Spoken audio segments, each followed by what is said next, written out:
Project Drift has the best place for your sponsor decals in Slovakia.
Hello ladies and gentlemen, and welcome back for round 5 of CDSV Championship in 2025, and today is gonna be a big one. I usually say that, but today it is especially true because it's the final round of CDSV, and when I'm looking on the scoreboards so far, there is many guys that are aspiring to be on the podium, as Samuel Kuti is on a first spot right now at the moment with 292 points. Liam Akihiko right behind him, 11 points behind.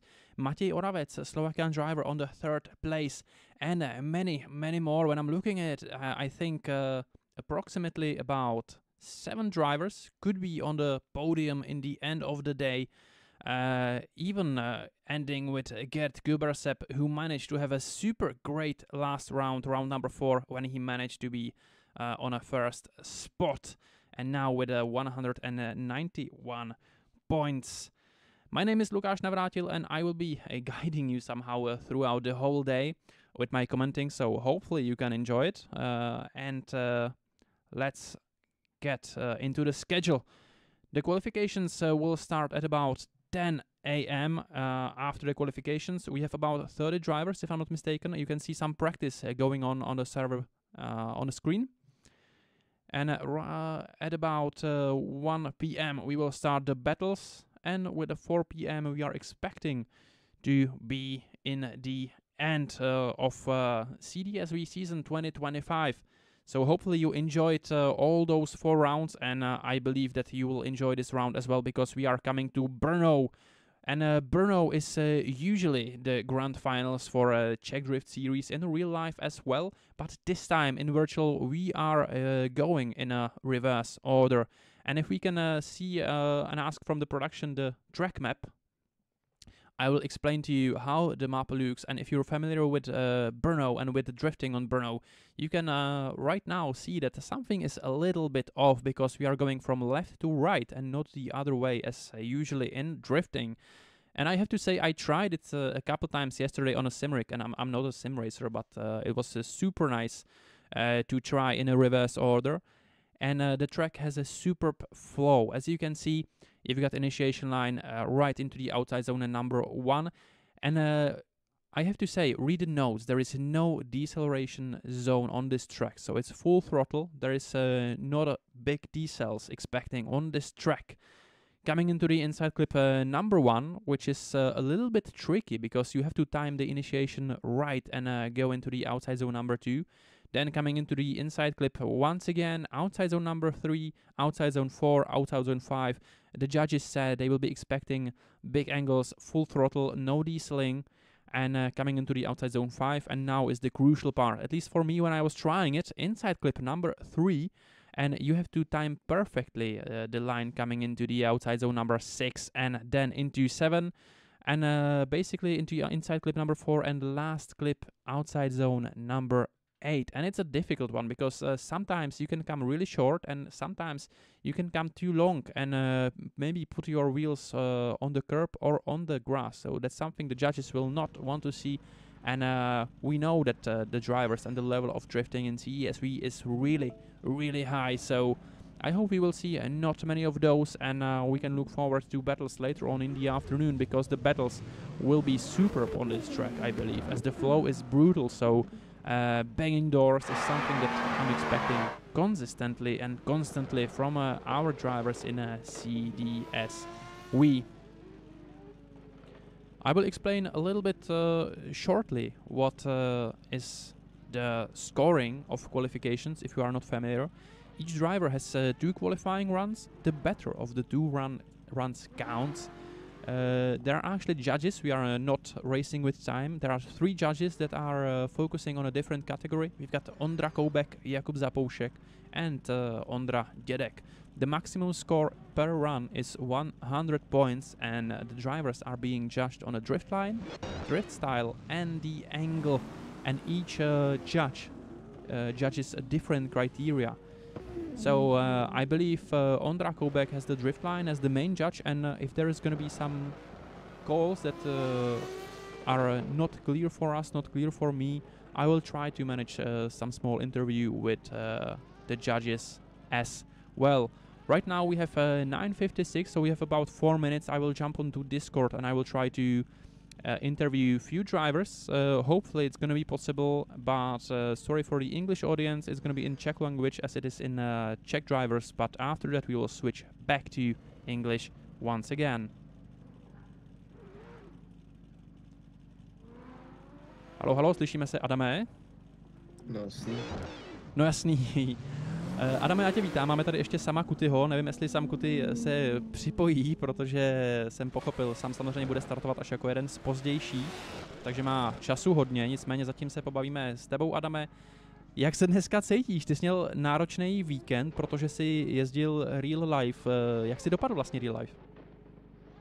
No, v reálu to byl jenom test, který se konal v pátek, ale měli jsme tam ještě povinnosti jiný, což byly hasičský závody, takže jsem obíhal okolo tam a ne okolo aut, takže to bylo taky jiný a taky náročný pěkně.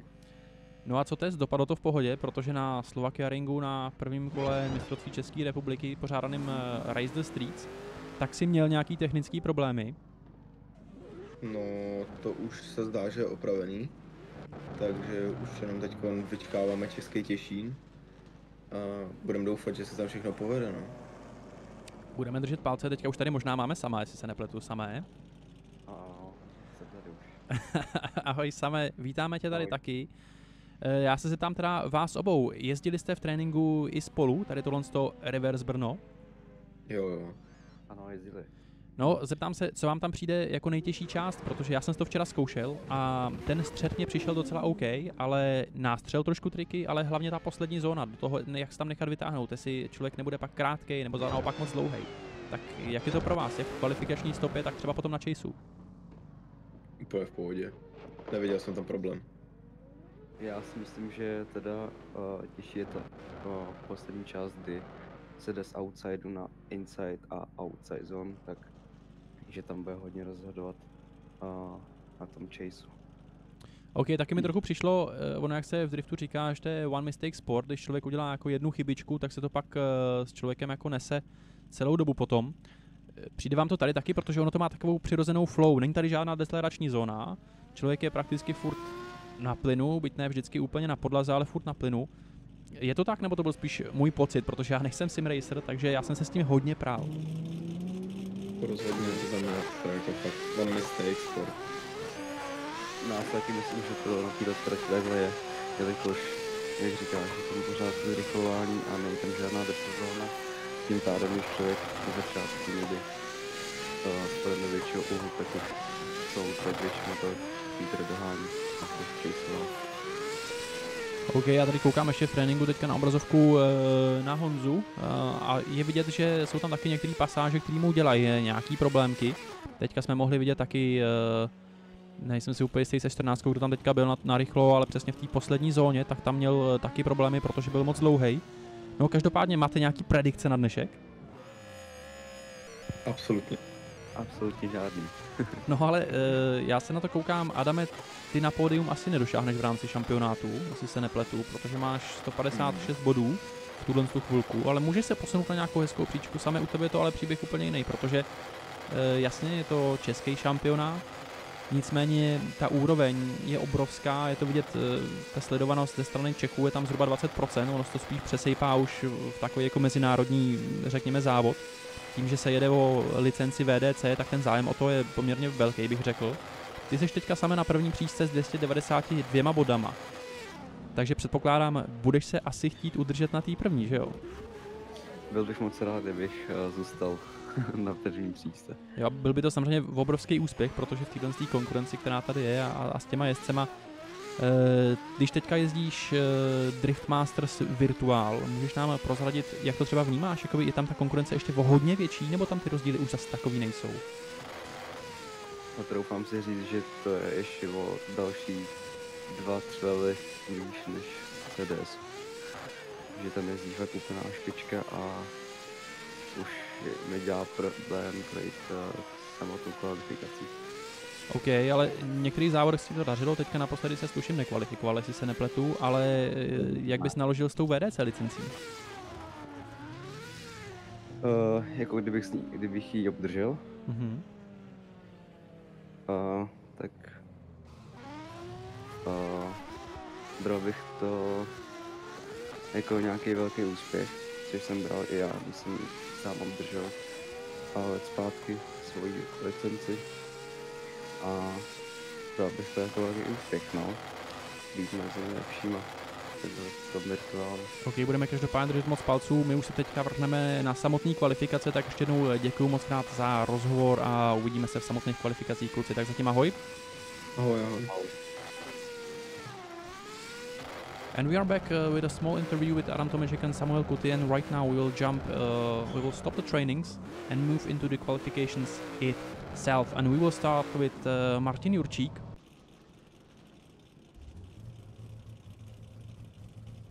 Starting number 900.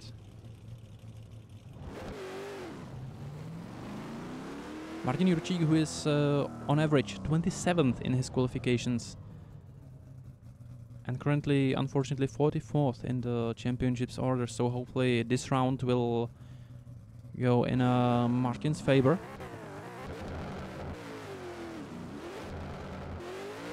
So let's see the first qualification run of today. Martin Jurčík with a nice initiation, a little bit wider there than most of these guys, but he managed to get into the inside clip number 1. So far, so good. No major corrections, not as deep as he could be in the inside clip number 2. But on the straight, I'm not expecting any problems, and it's exactly the case. The potential problems might start actually now as moving from the inside clip to the outside zone. But it seems like it's not making huge problems for Martin Jurčík, and it's looking really good for his first qualifying attempt. And he manages to push himself into the last outside zone right before the finishing line. And I'm, to be honest, really excited about the points he's gonna get from the judges, because from my perspective, it looked pretty damn good. As you can see, he is not on the rubber on the track. He was a little bit wider, so potentially not on the optimal line, with a little bit of left foot braking right here. But Martin Jurčík with no major corrections. Let's see about the diesel. As you can see on the top right corner, you can see the pedals he used, but nicely timed on the transition. A little bit of left foot braking and shallowing up the angle, but that's something I believe we will see throughout most, maybe even all of these runs in the end.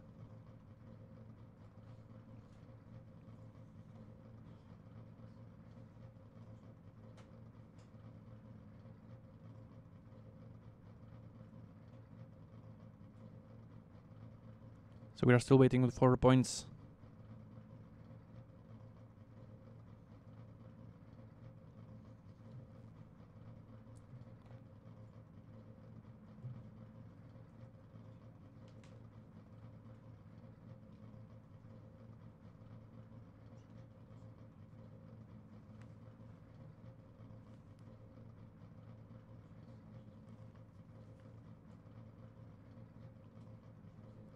And I believe we have the points now, and it's 66 points for Martin Jurčík, so it's not as high as I was expecting. But it's always difficult to set the benchmark for the first run of the day. So definitely not a good position to start as the first guy in the qualifications, but right now we have Eduard Redmanis on the starting line with his first qualifying attempt. And Eduard Redmanis with a nice initiation, a little bit wide as well, so let's see if it's gonna work out for him, and it does work out for him. But so far so good, I don't see any major mistakes. Right now it's maybe a little bit off the rhythm. Oh, and a huge mistake from Eduard Redmanis as he made a huge correction. It's not being able to get into the inside clip right before the end. And that's something that I was discussing with Adam Tomeček and Samuel Kuti. If you make one mistake, and it's usually being said in drifting, it's a one mistake sport, right? And on this track it definitely counts as well, as the flow of this track is really good, and if you are on the good line everything works out perfectly. But you can see everything was really good here, but he didn't get as deep as he could be on the outside zone on the straight, and now he's being too soon on the transition, putting his wheels on the curb, unsettling the car. Now a lot of corrections to get himself into the zones, and being too on the inside, putting maybe even two wheels off the track on the inside clip.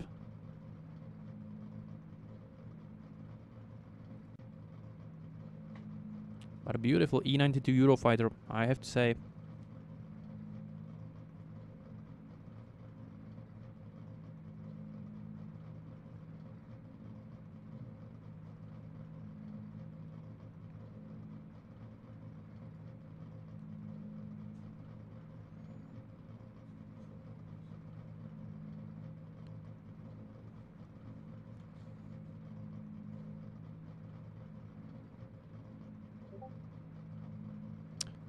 Eduard Redmanis, by the way, who ran 3 races out of those 5 right now.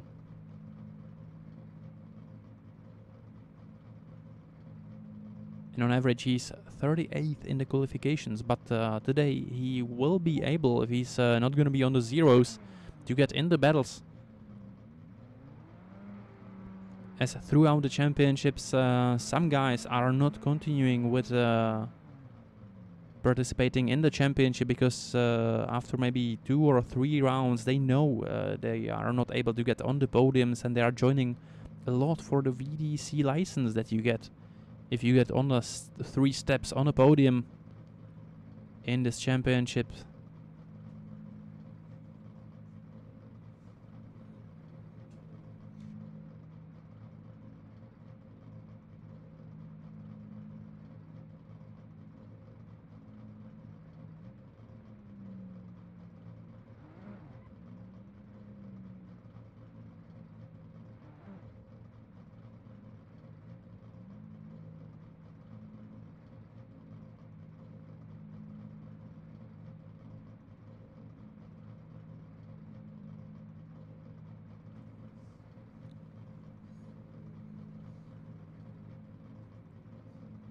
And 29 points for Eduard Redmanis, so that's really not enough, but hopefully enough to put him in the battles. It's better than the zeros, because I believe he was flirting with zero with the 2 wheels almost off on the inside clip in the end. But right now with Jakub Želásko, Zapalto driver with his E92 Eurofighter as well, his first qualifying attempt, so let's see how it's gonna go for Jakub.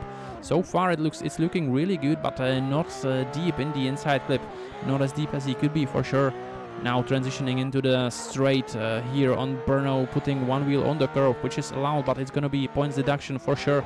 Huge angle coming into, oh, and that's not gonna be looking good for Jakub. He managed to get into the inside clip, but he was with a big corrections there. Let's see if he's gonna be able to get back on the track. Jakub Želásko with his E92 putting 1 wheel on the curb again, but as I said, the curbs are allowed, but you can be expecting some points deductions for it.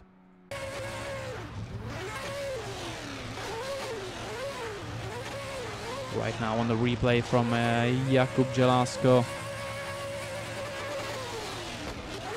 And something I was not expecting, to be having so many problems on the straight. He's the second guy in the row, as you can see. He almost backwards entry. That could be even judged as unchaseable, which I do not think is gonna be the case in this run, but really, really huge angle, more than 90 degrees on the straight. And that's something I was trying this track yesterday, as I said before, and it's really difficult to put the car in the angle and slightly decel, but it's not a decel zone, so you have to be on the throttle and not decelling too much. So you have to put the car in a huge angle.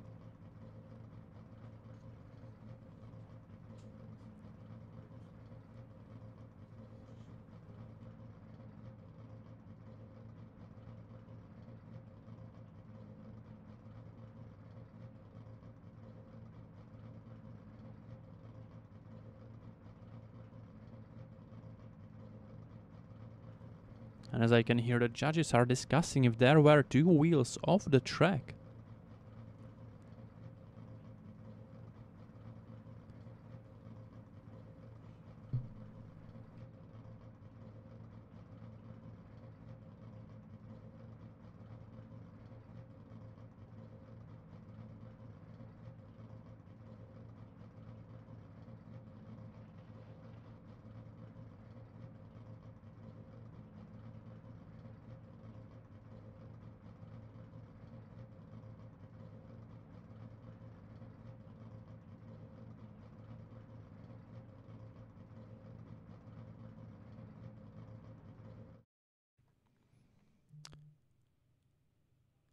And we can see one more time the replay from Kubzelásko. And the judges are saying that he had probably two wheels off the track. And it's going to be right about here. Transition on the straight. And right here, huge angle. And right behind the white line.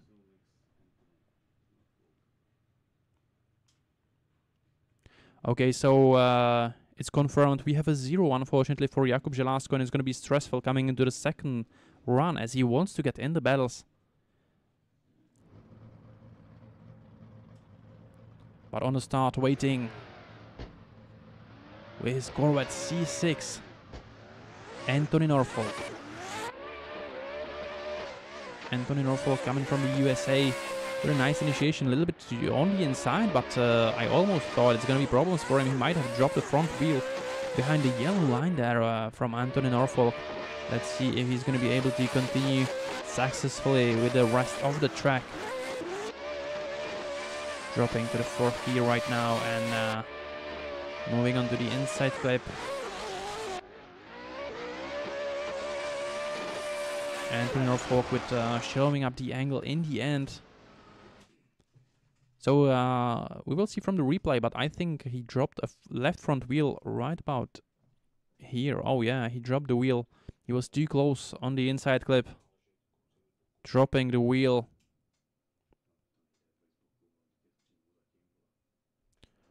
Not such a big angle as well from Anthony Norfolk, but definitely it's gonna be points and it's gonna be battle action later on for Anthony Norfolk.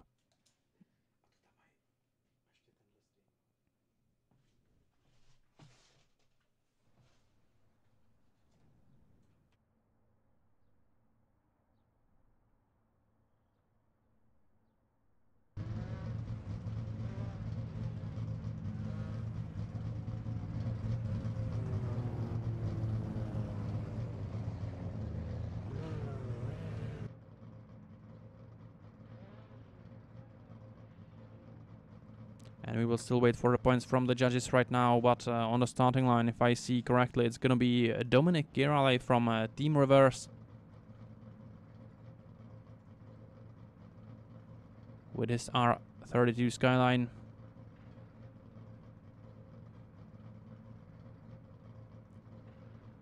But we are still waiting for the points.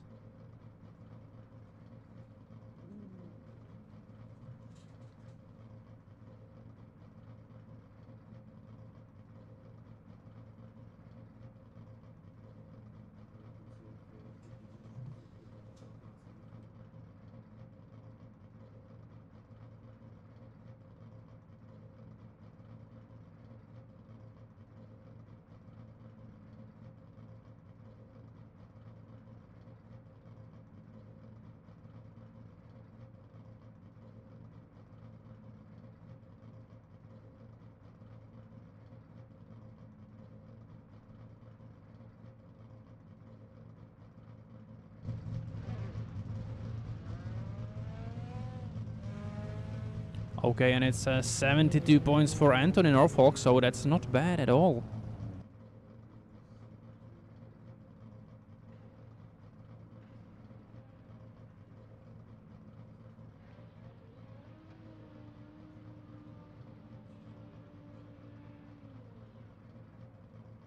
And hopefully we will see Dominic Girali in a few moments, who is ready on a start. And let's go, Dominic Girali and his first qualifying attempt in the final round of CDSV with a huge angle after initiation. Let's see if it's gonna work out. And it works out perfectly on the first inside clip coming into the outside zone number 2. Inside clip number 2 as well, really nicely done from Dominic Girali. Nice and wide transitions using all the track. Going into the inside clip as well. Now it's going to be the important part. Is he going to be able to get really nicely in the last zone? A huge angle from Dominic. Dominic almost flirting with crossing the line with a rear wheel, but really nice work from Dominic Girali from the States.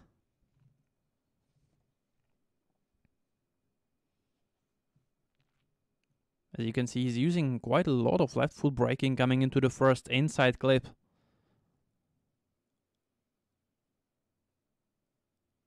Just a slightly left foot brake on the straight. And once again, quite a lot of left foot braking. He was a little bit on early transition coming into the last 2 corners, I think, which unsettled his car a little bit.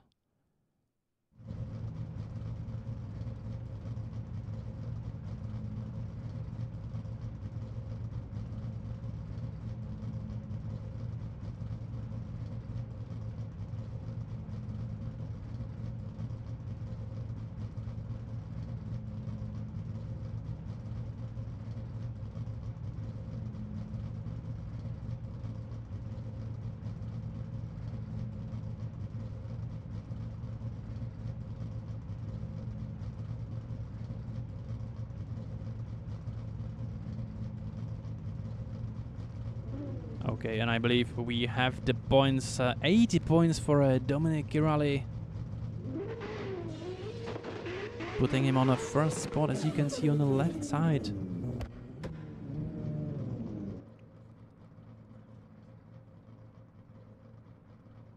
And right now with Saif Hamdan.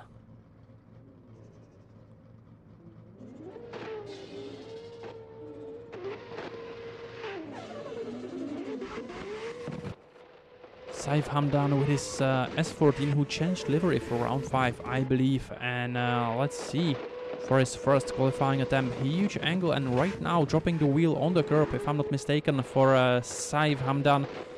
But he's gonna correct it on the straight for sure. A little bit of left foot braking, coming a huge angle and dropping the wheel once again behind the white line.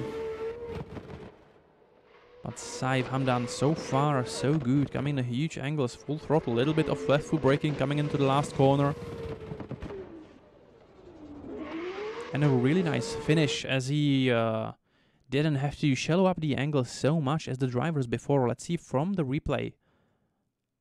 As you can see, a little bit, slight problems with being too wide over the white lines. He's too much on the inside, so he had to drop a little bit of the wheel, maybe put the wheel on the white line. That's something the judges will have to discuss for sure. Left foot braking, and you can see actually the tracks that are there from the training sessions, that Saif Hamdan is not exactly on the track, so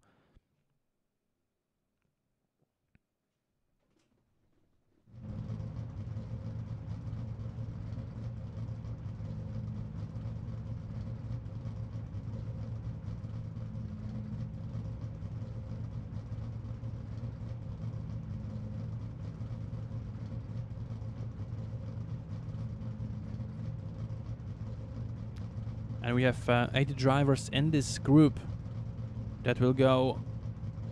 Then we will switch to another 8th. Upcoming with Austin Mitchell and Vladimir Dobek.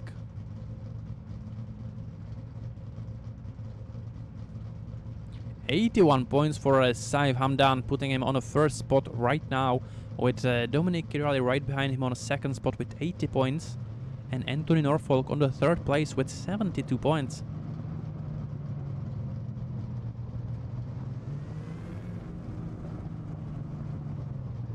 But right now, let's have a look at Austin Mitchell with his Nissan Silvia S14. And Austin Mitchell with a nice initiation, and didn't work out to him. He was too hot in the first corner, not getting into the inside clip number 1 and not being able, and this is a scrappy run for Austin Mitchell. I believe he has what it takes to have a better run, and he's not on the track where he's supposed to be. Shallow angle coming into the inside clip and into the last 2 corners. Let's see if he's going to be able to correct this line. It seems like he does, as he and he's going to be outside of the track for 2 wheels off for Austin Mitchell, and that might even be unchaseable. So we will see how hard the judges will be on Austin Mitchell. And you can see he was too fast, 100 kilometers per hour, almost dieseling on about 80.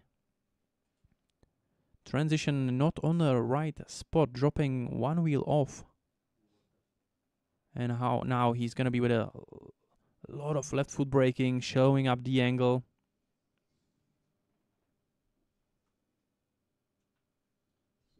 Oh, and Austin Mitchell with a 0.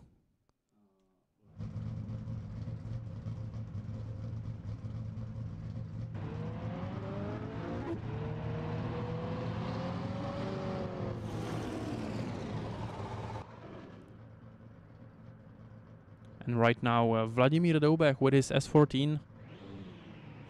Vladimir, who was at round 1 in Czech National Championship in real life with the exact same car he has. So let's see how he's gonna do on the virtual. Vladimir Doubek getting really nicely on the first inside clip, coming into the outside zone number 2 and inside clip number 2. And there's gonna be some problems for Vladimir. He was not as close as he was supposed to be on the inside clip number 2. Let's see if it's gonna upset his car. Left foot brake. Not getting too much on the inside on the inside clip coming into the last 2 corners, and Vladimir with a huge angle. And he managed to make it work somehow in the last zone, but I believe there's going to be points deduction for some of those mistakes he made.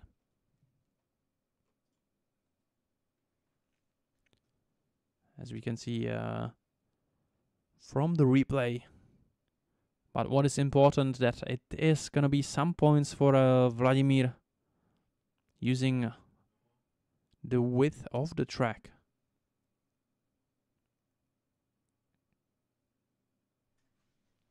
Quite a lot of left foot braking for Vladimir Doubek as well.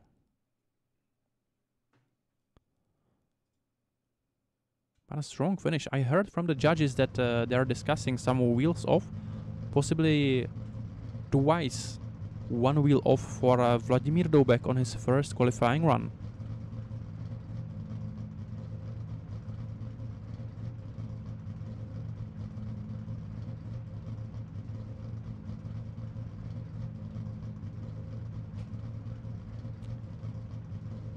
And Vladimir was the last guy from this group, but we will see the second qualifying attempt from all of these drivers.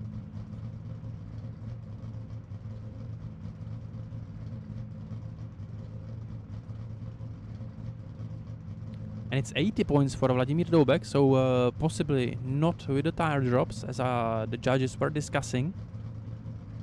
As it's a really nice score, and Vladimir Doubek on a 2nd spot so far.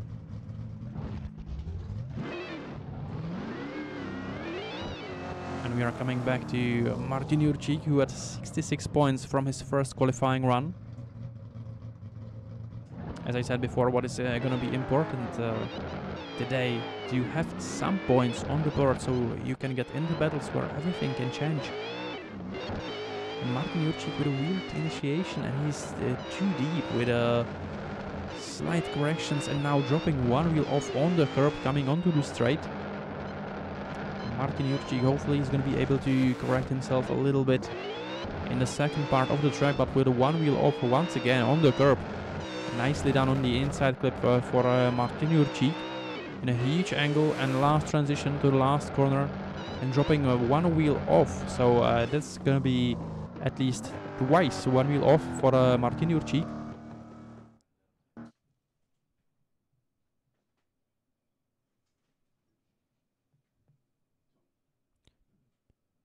Beautiful, and the only 46, I believe, on the grid. He was too much on the inside of the track. As we can see, Martin Jurčík had to transition a little bit later and put his wheel on the curb in the first corner. Right now on the straight with not such a huge angles, a lot of left foot braking. Not the best run from Martin Jurčík, and quite a lot of smaller mistakes that might be a little bit difficult for the chaser.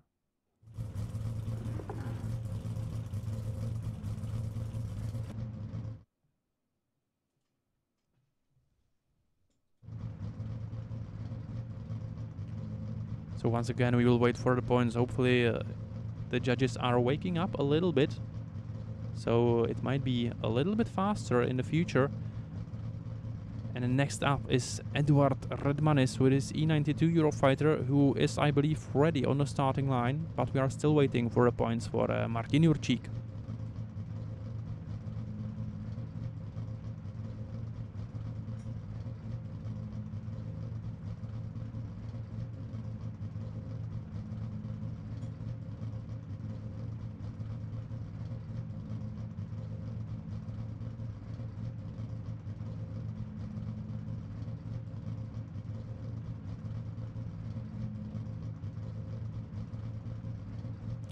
Martin Jurčík, 66 points for his second run, so as you can see, the same score as his first run. So the consistency is there, but he definitely needs to work on some stuff. But I believe Martin Jurčík, really good and experienced driver, but the stress is the huge factor that can make a huge difference. But let's have a look on the track on Eduard Redmanis. Only 29 points from his first run, so not a lot, I have to say. And this is not looking like the best run from Eduard Redmanis as well, but definitely much better than the first run. Eduard Redmanis coming into the last set of two corners. Ooh, and that's gonna be huge problems. Eduard Redmanis, huge correction and missing the inside clip and putting his wheel off the track on the curb as well. Eduard Redmanis with his second qualifying attempt, and I'm not sure it's going to be much higher than 29 points.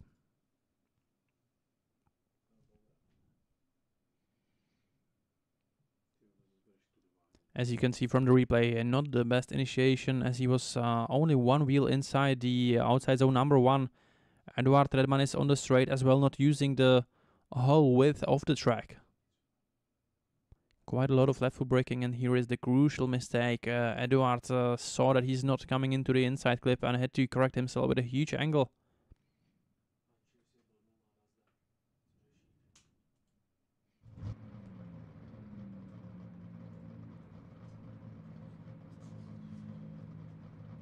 As I'm looking in the scripts, we have 28 drivers today. So Eduard Redmanis is going to be in the battles, and that is what is important for him.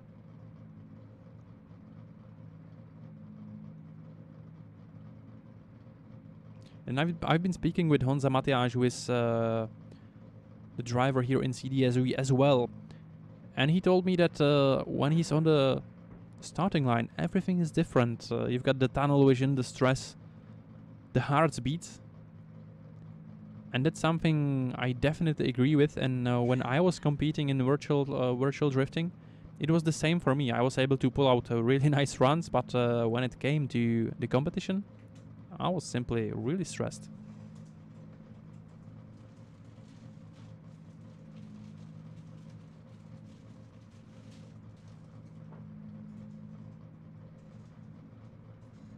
On the starting line, we can see Kuba Želázko, another E92 Eurofighter. And 41 points for Eduard Redmanis, so improvement, but 41 points, not a lot.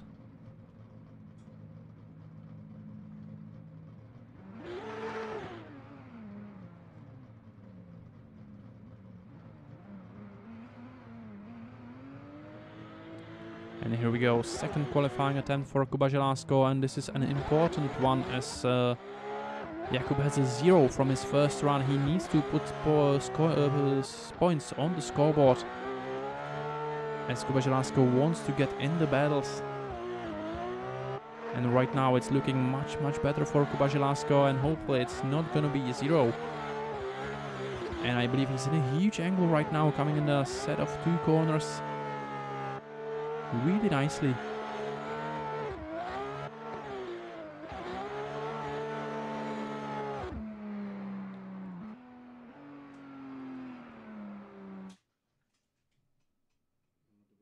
So that's Kuba Želazko, hopefully with the points this time, but I believe it is going to be, as I didn't see any wheels off the track. A little bit correction right here in the first corner for Kuba Želazko. Coming on the straight, full throttle, 4th gear. Not as deep as he could be, but I believe he did it on purpose, because in his first run he was 2 wheels off on this part of the track.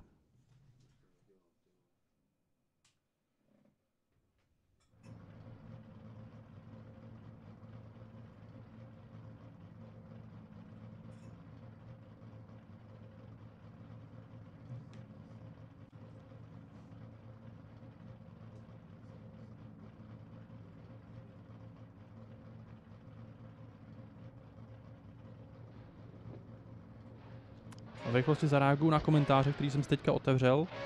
Nevím, proč český stream v angličtině, je to z jednoduchého důvodu, jinak 70 points for Kuba Želazko. Nice points for sure for Jakub. A je to z toho důvodu, že ta sledovanost je tam nějakých 25% zhruba, právě co týče Čechů. A tím, že na tom gridu je takový velký počet zahraničních jezdců, tak z toho důvodu je to v angličtině. But let's have a look at Anthony Norfolk and his second attempt. 72 points for a first run. So he's basically got nothing to fight for, maybe to secure a better position in the battles later on. But so far, so good from Anthony Norfolk, maybe dropping a wheel, but right now he's going to be too fast and not getting as deep as he can be on the inside zone. Oh, a huge angle right before he transitioned to the last corner from Anthony Norfolk. And Anthony coming into the last zone right now.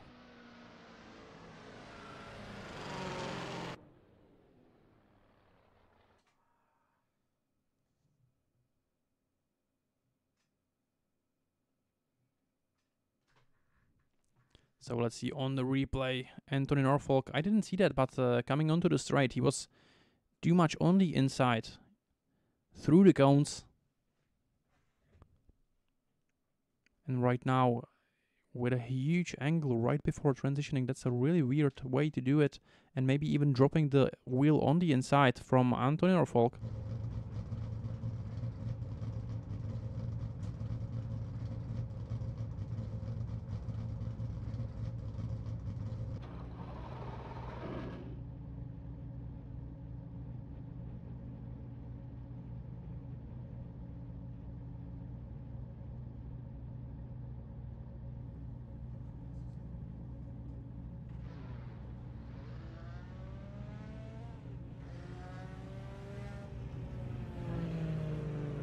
Let's have a look at the points for Anthony.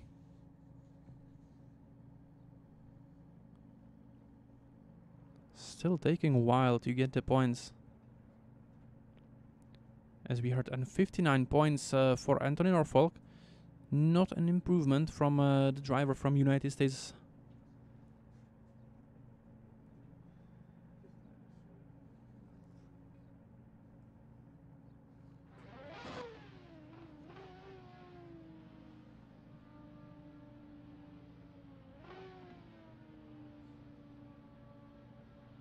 And right now, Dominic Kirali on the start. 80 points, quite a high score for a first run. So let's see if he's going to be able to improve his score in the second run. Ooh, and Dominic Kirali with a nice initiation. A huge flick into the huge angle, and it's looking really good for Dominic so far. Not even dropping the tire on the curb. And now it's a little bit problems for Dominic Girardi as he dropped one wheel off the track. And I called it right before when I said he didn't drop, because he did right a few moments after that. But Dominic Girardi with a nice rest of the track. It looks a little bit of a correction coming into the last corner and maybe even dropping one wheel off the track once again. So I don't believe that's going to be an improvement for Dominic Girardi, who had 80 points so far.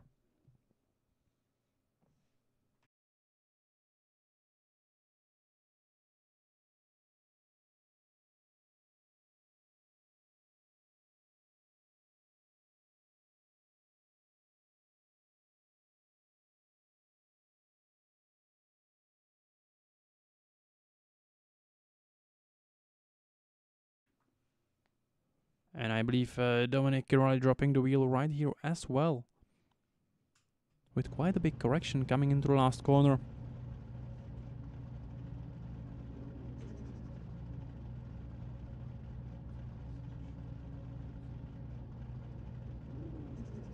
As you can see, Saif Hamdan with 81 points so far, still taking the first spot. And Vladimir Dobek right behind him with 80 points, and Dominic Girardi with 80 points as well. Dominic Girardi, who just had his second run, and we are still waiting for the points for this driver.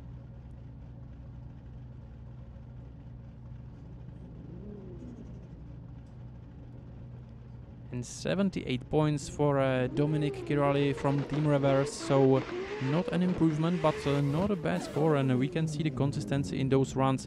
But right now we will see Saif Hamdan with his second attempt. Saif Hamdan, who is currently still on the first spot with 81 points. But I believe that's gonna change later on, as I'm expecting high 90s on this track. But Saif Hamdan with a strong first corner and coming into the straight. And really nicely done so far from Saif Hamdan. No major corrections, no major mistakes. Nicely into the inside clip and coming into the last corner. Let's see if he's going to be able to transition in the correct time. And he did not time it perfectly, as he didn't get as deep as he could be on the outside zone.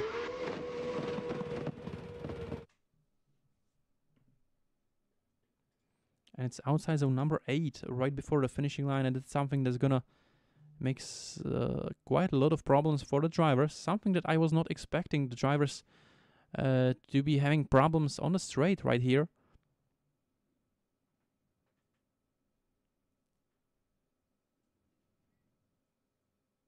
Ooh, but other than that, nicely done. Setting the car in a huge angle in the last 2 corners. And Saif Hamdan with a nice finish of his second qualifying run. Is it going to be better than 81 points from his first run? I'm sorry, oh, and it's 84 points for Saif Hamdan, so he even improved right there. Still keeping the first spot.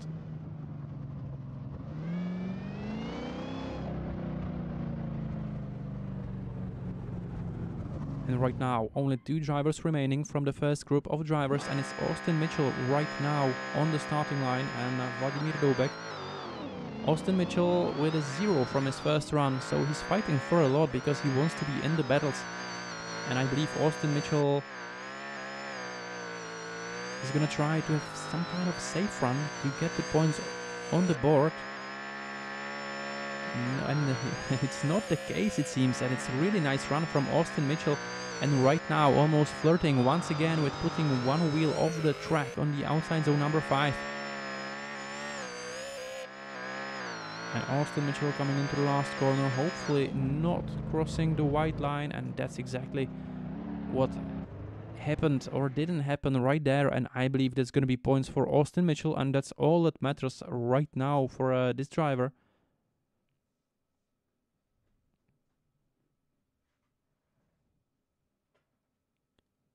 And as you can see from the replay, everything is looking really nicely. Maybe right here, outside zone number 5, I believe. Not timed the transition perfectly, but other than that, pretty good, and it's gonna be points for Austin Mitchell, and that's all that matters right now.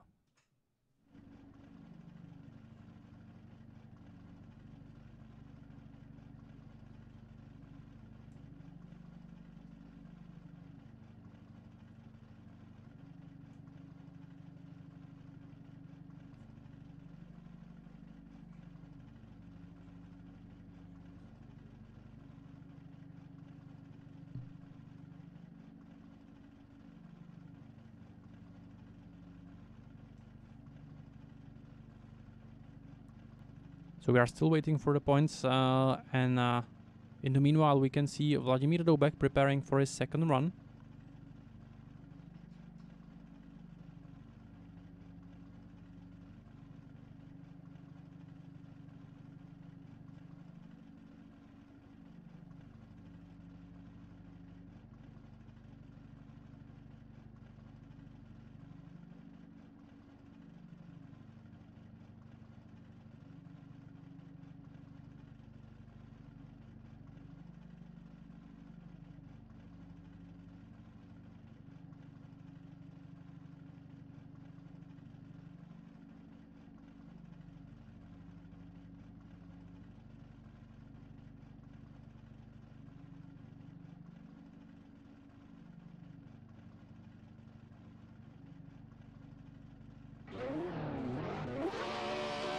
And 83 points for Austin Mitchell, so that's a huge improvement from the 0, and Austin Mitchell will be in the battles in the afternoon and securing second spots so far.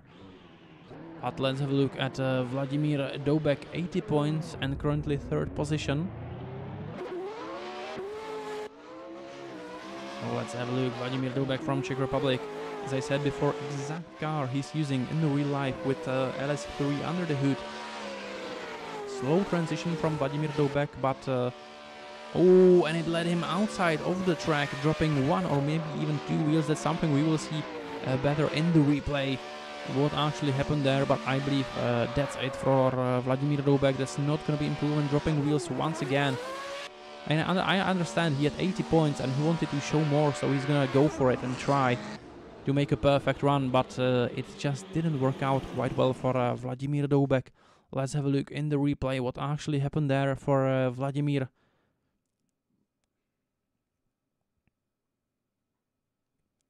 So far so good in the initiation. Now with a slow transition, nicely in the outside zone number 2, and now dropping one wheel off the track. And it's gonna be one wheel off the track once again after the inside clip here and on the outside zone number 6.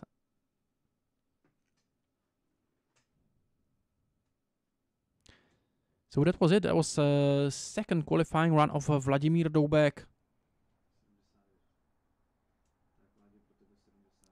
And it's 79 points for Vladimir Dobek from his second qualifying run.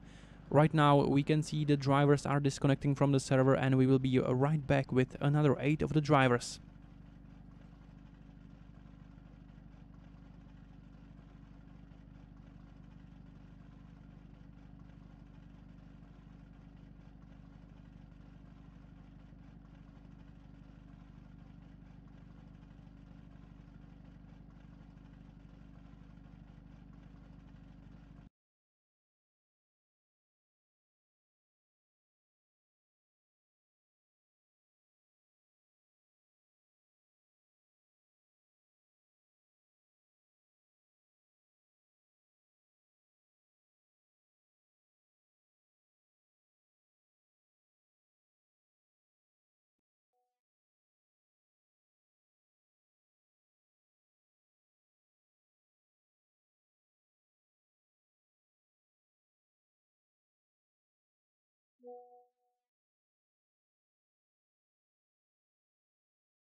And we are back with another batch of drivers, and right now it's Talhat Semenemes with his Toyota GT86. And usually Talhat Semenemes is really strong in qualification, so let's see if it's gonna be the case. A huge full transition or initiation in the first corner.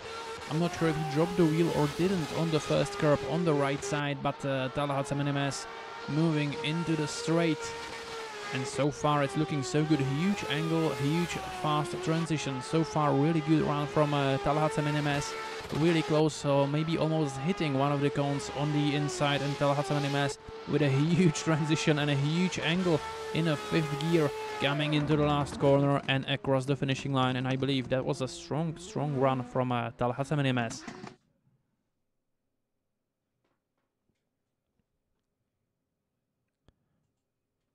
So let's see, and I believe it was a tire drop in the beginning from Talhat Semenemes. As you can see, 4th gear in the first corner, transition sets the car in the angle, puts the 5th gear, and now onto the straight. Huge angle from Talhat Semenemes. Quite a lot of left foot braking I didn't see before on the transition from Talhat Semenemes. And right now he's gonna flick it into the huge angle. Still 5th gear.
And right now 85 points, sorry for the delay, as the judges had to see some parts of it again, unfortunately, but right now we are with Abdullah Al-Ghatami with his first qualifying attempt.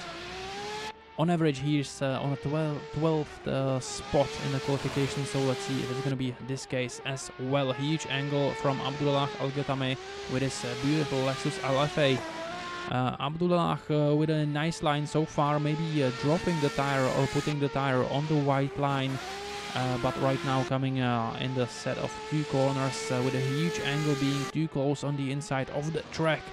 A last transition, nice and deep into the zone, and nice in the inside clip as well.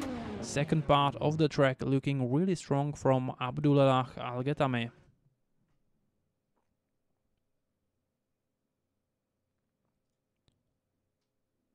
As you can see, initiating in a 5th gear and then moving on to the 6th gear.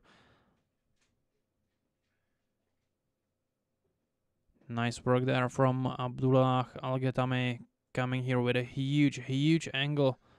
Once again being a little bit too much on the inside of the track, hitting one of these cones. And Abdullah coming into the last corner and hitting the zone really nicely right before the finishing line.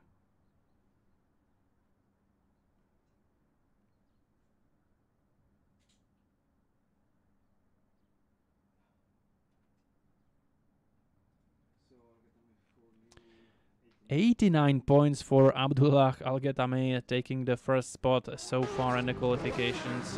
Really nice job from Abdullah. But right now, let's have a look on the track, and we will see another driver, and it's gonna be Honza Matias with his F22 Eurofighter. Honza Matias with his first attempt. Let's have a look how it's gonna go. 4th gear initiation, slow initiation, a little bit being a little bit wider than the other guys, almost hitting the cone on the inside clip number 1 and moving into the inside clip number 2, where he wasn't as on the inside as he could be. Oh, and Honza Matias dropping the wheel on the straight. That's something we are seeing for the first time throughout the qualifications, but that's something when I was speaking with Honza Matias, and I said it before on the stream, now dropping the wheel as well. Honza Matias is just one of the guys that is having problems keeping the stress under control when he is in the competitions. So quite a few mistakes in Honza Matias' run, a little bit outside here. Now putting the left front wheel on the yellow line, that's not something you are supposed to do, but right now the biggest problem from Honza Matias, dropping the wheel on the straight, but he managed to figure it out quite nicely, because it is super dangerous in such a high speed, putting the wheel off the track. That could really upset the car, but that fortunately didn't happen for Honza Matias.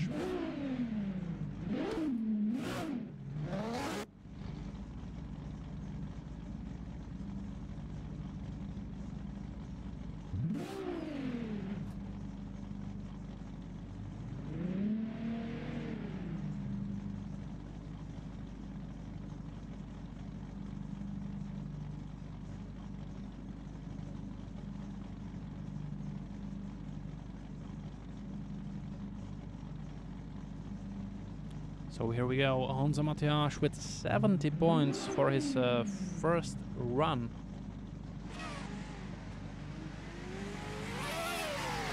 As you can see, quite a big deduction on his line.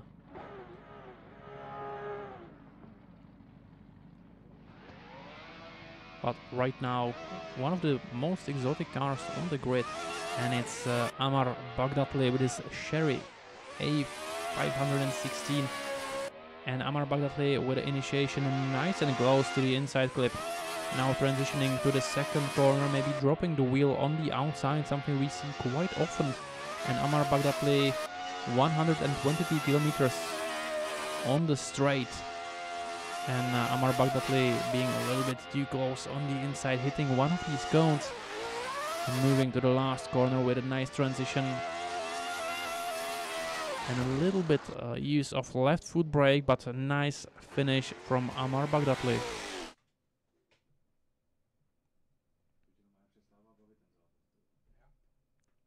So let's have a look on the replay. Amar Baghdadli, really nice initiation, everything looking super good in the beginning.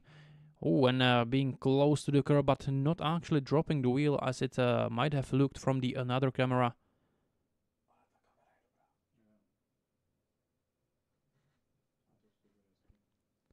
And apart from the inside clip right there from Amar Bagdatli when he actually put the front wheel too much on the inside, possibly hitting one of these cones. Really, really strong run.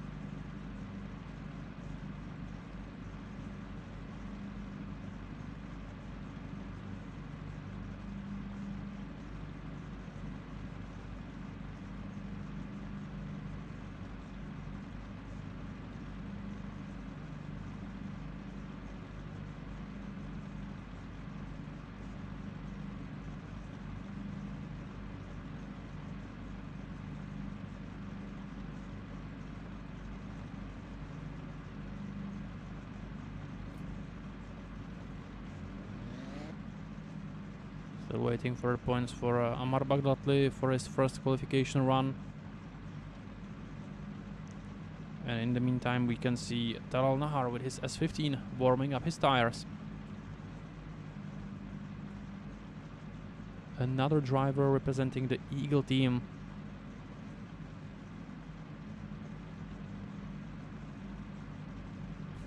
.360 right there from Talal Nahar, something you don't see very often when warming up the tires.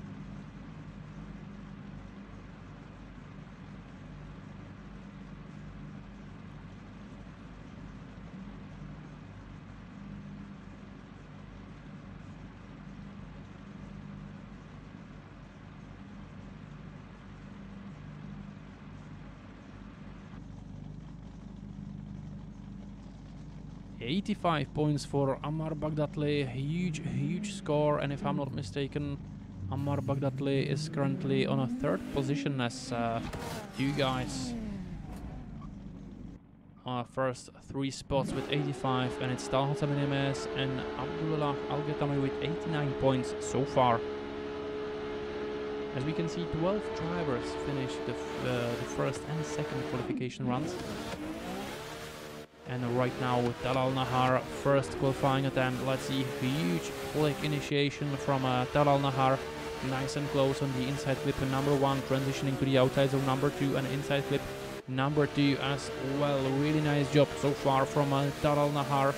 Nice and big angles, a nice speed, no dieseling, and a huge angle coming into the inside clip number 3. Maybe a little bit too much on the inside as the problematic part for those drivers today.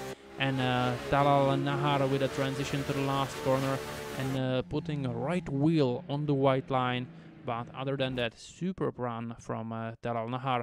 Let's have a look on the replay if we can spot any more mistakes we didn't see in the live run. Right here, a little bit left foot braking, so he's pushing his car apart and away from those cones on the inside clip number 1. Talal Nahar could be a little bit deeper on the outside zone number 3, I believe, on the straight. And right here, once again, he's gonna hit 2 of those cones on the inside clip number 3 on the transition to the last corner. And right there, it's looking really strong, not using the left foot braking at all.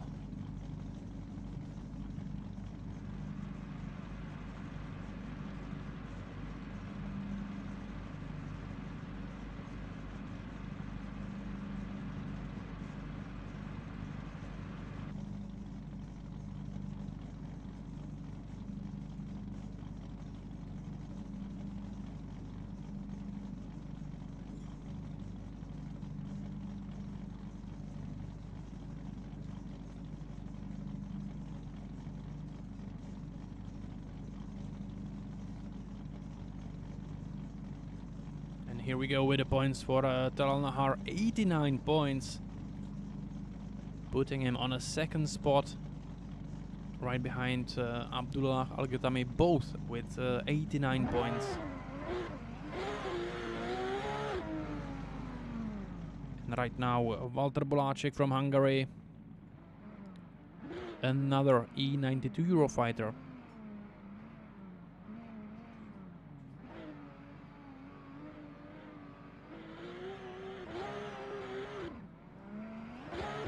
Let's have a look what the first qualifying run of the Hungarian driver will be. Walter Bolacek, nice initiation. A little bit wide there, but nice and slow transition coming into the inside clip number 2. Now I thought he's going to be too long and dropping the wheel, but that's not the case. He managed to work it out, and Valtteri Bolaček coming with a huge speed and a huge angle, which did not pay off as he hit only one of those stripes, or two of those stripes on the inside clip number 3. And right now Valtteri Bolaček dropping the tire as well right before the finishing line.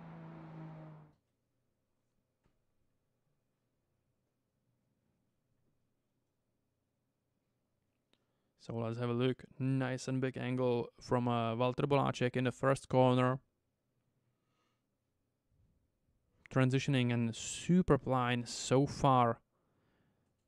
Right now, that's the place where some problems will appear. Valtteri Bolaček in a huge angle and a huge speed, not being able to slow his car down a little bit, even though it's not a decel. You're not supposed to be decelling, just putting the car in the angle.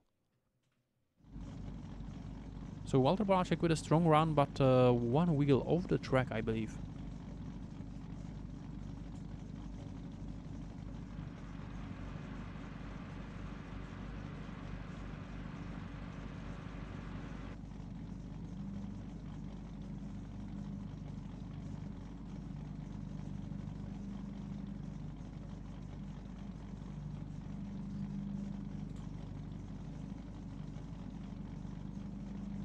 And here we go, 84 points for Valtteri Bolaček, securing him 5th place so far.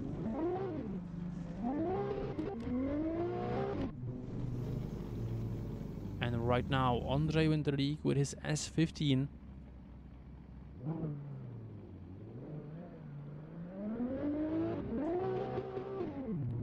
So let's have a look at this Czech driver with his beautiful S15. Nice initiation, everything so good so far from Ondřej Winterlík, transitioning into the second corner and being nice and close in the inside clip number 2 and as well on the straight, using the whole track. Huge transitions into the huge angle. Let's see if he's going to be able to get into the inside clip number 3 and not quite touching it, maybe just one stripe a little bit, and Ondřej Winterlík with a transition to the last corner, almost backwards entry from Ondřej Winterlík, so that's a show-off run, I believe, and we can see 360 in the end from Ondřej. So that was a solid run, and it seems like Ondřej Winterlík is having fun in this run as well. As you can see from the replay, a nice beginning of his run, maybe a little bit too deep on the inside clip number 2. Right now, Ondřej Winterlík with a transition and a second transition right after that, coming into the inside clip number 3. Here he was too fast, not being able to get fully into the inside clip number 3, but transitioning and right now almost backwards entry, I would say, coming into the last clip and finishing strong for Ondřej Winterlík.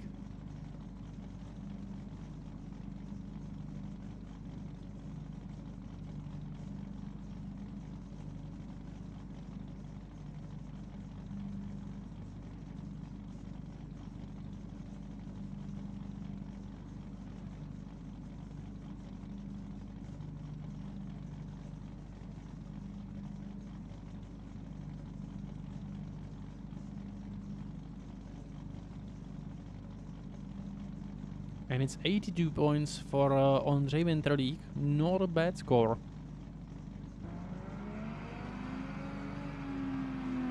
And right now we are moving to Niklas Netušil. Another very exotic car on the grid. And it's Volkswagen Golf Mark IV, if I'm not mistaken.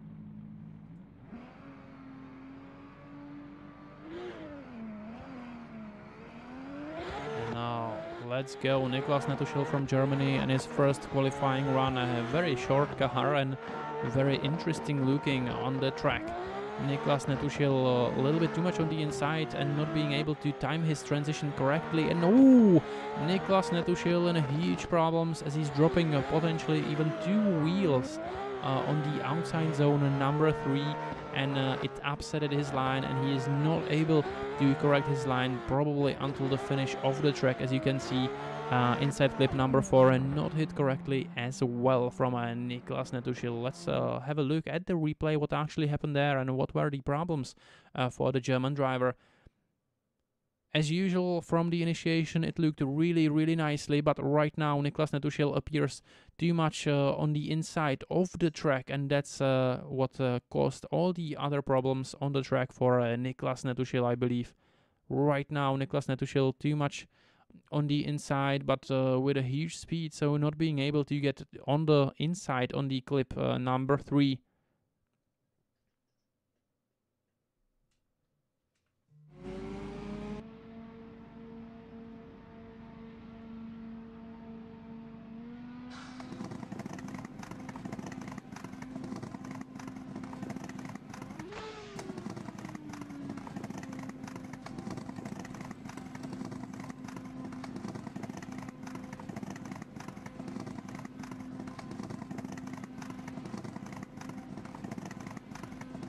Niklas Netušil with 71 points,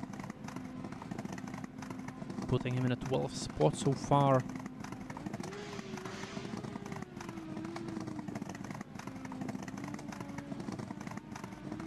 And we are moving back to Talhat Semenimes with his Toyota GT86 and his second qualifying attempt. Talhat Semenimes with 85 points from his first run, being really strong. Currently 3rd spot in the qualifications for Talhat Semenimes. Huge angle, but a little bit of the corrections, as you could see a tiny movement on the front wheels from Semenimes in the first corner. But Semenimes is moving onto the long straight here on Brno.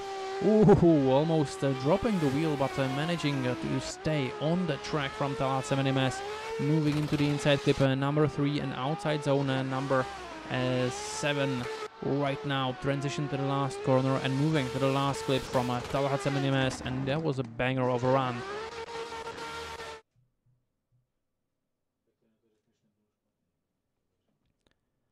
Let's have a look. Talhat Semenimes, nice initiation, a little bit of left foot braking to push him a little off the inside clip number 1. Nice and wide transition, moving on to the long straight, using the whole track from Talhat Semenimes. Being as close to the edge as no one before right now from Talhat Semenimes. Nice and close on the inside clip number 4, moving to the outside zone number 5 and 6 and 7. Transition to the last corner, not a huge angle there, but a great line from Talhat Semenimes for sure.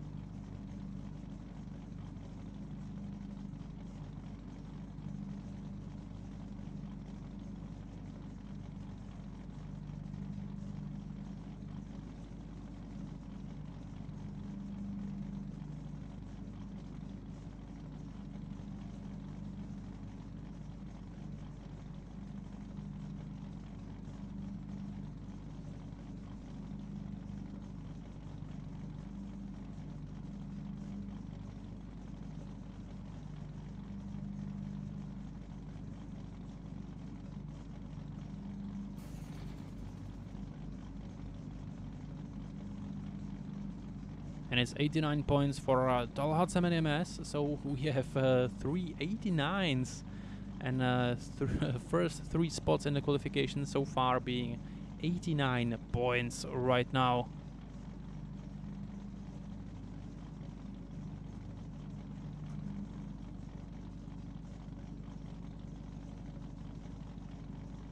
And right now we will see Abdullah Al-Ghetami, who just joined the server or teleported to the start of the track.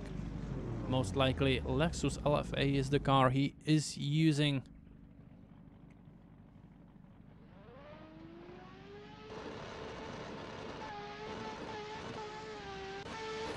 $89 points in the first qualifying attempt for Abdullah Al-Ghetami, so let's see if he can even improve such a high score that is securing him first 3 spots basically, and Abdullah with a really solid run so far. Nice line, nice angle, beautiful job from Abdullah Al-Ghetami coming into the last. So, and that was overshot by Abdullah Al-Ghetami. not being able to get even close to the inside clip number 3, and of course that is not gonna be an improvement right now, even dropping 1 or 2 wheels in the end right before the finishing line from Abdullah Al Ghatami. So he tried his best to make even better run, but 89 points, that's gonna be the score. Abdullah Al Ghatami is taken away from the qualifications from today.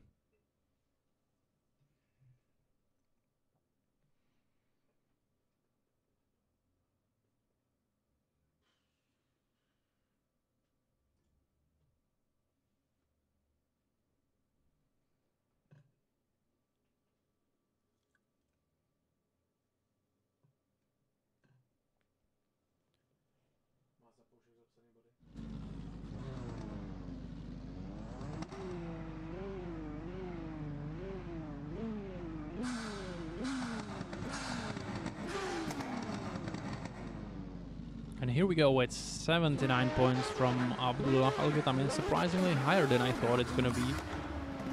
But 79, that is the score for Abdullah Al Ghatami. But right now on the track, Honza Mateas.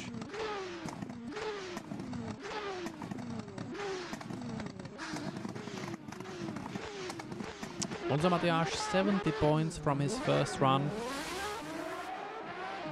Coming through the gears on the run-up, Honza Mateas initiating a little bit wider than most of these guys, and we can see that he didn't hit fully the inside clip number 1 on the transition on the inside clip number 2 right now, and Honza Mateas moving on the straight and now using a little bit of left foot brake throughout his run. Now the crucial part, is he going to be able to get into the inside clip number 3? Yes, he is, really nicely. Honza Mateas with the last transition to the last corner, dropping the wheel on the curb right there. Oh, and that's going to cost Honza Mateas once again, as he's dropping a wheel over the curb in the last corner right before the finishing line. Let's have a look one more time on the second qualifying run from Honza Mateas, who had 70 points from his first run. That's going to be enough for securing a battle, as we have 28 drivers today in the championship. And Honza Mateas transitioned to the last corner really nicely, just a little bit of left foot brake, but a really nice line from Honza Mateas right there. Transition to the last corner, dropping the wheel a little bit on the curb, and right now with another wheel drop from the Honza Mateas.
And 76 points for Honza Mateas in his second qualifying run, and being able to improve 6 points from his first run.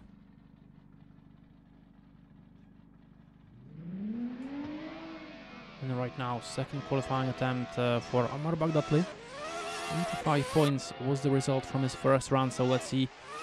Oh, and Amar Bagdatli flicking in a huge angle on the initiation. That's a really brave right there from Amar Bagdatli.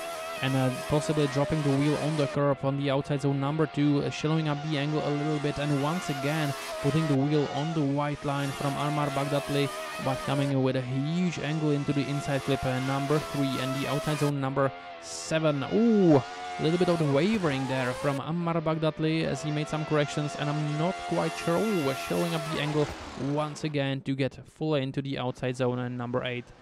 I'm not quite sure if it's going to be improvement from Ammar Baghdadli, but definitely a brave and ambitious run. As you can see, huge flick initiation. That's what I like to see, definitely. Ammar Baghdadli moving around the inside clip, transitioning to the outside zone number 2, and then moving on throughout the track. Quite a bit of left foot braking as Ammar Baghdadli upsided his car from the perfect line, trying to find the rhythm again. Ooh, hitting the cone in the inside clip number 3. And transitioning to the last corner and moving on in a huge angle, and right now there's going to be the mistake showing up quite a bit to just push the car into the last outside zone.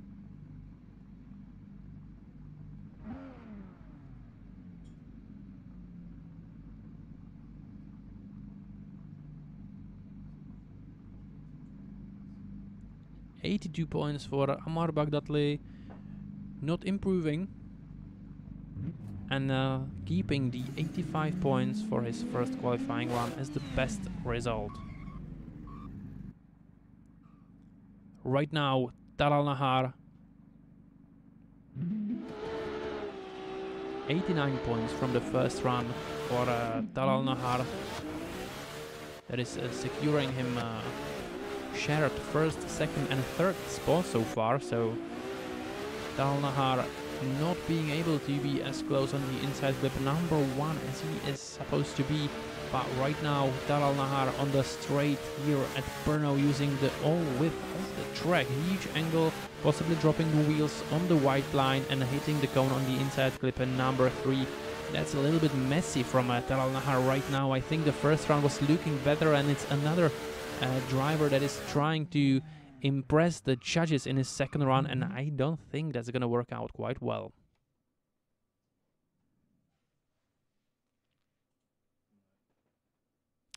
As you can see from the replay, everything was looking really solid from the beginning. The beginning is not what is making problems for the drivers, but right now it's gonna get a little bit messy for Talal Nahar, transitioning to the set of last 2 corners, hitting the cone on the inside clip number 3, upsetting his line. Transitioning now, dropping the wheel on the curb, being too much on the inside, has to left foot brake a little bit to push himself into the last zone number 8 right before the finishing line. And now we're going to be waiting for the points for Talal Nahar, and I believe the points are not going to be better than 89, but we will see. The judges are of course in the control of the points, and as I said before, they are judging a drift line, the style and the angle. Drift line being of course judging, collecting the zones basically. Drift style, that is divided into the commitment and the fluidity. And 85 points for Talal Nahar, still higher score than I would be expecting from Talal right there, but not being able to improve. And another driver that will be taking his first score from the qualifications. And right now, Valter Bolacek on the starting line.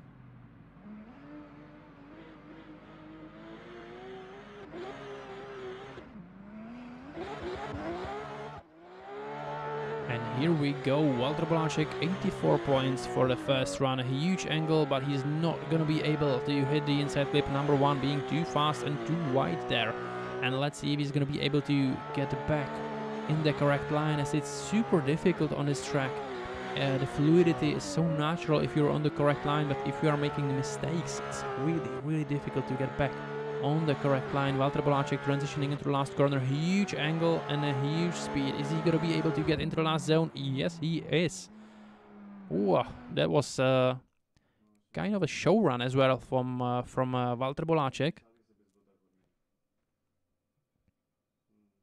As you can see, huge angle, but missing a little bit of the inside clip number 1. And it upsetted him quite a bit, and he was too close to the inside of the track on the inside clip number 2. Walter Bolacek, second qualifying run, 84 points from the first one.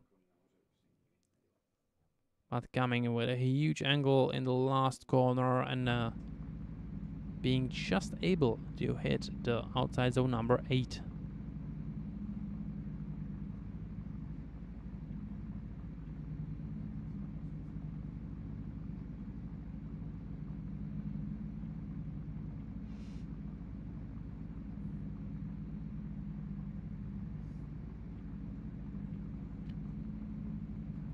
$88 points for Walter Bolacek, being able to improve, and I believe it's gonna secure him about 4th spot. Oh, that's correct, 4th spot for Walter Bolacek with 88, but no driver was able to reach and to breach basically the barrier of 90 points. So let's see if Ondřej Winterlík is gonna be the first one to get in the 90s. Ondřej Winterlík with S15 and 82 points from his first run. Huge angle and nicely done around the inside clip number 1, transitioning to the outside zone number 2. And that is a solid and ambitious run from Ondřej Winterlík, who unfortunately dropped a wheel on the outside zone number 4, I believe. And right now he's going to be too fast, not being able to get to the inside on the inside clip number 3. And now transition to the last corner. Ondřej Winterlík right before the finishing line, and once again dropping the wheels, and I don't believe that's definitely not going to be over 90, and I don't even think that there might be an improvement from Ondřej Winterlík right there.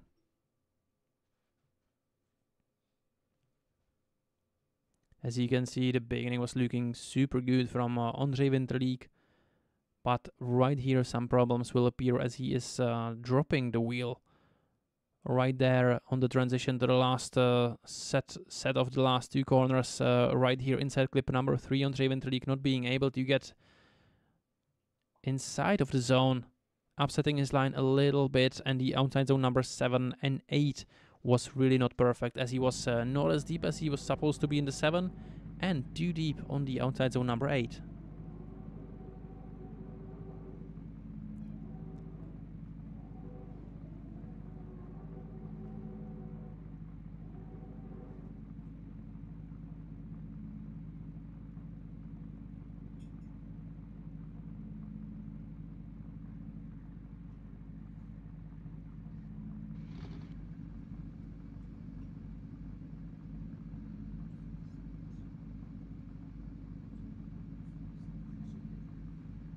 Oh, and it's 83 points for Ondřej Winterlík, so overall he managed to improve his score by 1 point. And we can see behind the scoreboard there is a Niklas Netušil, as I said, with the exotic Volkswagen Golf Mark IV. It's not an exotic car for us Europeans, but definitely exotic car in drifting. 71 points from his first run. So definitely quite a bit of room for improvement for the German driver. Flicking into the huge angle, and it's looking really nice so far, with a little correction right there from Niklas Netušil, who is moving into the inside clip number 2, where he was a little bit too much on the inside. Now transitioning throughout the outside zones on the straight, and coming into the inside clip number 3, where he was too much on the inside, hitting one of those cones. Now Niklas Netušil with the last transition to the last corner, huge angle. He's gonna need to show up a little bit to get into the outside zone number 8, and that's exactly what he does.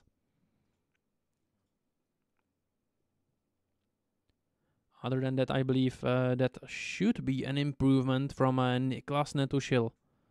Little bit of a correction in the first corner, transitioning to the second corner, hitting one of those cones in the inside clip number 2, but using the whole track on the straight. Right now as well, coming into the inside clip number 3, hitting one of those cones. That's meaning that he's too much on the inside.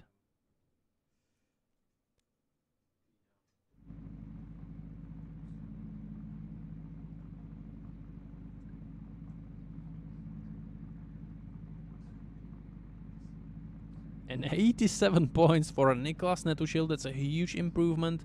16 points, that's what he gained from his first run. And Niklas Netušil jumped to the 5th spot in the qualification so far. Right now we are disconnecting the drivers, and we will be back with another set of drivers in the qualifications. So give us a few moments and we'll be right back.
And we are back with another set of drivers, and you can see some practice runs right there.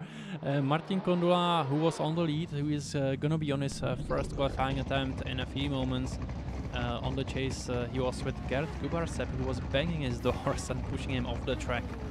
But right now, first qualifying attempt from Martin Kondula, Czech driver, as I was saying in the previous streams, exact replica of Tire Killer Evo 3, the previous car used by Michal Reichert in the Drift Masters series. Let's have a look. Martin Kondula with a huge flip.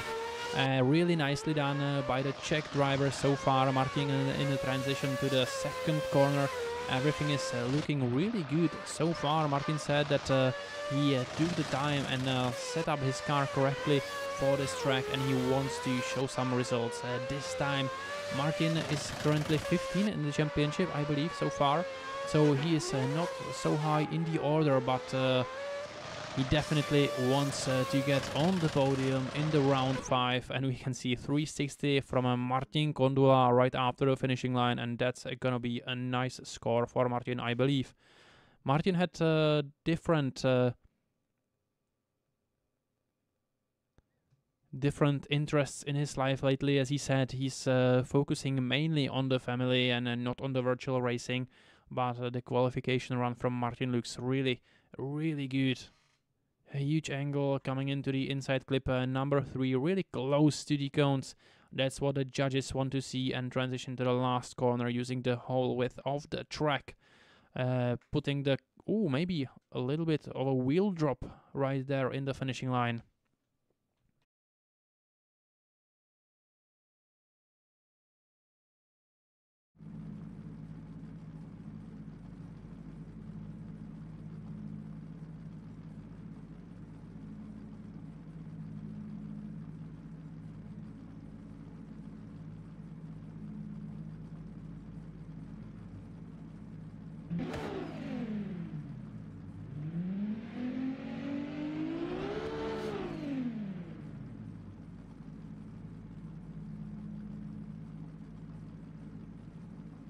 So let's have a look at the scores for Martin Kondula. First qualifying attempt, 95 points. That's a huge score and a huge statement by Martin Kondula. And as I said, he's aiming for a podium on a round 5 of CDSV. But right now, if I'm seeing correctly, it's Jakub Bartko on the starting line, being in a second gear. He's going to be starting from the second, as it seems. Jakub Bartko, first qualifying attempt. Let's have a look. Once again, coming in a really huge angle initiation right now. Jakub Bartko transition to the second corner, dropping the wheel on the curb. I believe, if I'm seeing correctly, we will see on the replay much better. But right now, Jakub Bartko on the straight, super fast, almost 130 kilometers per hour. Is he going to be able to break it? He is, but he didn't hit the inside clip number 3 correctly, as he hit one of those cones, and Jakub Bartko once again with a huge angle coming into the last outside zone, number 8, and across the finishing line.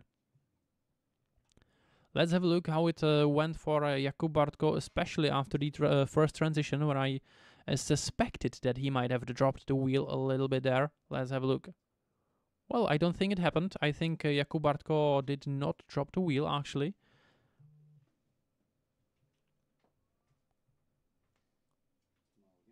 Well, it's looking like he might have been on the line, more likely than crossing the line.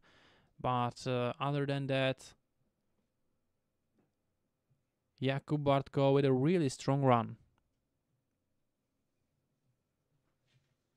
Being really wide, the only thing that didn't work out for Jakub Bartko in my eyes is the inside clip number 3, where he hit one of those cones, being too much on the inside of the track.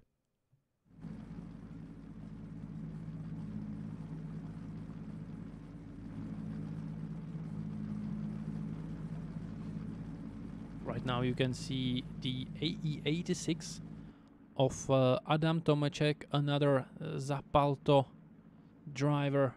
Beautiful car, HGK body kit, great livery, and Adam Tomeček is ready for his first qualifying attempt in a few moments, right before we get points for Jakub Bartko's run. 89 points for Jakub Bartko, so that's another really strong statement, and we can see that we have 4 89s, if I'm seeing correctly, as you can see on the left side on your screens.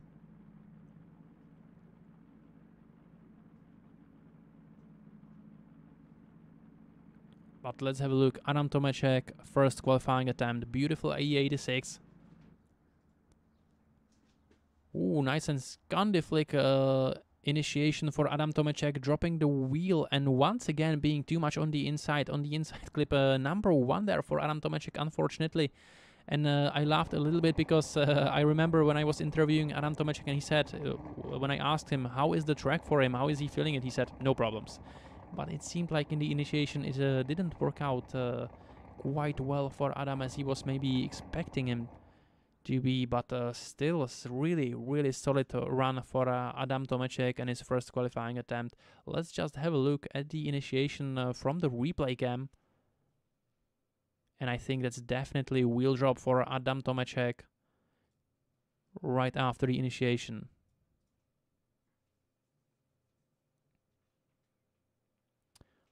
Yeah, well, that's gonna be a wheel drop for Adam Tomeček.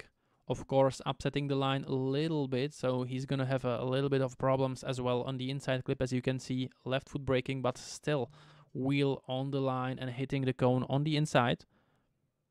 But right after that, super nice run from Adam. As you can see, the rest of the track was really nice.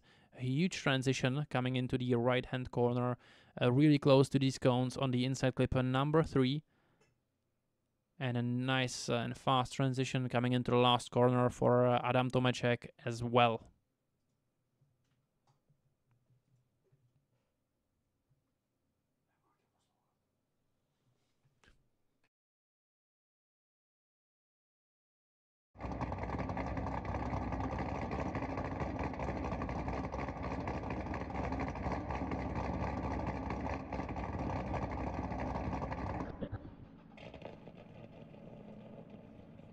And Adam Tomeček with 87 points, another really high score that's coming on the account of Adam Tomeček. And we can see right behind it Mohamed Ali with his Nissan S14 waiting for his first qualifying attempt.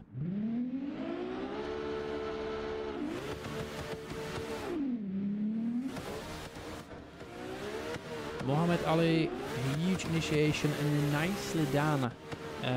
Mohamed Ali on a really nice line, even though I think he was a little bit too close to the cone right there on the inside clip, number 1, and going to the straight passage of Brno circuit right there.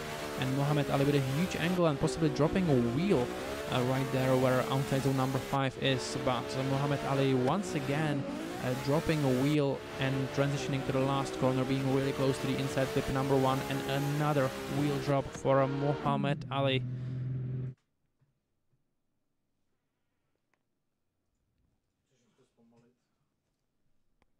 And you can see Mohamed Ali quite a lot of left foot braking, being too close to the cone and maybe even dropping the wheel on the yellow line right now. Mohamed Ali, and that's something we were talking about earlier. This track has a great flow, but if you make a mistake on the beginning, it upsets the flow and you're having problems to get back on the great and the correct line. And that's exactly the case of Mohamed Ali, who made a mistake in the beginning, and it basically carried himself throughout the whole run.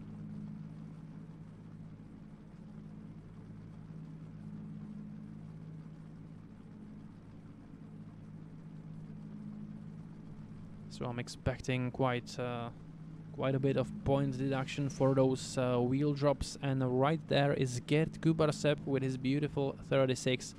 Gert Kubarsep, who managed to win the round for Etzlomchin, which was a great success because he didn't have a really good first 3 rounds.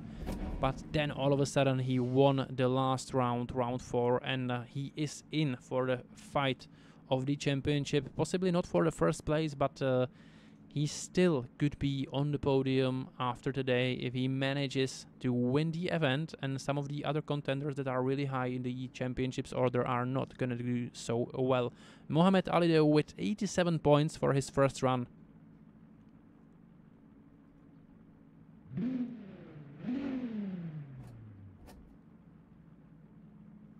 So let's have a look. Gerd Kubarsep starting from second gear as well.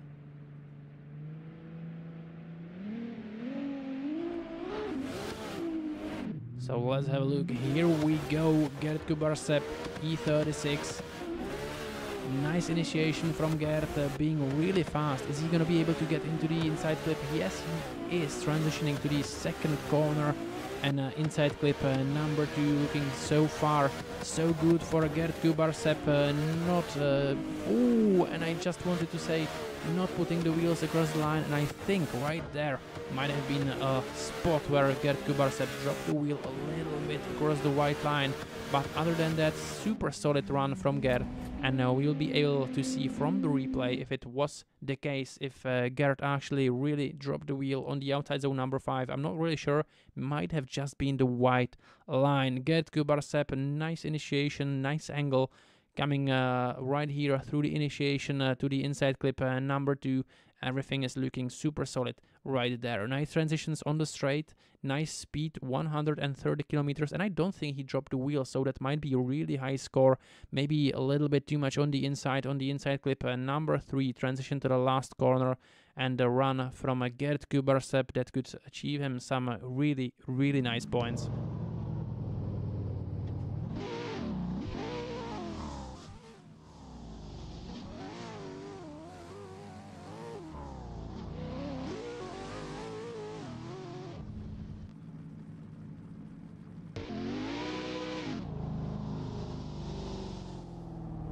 And 85 points for Gerd Kubarsep. Not as high as I would be expecting, but still a really solid score for Gerd Kubarsep.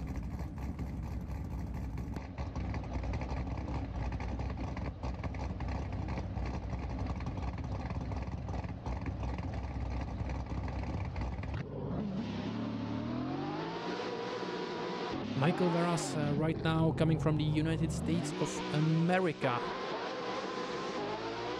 who managed to be on the podium in the last round as well.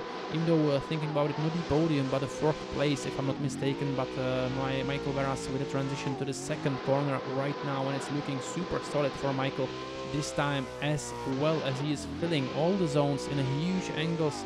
Right now coming into the inside clip number 3, really nicely done by Michael Varas, and moving on to the outside clip number 6 and 7, and everything is looking super good for Michael Varas so far across the finishing line. Might have been really close to dropping a tire in the last zone for Michael, but other than that, super nice run.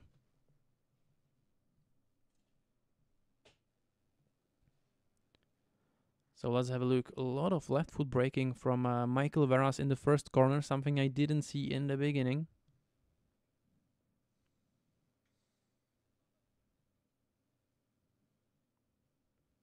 Michael Varas coming with a huge angle into the inside clip number 3. Now showing up the angle a little bit so he gets on the perfect line and setting the car for the last corner.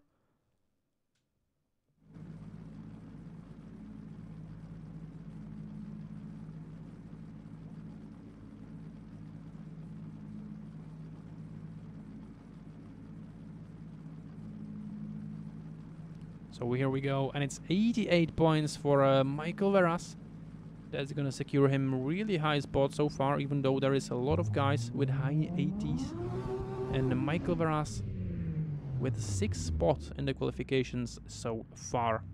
Right now with Joseph Donik, another American driver with a really solid standings in the championship. Beautiful S14 big duck clap. And here we go with a huge angle from Joseph Donik, and I would not be expecting anything else than superb qualifying run from Joseph, and that's exactly what he does, using the whole width of the track.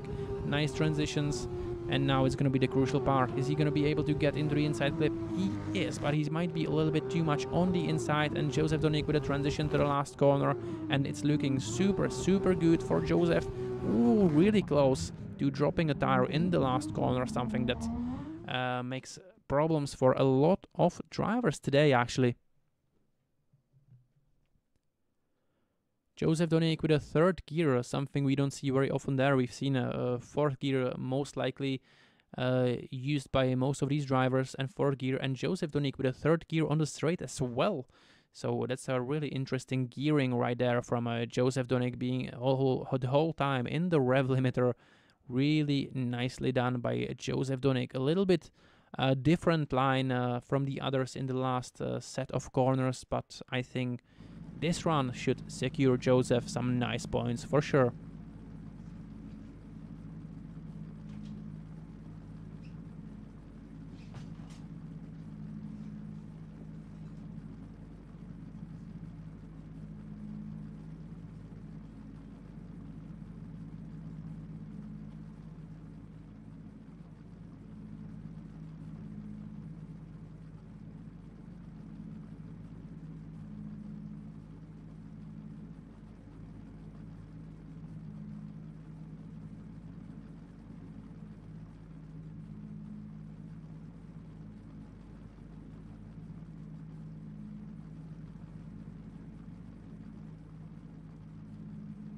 And it's 86 for Joseph Donik and his first qualifying attempt. And right now, we will move to Robert Kwiaczynski.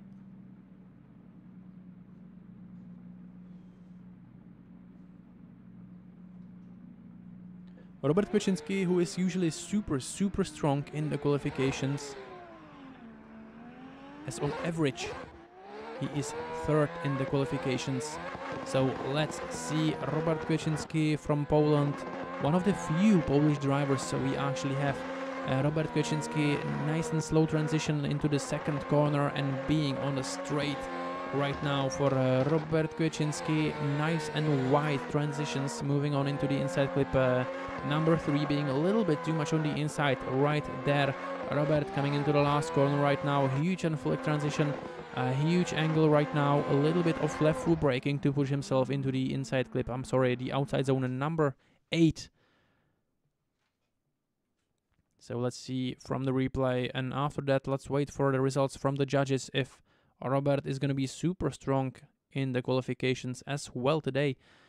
Robert made a little bit of a mistake right there, because I think he was too much on the inside of the track after the first corner, and it made some troubles for him in the transition. So it upset his line a little bit, and right there he was too close to the inside as well for Robert Kwiaczynski. But other than that, super nice run from the Polish driver.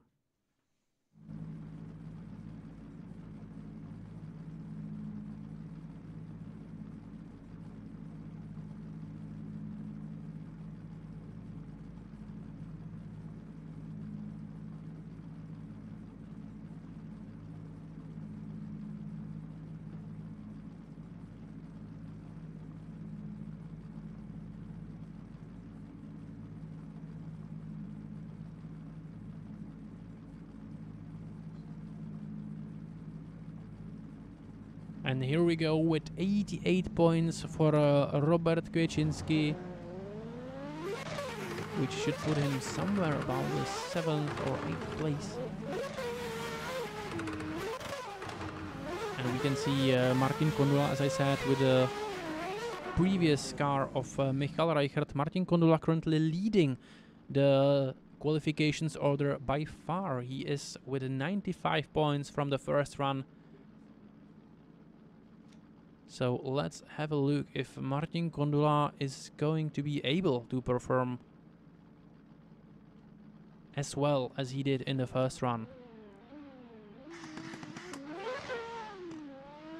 Here we go, Martin Kondula, E92, Tire Killer Evo 3. Oh, a little bit of a late initiation, that's not gonna set him on the right path. And he managed to get into the inside clip number 1, but he's gonna be on the wrong line, I believe. Martin Kondula coming on the straight right now, using the whole width of the track, maybe even dropping the tire a little bit. And once again, he wants to do a better run than he did in the first part, but I'm not sure he's going to be able to pull it off, as he's making some mistakes in the second run for Martin Kondula, and not being able to get into the outside zone number 8 as nicely as he did before in his first qualification run.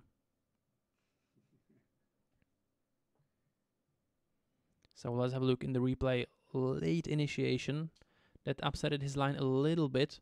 As you can see, it put him too much on the outside. Then he closed it too much on the inside. Now he's going to be almost dropping the wheel on the edge of the track with a lot of left foot braking. Not as clean and not as fluent run from Martin Kondula as we could see from the first one.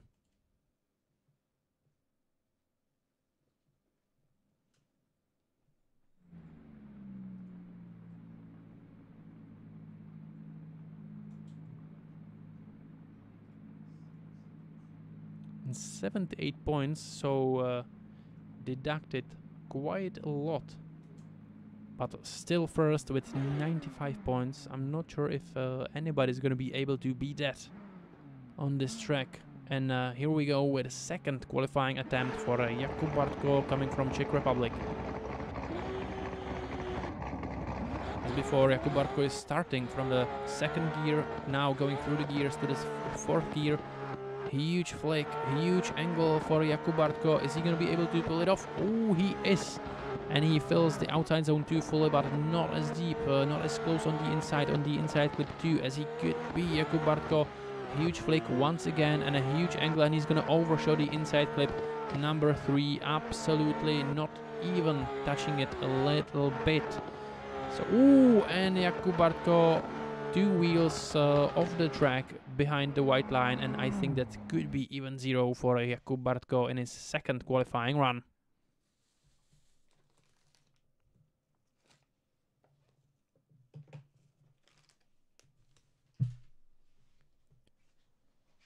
As we can see from the replay, Jakub Bartko not being able to have such a good run as he did in the first run. 89 points he had, right now overshooting the inside clip number 3. And on the transition to the last corner, and as you can see, the previous corner upsetted his line so much that he might even end up with 0.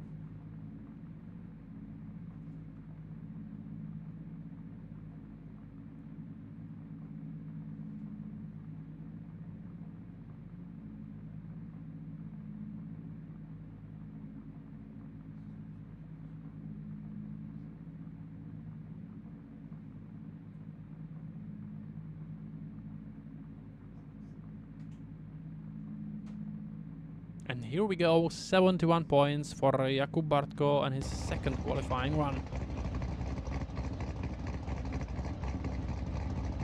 Right now it's the time to shine for Adam Tomeček.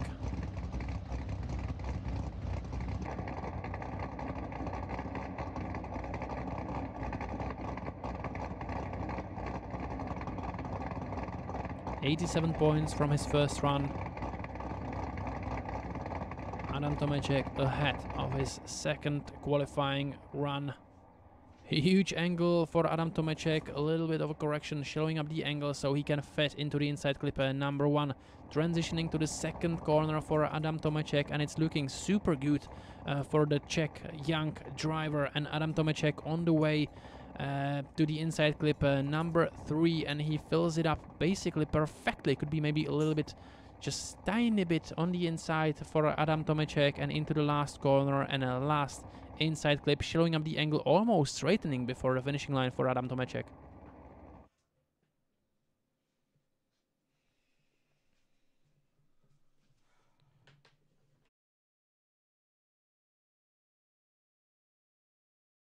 And we can see a replay of second qualifying run from Adam Tomeček. Beautiful E86 HGK body kit, as I said before. Zapalto driver.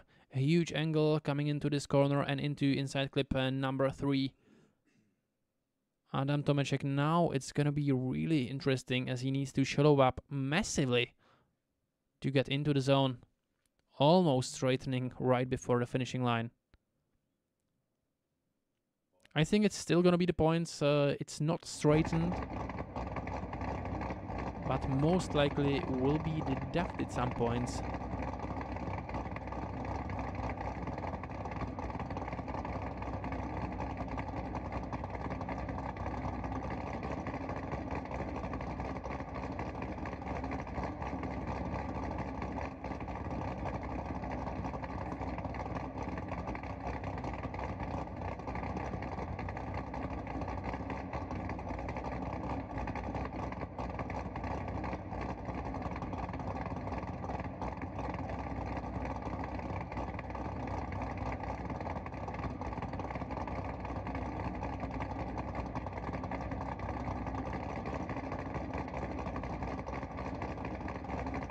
can hear the judges are still talking about the angle before the finishing line from Adam Tomeček.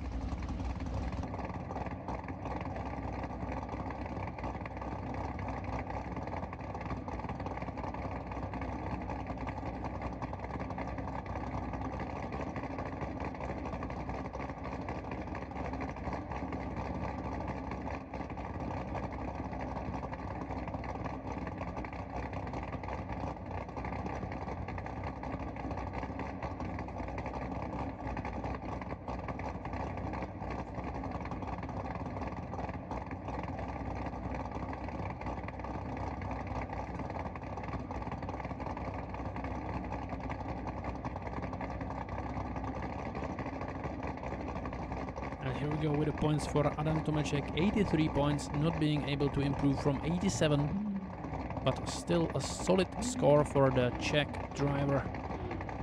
And right now we will see Mohamed Ali on the starting line, Nissan S14.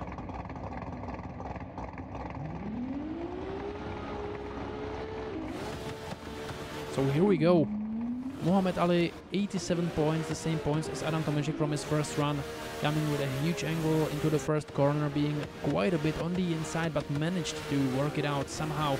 A slow transition from Mohamed Ali coming into the inside clip, number 2. Now almost dropping a tire on the outside of the track and moving to the... Oh, and Mohamed Ali being super wide on the curb right there, upsetting his line and hitting the cones in the inside clip, number 3, and that's gonna be a huge problem for Mohamed Ali and his second qualifying attempt as he's moving through the finish right now and dropping one wheel once again right before the finishing line, I believe. Let's check from the replay. Mohamed Ali, nice initiation, but he's super on the inside, has to left foot brake quite a lot. It upsets his line. He's going to be too much on the inside right there, hitting one of those cones. Left foot brake to push himself a little bit to the outside of the track. Right now, Mohamed Ali is super deep into the curb, upsetting his line into the inside clip and into those cones. Transitioning to the last corner with already upsetted line, needs to left foot brake quite a bit to make it work into the finishing line for Mohamed Ali.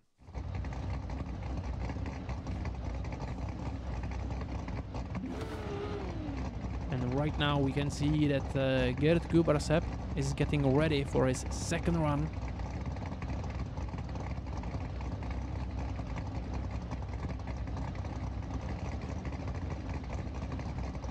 And the only one that touched the 90s so far is Martin Kondula, and now it's not many drivers ahead of us.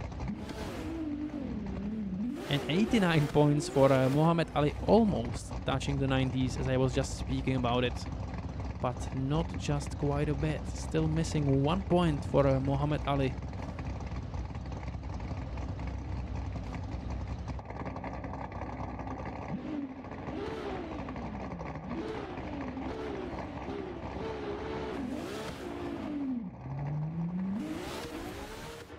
So here we go, Gerd Kubarsep, second qualifying run, nice and safe initiation. I would say he's gonna get really nicely into the inside clip, transition to the outside zone, number 2, maybe dropping the wheel there a little bit. Gerd Kubarsep, oh, a whole wheel or two on the curb right now for Gerd Kubarsep, and that's where the problems start for this driver. As you can see, it's gonna upset his line a little bit.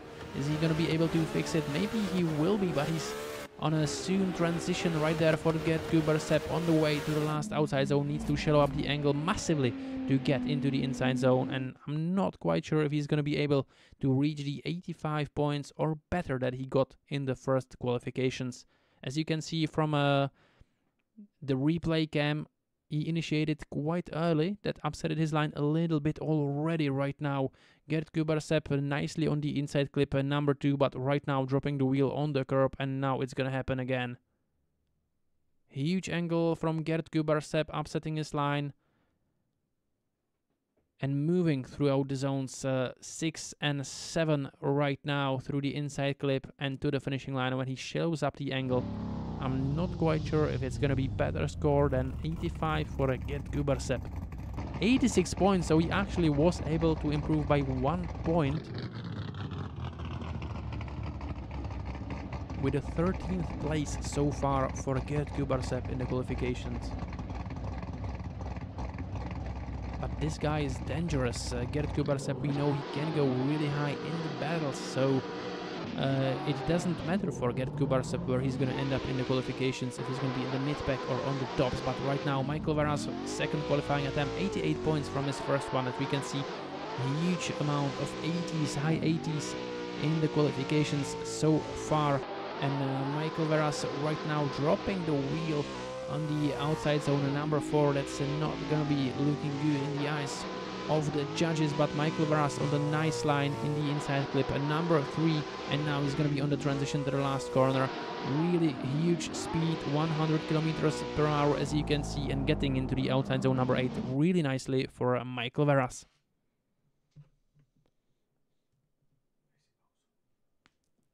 Let's have a look at the replay. Michael Verras, a little bit of an early initiation, needs to left foot brake quite a bit as well.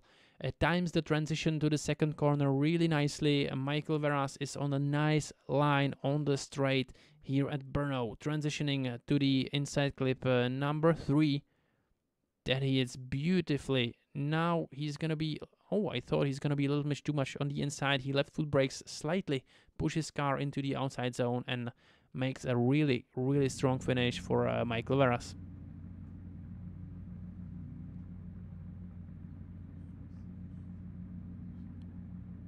So let's have a look at the points, and 88 points, so it's the same score. Talking about consistency, this guy, Michael Verras, 88 points, first run, 88 points, second run. Right now, Joseph Donik getting ready on the start. 86 points from the first run. Another American driver right there. S14. And in the time we are having less and less of the S14s, and I still love it. Beautiful car. Let's have a look at the second qualifying run from Joseph Donik, being a little bit too much on the inside on the IC number 1, but transitioning nicely into the straight. Oh, and Joseph Donik with a tire drop on the straight, now transitioning into the set of last 2 corners. Joseph Donik being too much on the inside clip number 3, now transitions to the last corner, and Joseph Donik on the full throttle, being carried to the outside zone number 8.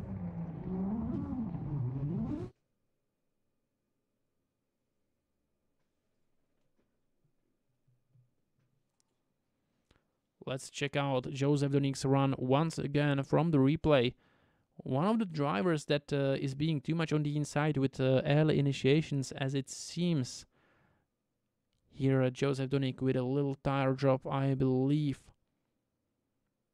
Right now setting the car in a huge angle, playing with the throttle a little bit, so he sets the car in a perfect line, and right now transitions to the last corner, left foot brake as well to stop the car from moving on the inside.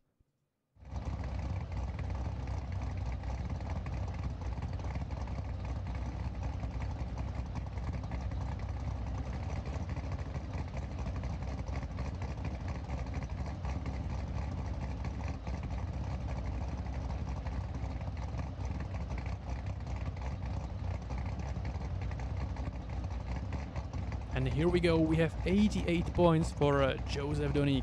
Improvement by 2 points.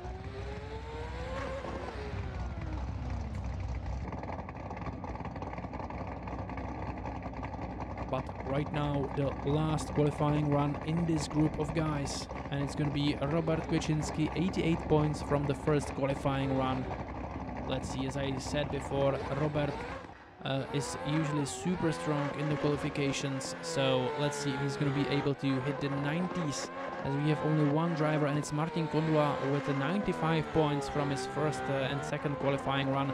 Robert Kwiaczynski right now on the straight, transitioning left and right, and moving on into the inside clip number 3 that he hits super nicely, and that's looking super good for Robert Kwiaczynski. Really clean, really nice angles, nice transitions. That could be a nice run for the Polishman.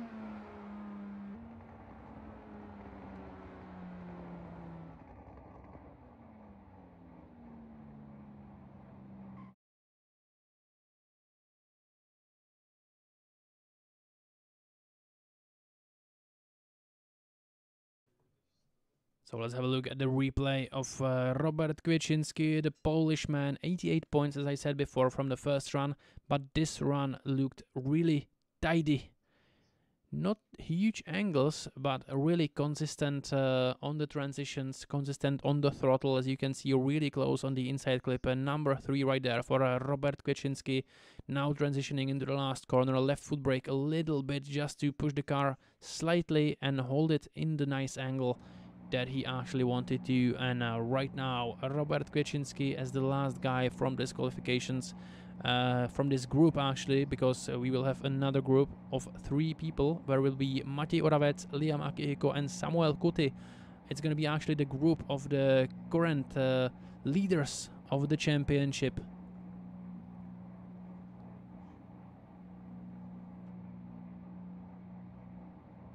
As I'm actually hearing, there's going to be more than just 3, there's going to be 5 drivers, maybe some late guys that didn't manage to get in time on the qualification so far, but right now still looking at the qualification run from Robert Kwiatkowski. The judges are probably discussing this moment, if Robert Kwiatkowski did have a wheel drop right there, right before the finishing line, or not. Whoa, and 96 points for Robert Kwiatkowski, and I was speaking that he's usually super strong in qualifications, and he takes the first place from Martin Kondula, and Robert Kwiatkowski is current leader of the qualifications so far. Is there somebody in the next group that's going to be able to take those guys down? We will see in a few moments, so give us a moment to restart the server, and we will be right back.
Okay guys, and we are back with the last group of drivers, and right now it's Matěj Oravec that is currently third in the championship with his E92.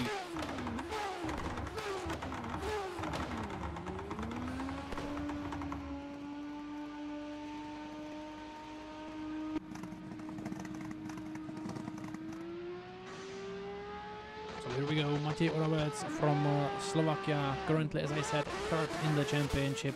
So he is driving for a lot. Matěj Oravec nicely done in the initiation. A huge angle and nice line so far for Matěj Oravec. One of the drivers that is usually really high in the qualifications as well. Using the whole track right now from Matěj Oravec, transitioning into the last set of corners. Matěj Oravec nicely done, really close on the inside clip. Number 3 now transition to the last corner using the whole track once again. Matěj Oravec not as deep as he could be on the inside clip number 4, and maybe upsetting his line a little bit and dropping the right wheel in his car over the white line, I think, or maybe just being on the white line. We will see from the replay, hopefully. But you can see Matěj Oravec nicely done on his qualification run, I believe. Could be somewhere in the 90s, hopefully, for Matěj Oravec. But another super strong driver in the battles. So the important thing for Matěj Oravec is that he has the points, I believe, and he is gonna be in the battles. And I don't even think he dropped the wheel right there. So just a little mistake with not being as close on the inside clip number 4 for Matěj Oravec.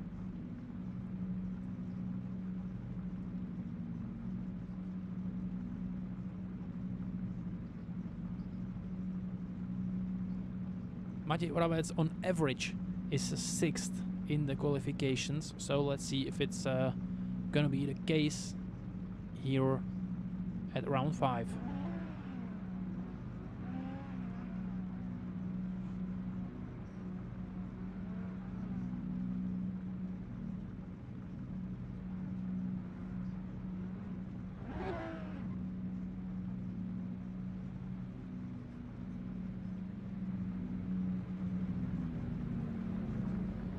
So here we go, 95 points for the Slovakian driver Matěj Oravec, sharing the 2nd place, so it's Martin Kondula right now. And on the starting line we can see Liam Akihiko coming from the United Kingdom and currently being 2nd in the championship. Liam Akihiko and his first qualifying run, beautiful S15. Huge angle from Liam Akihiko coming into the first corner, not as close to the cone as he could be on the inside clip number 1, transition to the 2nd corner, and now is the time to shine for Liam Akihiko. Nice speed, 134 kilometers per hour actually, and really close to the cones in the inside clip number 3. Liam Akihiko going into the last corner with a nice first qualifying run on round 5 CDSV for Liam Akihiko.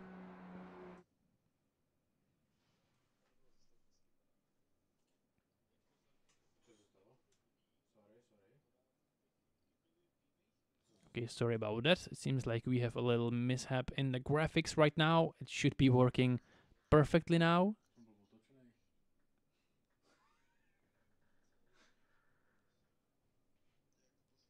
And it's Liam Akihiko with a replay of his first run.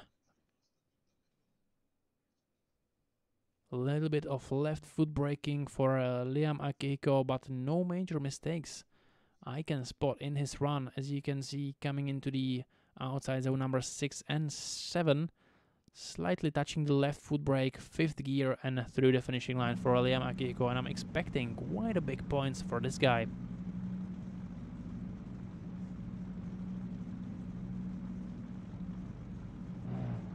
And here we are with the 90s finally, and it's 94 points for Liam Akihiko and his first qualifying run. And that should secure him a 4th position actually, right below Martin Kondula with 95 points. And right now it's Alex O'Hara who is a little bit late with the qualifications, as he is not the first one in the championship right now. I think he is somewhere about 8th spot in the qualifications. But Alex O'Hara with a beautiful car and beautiful lead line so far, transitioning to the second corner, and he is looking for the inside clip, and he found it. And Alex O'Hara, huge angle on the straight, using the whole track literally, having the rear wheels on the white line now with a little correction in his line, as he was too close on the inside clip number 3, and Alex O'Hara is moving on through the outside zone number 8 and through the finishing line. A really strong run from Alex. The only mistake I could spot after a long straight was a little correction, as he probably realized he is coming too much on the inside and needed to shallow up the angle a little bit. But let's have one more look at Alex O'Hara's run. Oh, he's being a little bit too much in the cones as well on the inside clip number 2 for Alex right there. And here it is. Little correction and hitting one of those cones on the inside clip number 3. Now has to use a lot of left foot brake because it upsetted his line.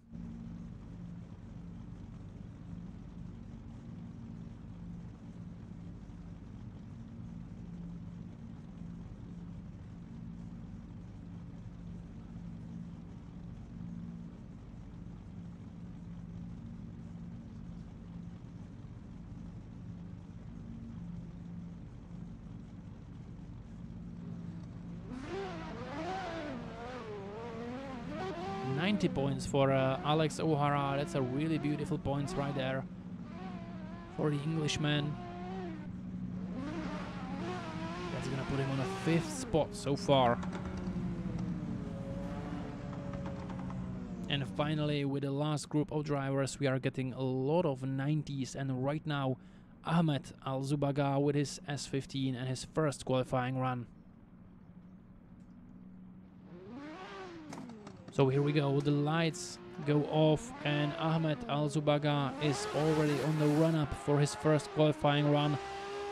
Scandiflick, as we usually see, a nice line so far for Ahmed Al-Zubaga. Maybe it could be a little bit more on the inside on the IC1, and right now transition didn't find the cones as well in the inside clip number 2, and Ahmed Al-Zubaga is coming.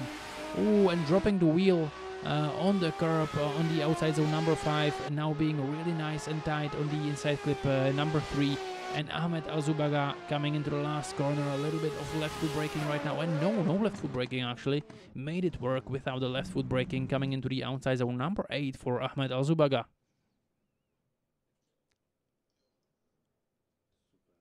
And we can see nice initiation for Ahmed, no handbrake, just a Scandi flick right there. Transitions right on point, and I thought he was not on the inside on those clips, and he was. So super nice job from Ahmed Al-Zubaga coming into the inside clip number 3 really nicely as well, using a little bit of left foot braking and not being in a huge angle, but the line is super good so far from Ahmed Al-Zubaga, moving into the outside zone number 8, where he was really wide, but I don't think he actually dropped a wheel there.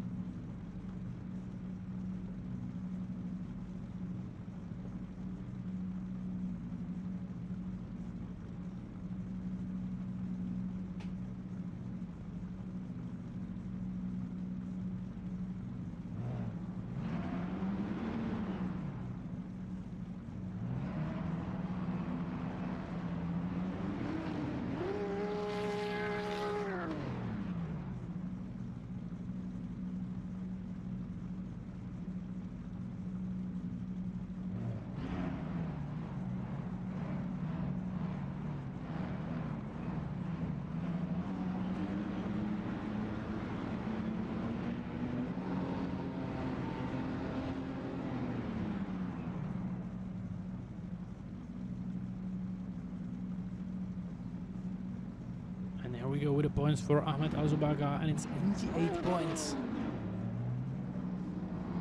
It's gonna put him in a 12th spot so far, right behind Michael Veras.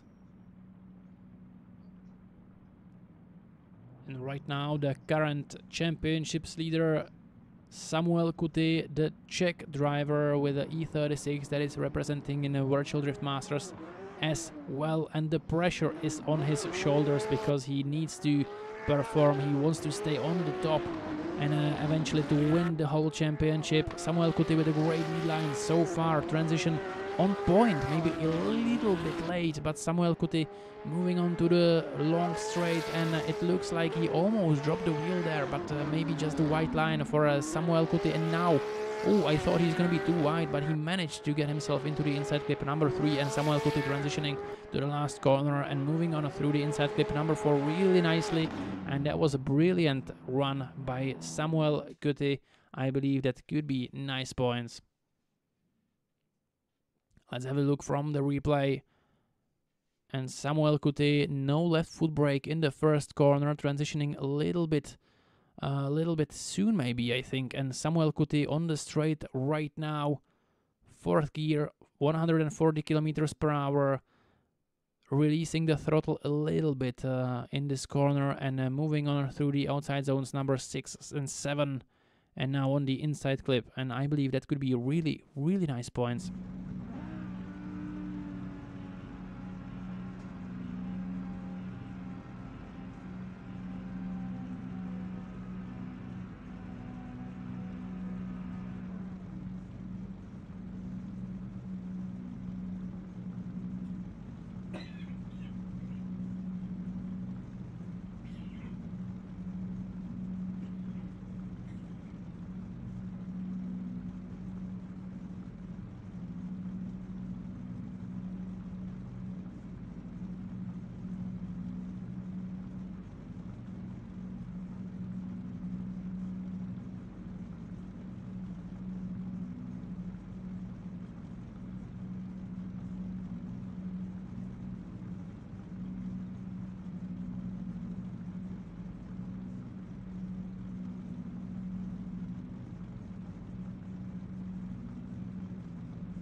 We go with the points for Samuel Kuti, 95 points, matching the points as Martin Kondula right now. And Samuel Kuti sharing once again 2nd, 3rd and 4th spot with Matej Oravec and Martin Kondula, as all of those guys have 95 points, and Matej Oravec actually as well. So let's have a look. Matej Oravec can change that. He is on the way for his 2nd qualifying run. Huge angle, huge flake right now, full throttle, no left foot brake for Matej Oravec. Nice line, and this could be big. As you can see, he's just playing with the throttle a little bit, just dancing on it. That's what you are actually supposed to be. You are not turning with your wheel, but you are turning more with the throttle. Right now, Matej Oravec on the inside clip number 3. Really nice and tidy, and transitioning to the last corner, and Matej Oravec through the inside clip number 4 and on the way to the outside zone number 8 and through the finishing line. And that was a really clean and really nice run from this Slovakian driver. As you can see, I think he barely touched the brake throughout the whole run, and you can see it on the telemetry on the right. Just dancing on the throttle and basically being in between like 100% and 80% of the throttle the whole time, and that's a beautiful work. No left foot brake so far. Maybe it's gonna be right here a little bit. Oh no, I'm not even sure Matej Oravec has a functioning brake, because I didn't see it in with any other drivers today. He just didn't use the brake at all in his run, so that's a beautiful job by Matej Oravec.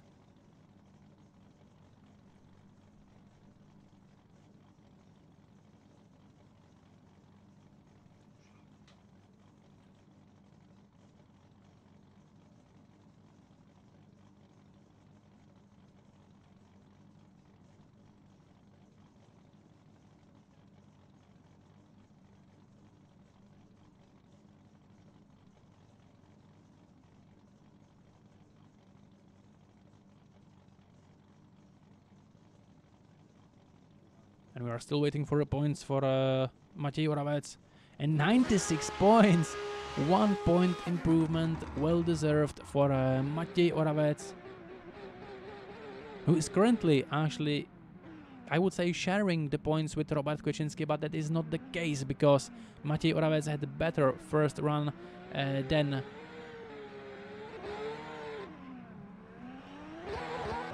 Robert Kwiatkowski. So Matěj Oravec is taking the first spot in the qualification so far, but right now it's Liam Akihiko with a huge angle, and it did not pay off because Liam Akihiko was not able to get in the pocket of inside clip number 1, and that's gonna hurt him. Putting one wheel off the track on the outside zone number 4, but right now he's coming with a huge angle from Liam Akihiko, moving on throughout the outside zone number 6 and 7 and to the last corner. A huge angle, almost backwards entry from Liam Akihiko somehow makes it work, but I don't believe that's gonna be an improvement, and Liam Akihiko probably knows it. But it's not a big harm because Liam Akihiko is currently 5th in the championship, and it's only not in the championship, I'm sorry, in the qualifications so far, and only 2 points are separating Liam Akihiko from Matěj Oravec, who is leading the qualification so far. So it's not a big difference. As you can see, a few minor mistakes from Liam Akihiko in his second run. A beautiful last corner from Liam Akihiko as he almost backwards entry into the corner.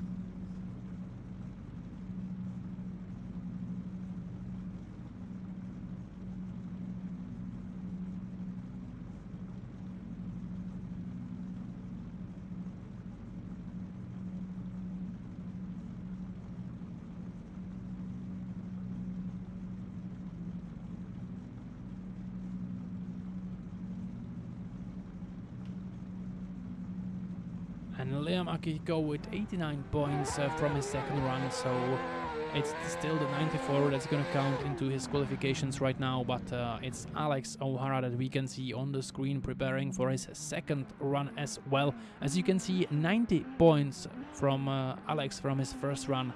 So let's have a look how the second run will go for Alex. The lights went off and he is already on the run-up. It's going to be a huge flick, as we can see from most of these drivers today, and Alex O'Hara so far with a beautiful line, full throttle. We can see a transition coming into the inside clip number 2, beautiful line so far by Alex O'Hara, using literally the whole track right now. A huge angle, a little bit of the left foot brake for Alex O'Hara, but making it work coming into the inside clip number 3. Right now Alex O'Hara will be in the transition for the last corner, full throttle all the way, not even using the left foot brake. And that's gonna be a huge score for Alex O'Hara.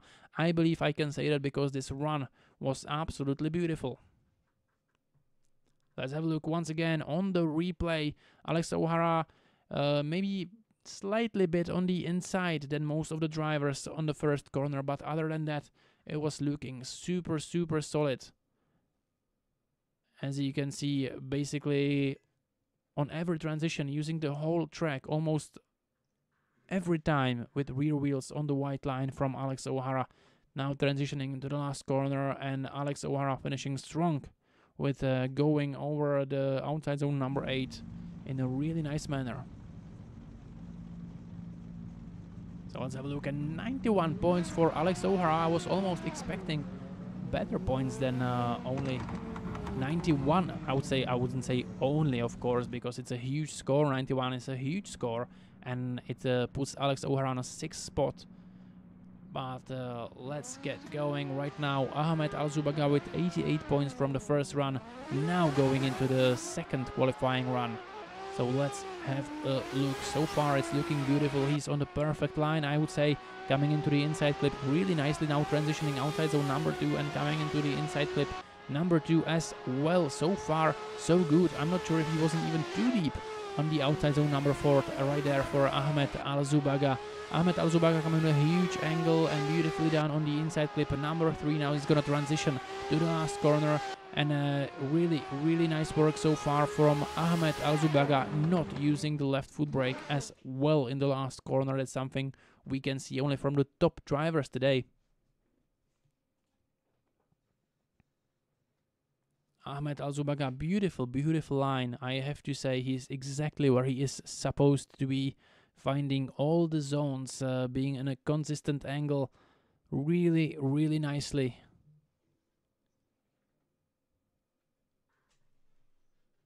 Really nicely done from Ahmed Al-Zubaga, as you can see.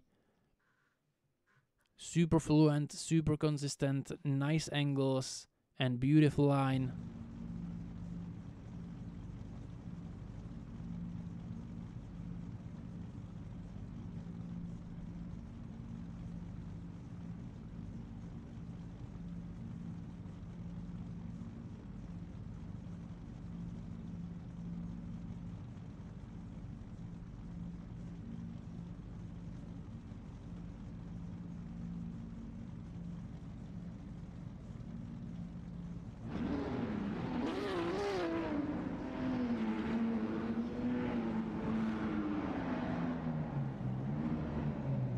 It's 94 points for Ahmed Al-Zubaga. Beautiful score from Ahmed. And right now we will see Samuel Kuti.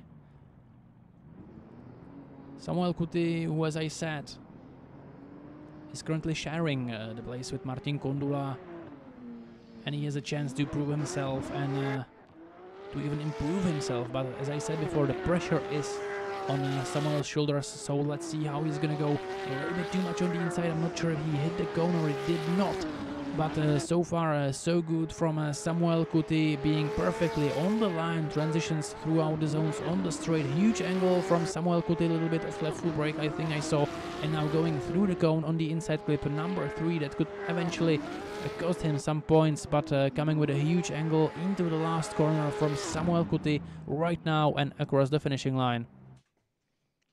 We will see the replay from Sam, and that's gonna be it for today. It's gonna be the qualifications over, and after that we will jump right into the battles, but we will have about 20 minutes break. But let's concentrate more on the qualification run from Samuel Kuti, as we can see from the replay, being too much on the inside clips, it seems, for Samuel Kuti, but a huge angle coming from the 5th to 6th outside zone. Really nicely done by Samuel Kuti.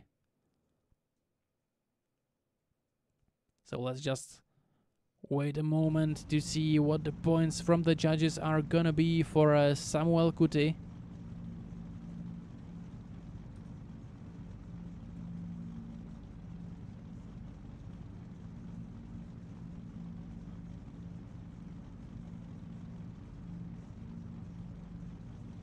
So here we go.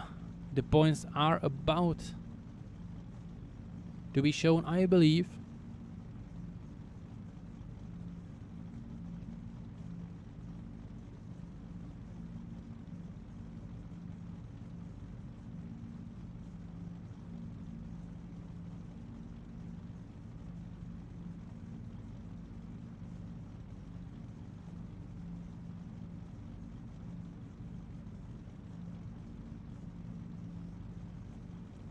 So here we go, and the points for Samuel Kuti, 95 points, so the same score as his first run, and Samuel Kuti is gonna be somewhere on the... Samuel Kuti is with the 3rd place, and let's have a look at the results for the qualifications. The first one is Matej Oravec with 96 points, the best qualifier today. After that, Robert Kwieciński, the Polishman, with 96 as well, but with worse first run than Matej Oravec. Samuel Kuti, 95 and 95, being 3rd, and Martin Kondula right behind Samuel Kuti with the same score, 95 points. After that, Liam Akihiko at 5th place, 94 points. Ahmed Al-Zubaga, Alex O'Hara, Mohamed Ali being 8th in the qualifications. After that, Talal Nahar with 89 points. Talhat Semenimes with 89 points as well. And Algetami, Bartko, Veras, Josef Donik, Walter Boláček and Adam Tomeček with a 16th place and 87 points. After that, Niklas Netušil from Germany, 87 points. Gerd Kubersep, Amar Bagdatli, Hamdan, Winterlik, Mitchell, Dobek and Dominik Kirali with 80 points and 24th position.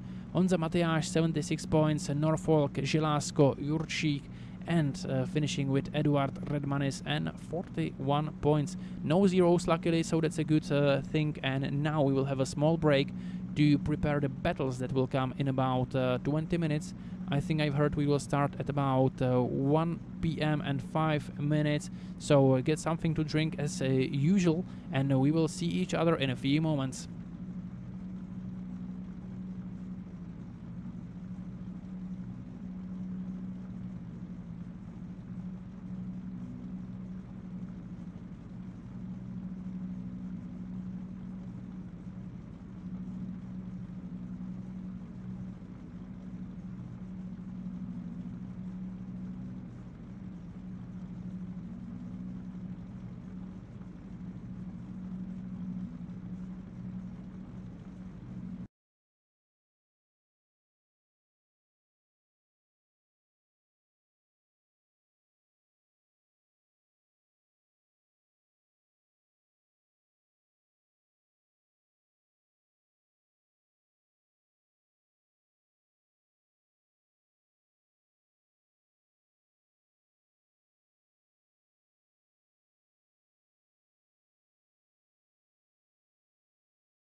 So, ladies and gentlemen, we are back with the battles action this time, and the first that was supposed to go is Matej Oravec, but he is with a buy run with 96 points, so we will not see it as we are not doing buy runs.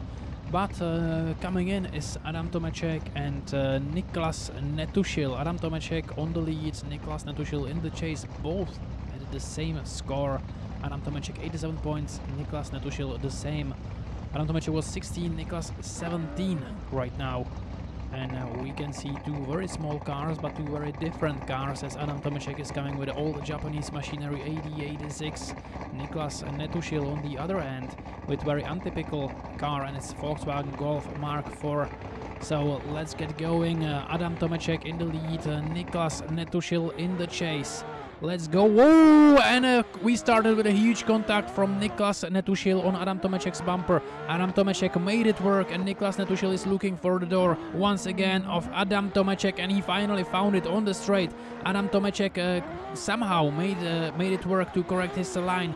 Now dropping the wheel, Niklas Netušil shortcutting the track a little bit to get back on the door of Adam Tomeček, and both guys are transitioning into the last corner. Niklas Netušil with a little later transition, and Adam Tomeček and Niklas Netušil both through the finishing line, and Niklas Netušil is over-rotating after the finishing line, but I think it was on purpose, as he is coming back most likely throughout the whole track. Let's have a look what actually happened. Oh, Niklas Netušil pushing the bumper of Adam Tomeček in the first corner, then shortcutting the track and putting the wheel off the track for Niklas Netušil. Adam Tomeček, so far so good. His lead line is pretty on point, I would say, and Niklas Netušil is struggling a little bit in the chase position now, being too much on the inside, and Adam Tomeček with a nice lead line throughout the whole track. I would say Niklas Netušil once again shortcutting the track a little bit and now over-rotating across the track.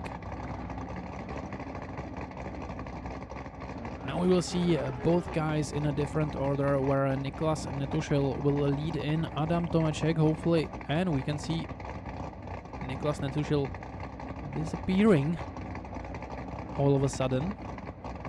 But now he's coming back to the starting line.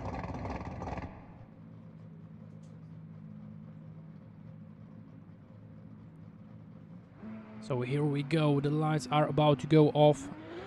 Niklas Netušil to lead in Adam Tomeček right now. Adam Tomeček leaving some space in between him and Niklas, as he knows he should be really in the safe position right now. And still Adam Tomeček missing some proximity on the door of Niklas Netušil. Niklas Netušil really close to the curb right now, and both guys super fast on the straight and going into the inside clip. Number 3, Adam Tomeček once again washing out a little bit. And Niklas Netušil with Adam Tomeček into the last corner. Adam Tomeček finally pushing on the door of Niklas Netušil in the last corner. And I'm really interested in what the scores are going to be like, because Niklas Netušil with a huge mistake in the first part of the battle, where he pushed the bumper of Adam Tomeček, but Adam Tomeček with a really messy chase run on his chase, as we can see, but Niklas Netušil cutting the track a little bit on the inside clip number 2, where he was too much on the inside of the track. But Adam Tomeček making a huge corrections in the chase run, really fighting to find a nice spot on the door of Niklas Netušil car.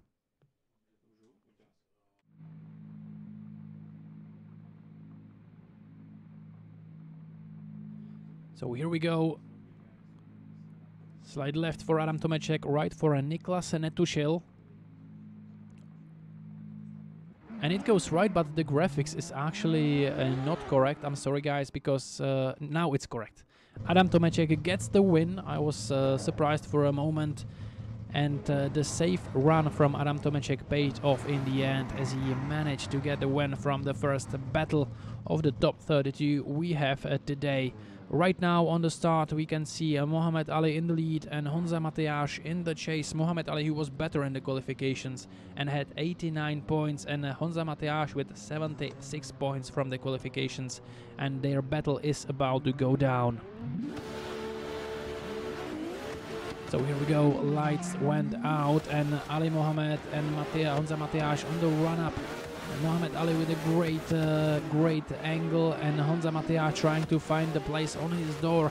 Close transition from Honza Matias, but a really nice lead line from Ali Mohamed as he showed up a little bit to gain some proximity. And right now Honza Matias will need to dive on the door of Mohamed Ali, and that's what he does. Mohamed Ali too much on the inside of the track, hitting one of those cones.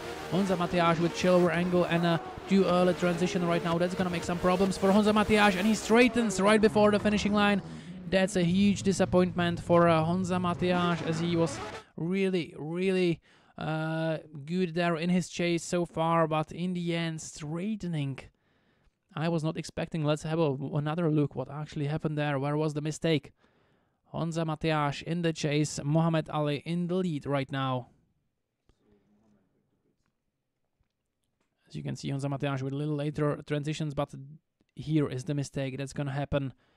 Honza Matias really close on the door of Ali Mohamed, and now he probably didn't know where he is for a tiny bit of a moment, and he transitioned too soon. Then he wanted to make some corrections most likely, and got the grip of his rear axle and just straightened his car, and he's going into this half of the battle with a huge disadvantage right now. Honza Matias, the lights went out, and Ali Mohamed, who is chasing down this Czech guy.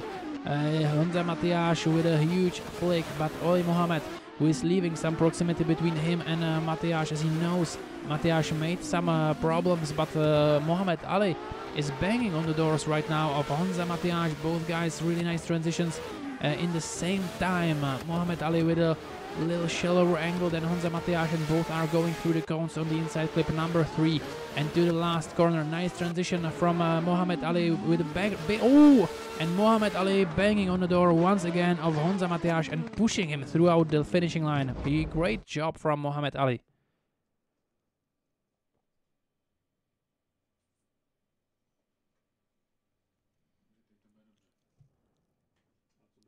So let's have a look once again. Mohamed Ali closer than I thought he's gonna be. Really close on those transitions.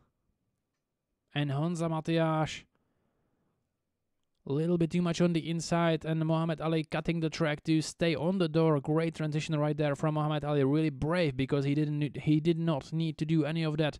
And a little contact from Mohamed Ali on Honza Matias, but Honza Matias was decelerating slightly, I think, so this should be most likely pretty clear who is gonna take the win right now. Slide it right for Mohamed Ali, slide it left for Honza Matias.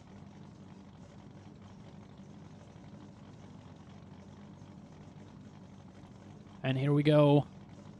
Let's see where it's gonna go. And the winner is Mohamed Ali. Mohamed Ali is the one who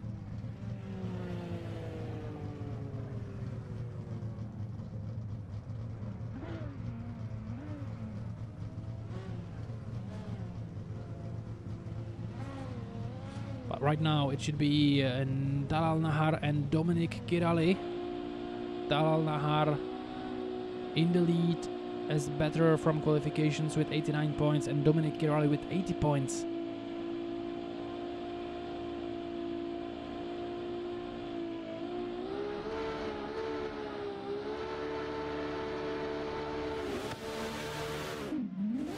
So here we go. Talal Nahar in the lead, Dominic Kirali in the chase, both with a really nice initiation, really close. Dominic Kirali washing off a little bit right there, but Talal Nahar on a really good lead line so far. Dominic Kirali is doing what he can. He's making a little corrections to get as close as he can on the door. Oh, a nice transition from Dominic Kirali right there. And Talal Nahar and Dominic Kirali both into the last corner. Nice transition from Dominic Kirali as well, but a really nice lead line from Talal Nahar as well.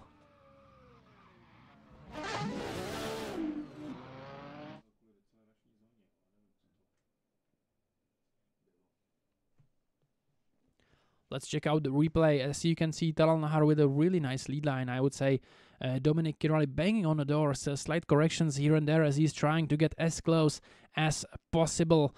Almost lost in the smoke, but really close on those transitions. But the smoke shouldn't be a problem because most of these drivers are actually turning their smoke off, so they can see clearly and not getting lost in the smoke. It's one of the few advantages from the real life that, for example, you can turn off the smoke and the conditions on the track are staying the same. No patchy conditions, no rains, even though in my opinion it would be super interesting if we could set up, for example, the rain that would change the dynamics on of the race. For example, set a different weather for the same race and some rain. That would be really interesting, but I'm not sure, and I don't think that Assetto Corsa provides it even with some mods at this moment. But let's have a look in the another half of this battle, and it's gonna be Talal Nahar chasing down Dominic Kirali. Talal Nahar missing some proximity but trying to cut the track on Dominic Kirali. Dominic Kirali with a nice lead line so far, could be a little deeper in the outside zone number 2, and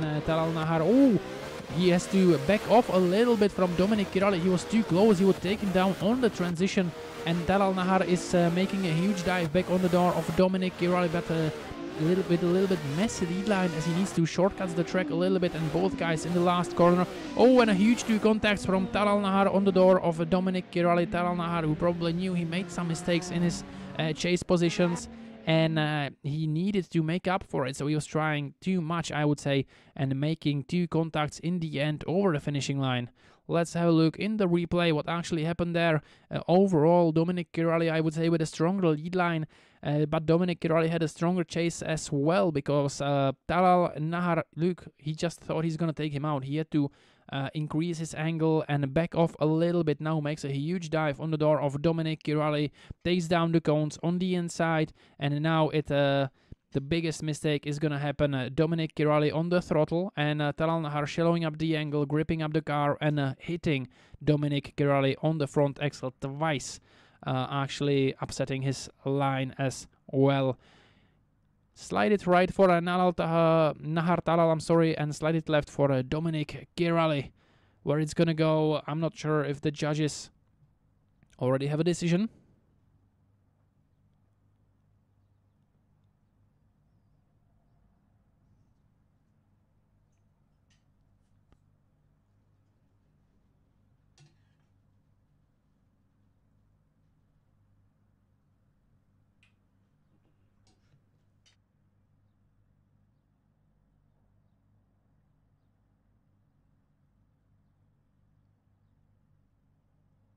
So here we go. It's not as clear decision as I thought it's gonna be.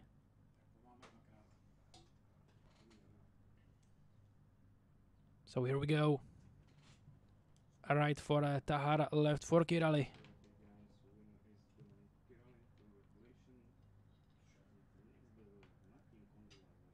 One more time, and twice for Kirali, so a split decision for Dominic Kirali, but Kirali is the one who takes the win from this battle, and we are moving on to Martin Kondula and Eduard Redmanis, and I just hope that Martin Kondula will be able to get in this battle. Oh, he is, because he has some other appointments he actually needed to make, so hopefully he will stay in the battle. Martin Kondula is leading because he had 95 points in his qualification run. Eduard Redmanis, who is chasing with 41 points from qualification, so not much, and you can see the separation from the beginning is quite big, and Eduard Redmanis is missing the proximity on Martin Kondula, and Martin Kondula with a really nice lead line, even though I think he might have dropped. Oh, and that's a huge problem for Eduard Redmanis, who straightened as a rocket and almost took down Martin Kondula on his lead line.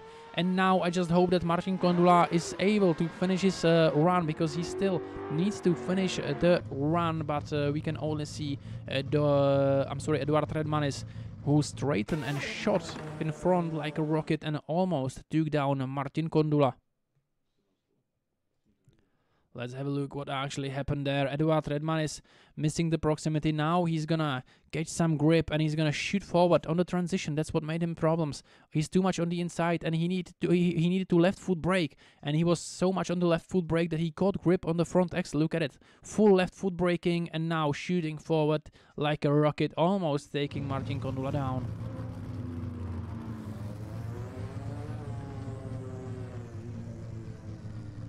We unfortunately didn't see the rest of the run for Martin Kondula, so I just hope that he was able to finish the run without any problems. But now let's have a look at Martin in the chase and Redmanis in the lead. Martin eventually with a huge advantage into this battle, and Eduard Redmanis on the lead. Martin Kondula, he does not need to push, he can play it really safe and tactically in this run, but he's really close on the transition on Eduard Redmanis. Eduard Redmanis with quite a good lead run actually. Martin Kondula, oh, and a huge problems for Eduard Redmanis once again. Oh, and this is scrappy. Eduard Redmanis, oh, over rotation, and Martin Kondula hitting Eduard Redmanis, and unfortunately that's a scrappy lead run from Eduard Redmanis, and Martin Kondula didn't finish his run because he had nowhere to go, and he hit Eduard Redmanis as well. Luckily, it's not in real life because both guys would be coming into the corner in about 140 kilometers per hour, as you can see on the top right corner. Martin Kondula, close transition, and the decision should be pretty clear who is going to the top 16 right now.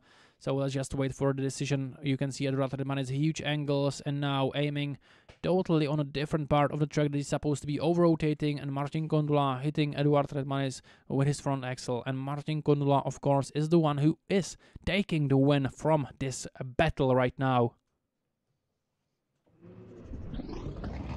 But another two drivers are getting ready on the starting line, and it's Michael Veras and Saif Hamdan, both really close qualification results. Michael Veras with 88 points, Saif Hamdan with 84 points.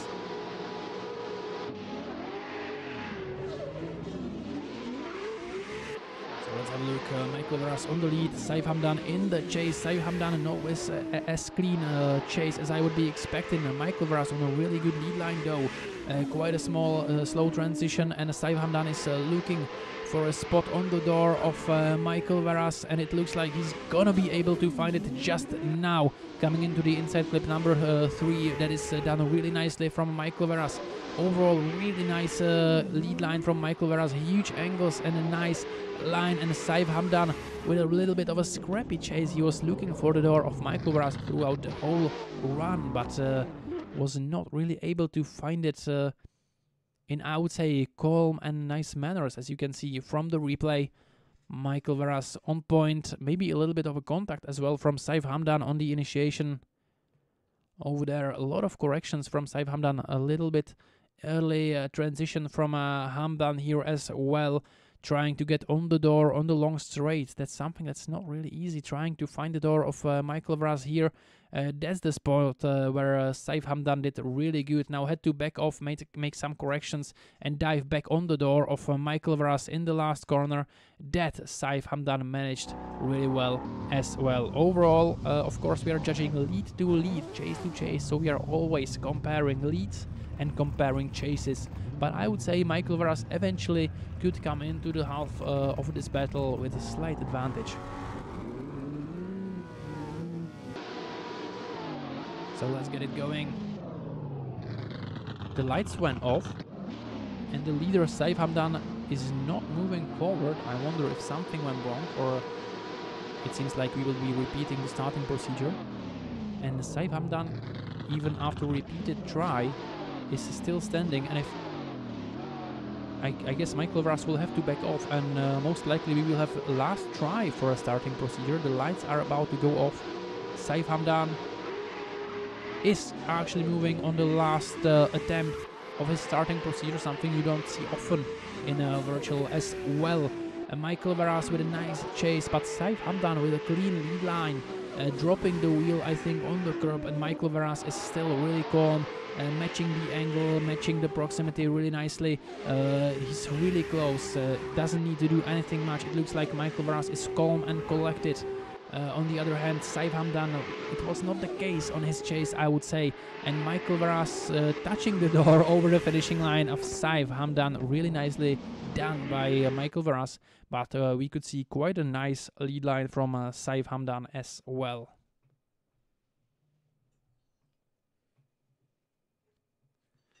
It should be most likely another one of those easier ones to decide, in my opinion, as unfortunately Saif Hamdan made some mistakes in his chase.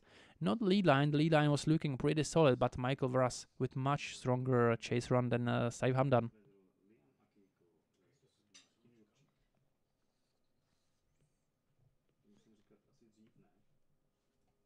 And Michael Verras with the win from this battle. That's what I was expecting. Unfortunately for Saif Hamdan, the day is over for him, and Michael Verras moving on to the top 16. But right now we will see Liam Akihiko in the lead and Martin Jurčík in the chase. This should be interesting battle as well, because Liam Akihiko with 94 points. Liam Akihiko, who is currently second in the championship, right behind Samuel Kuti. And Martin Jurčík with 66 points, so the track did not fit him really well, I would say. So let's see how good will be the chase from Martin Jurčík on the door of Liam Akihiko. Liam Akihiko with a nice lead line so far, but Martin Jurčík cutting the track, but getting back on the door on the inside clip number 2. Now I thought there's going to be almost contact, as Martin Jurčík was really close to the rear bumper of Liam Akihiko. Both guys coming into the inside clip number 3. Martin Jurčík cutting the track slightly a little bit, but the proximity is really nice from Martin Jurčík so far. Liam Akihiko calm and collected, coming into the last outside zone, and Martin Jurčík and Liam Akihiko over the finishing line.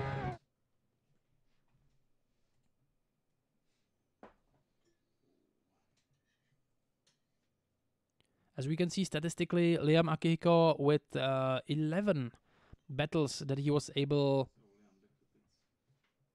to win, and only 0 actually won battles for Martin Jurčík in CDSV 2025 season. But Martin Jurčík was doing everything he could do on his chase, and it was not bad, to be honest. The proximity was there, some corrections here and there, but of course really nice lead line from Liam Akihiko, as I would be expecting.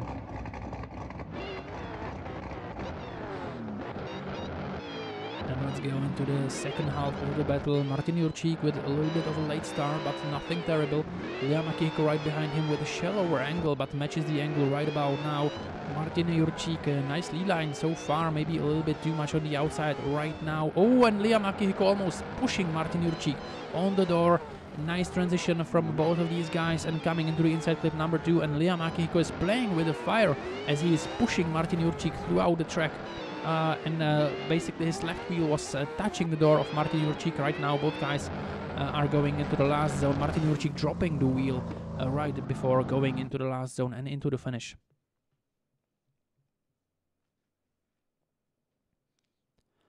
Let's check out this madness from Liam Akihiko. I was expecting a little safe run, maybe keeping some distance, but matching the angles nicely. But let's have a look at that. It's the exact opposite. Liam Akihiko with shallower line than Martin Jurčík, and he is playing it on the proximity and playing it dangerously. As you can see, he had to brake quite a bit not to hit Martin Jurčík in the inside clip number 3, and both guys transitioning. Oh, and there was a contact actually from Liam Akihiko, and that could not be looking really good for Liam Akihiko, as he hit the rear bumper of Martin Jurčík in the last corner.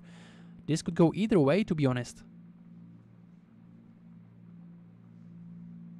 Slide it left for Liam, slide it left for Martin, and I'm not sure, because overall I would say Liam would be taking the win, but with the mistake he made in the last transition where he pushed Martin Jurčík and upsetted his line, that's not something the judges want to see, definitely.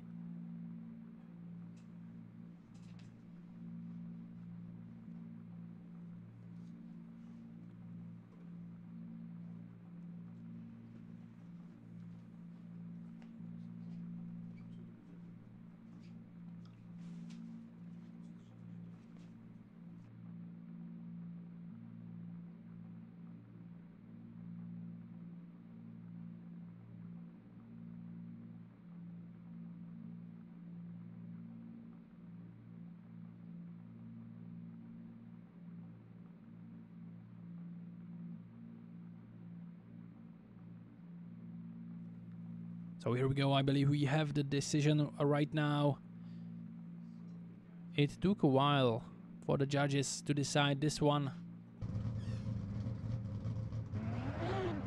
We'll see it on the graphics, and here we go.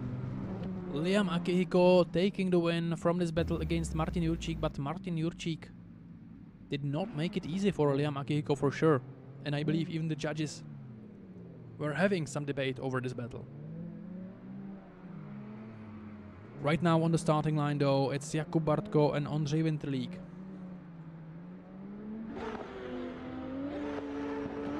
Two Czech guys starting against each other on the CDSV in 2025 is not something you see every day. And Jakub Bartko in the lead, Ondřej Winterlík in the chase, Ondřej Winterlík and a huge problems actually for Jakub Bartko, who was super wide on the initiation, and I thought it's gonna be problem from Ondřej Winterlík, but it was actually messy lead line from Jakub Bartko, and that could hurt him so much. Ondřej Winterlík trying to find the door right now of Jakub Bartko, which is not happening, but Jakub Bartko looks like he's trying to get away, as he really messed up his first corner right now. Both guys coming across the finishing line. Ondřej Winterlík super far away from Jakub Bartko right now. Let's have a look at the replay, what actually happened there. I think Jakub Bartko overshot it. What actually happened there? It didn't look like he was super fast, but he made it so wide from Jakub Bartko, and it upsetted the chase line from Ondřej Winterlík. So it was kind of obvious that Ondřej Winterlík was not able to chase down Jakub Bartko correctly, but he should be on his door in the second part of the track, but it didn't happen. Jakub Bartko is just pulling away from Ondřej Winterlík. As you can see, the proximity is just increasing and increasing each meter, every meter on the track. The proximity just gets bigger and bigger. So I'm wondering what it's going to be like right now, whether Ondřej Winterlík will lead in Jakub Bartko, because it looks like Jakub Bartko has got so much more pace than Ondřej Winterlík right now. So let's have a look if it's going to be the case, and Jakub Bartko is going to be on the chase on the left foot brake all the time. We can see a lot of smoke from Jakub Bartko on the starting line. Ondřej Winterlík in the angle. Jakub Bartko pulling up on the door of Ondřej Winterlík right away, and it really looks like Jakub Bartko is much faster, but Ondřej Winterlík with a nice lead line. And how is it going to end up actually? Because and Jakub Bartko with a huge mistake as well, as he almost straightened on the transition through the last two corners. Ondřej Winterlík right now still managing to be on the good lead line, but it looks like Jakub Bartko is just much more faster, and it makes some problems for him because he is not able to hold his car in the angle and stand on the left foot brake. And we can see it in the drifting sometimes in the real world as well. If you have a fast driver and a slow driver, to chase down a slow driver, it's a really difficult task. You can see on the right side the telemetry from Jakub Bartko. He's standing on the left foot brake all the time almost. You can see a little shallower angle and standing on the left foot brake. Ondřej Winterlík, a nice lead line, but look at this. Jakub Bartko with huge problems chasing down a slower leader. Another interesting battle, and another battle where I don't know where it's gonna go, because eventually Ondřej Winterlík, as the worst one from these two guys in qualifications, could eventually take the win, because Jakub Bartko making a huge mistake on the lead and then making some mistakes on the chase.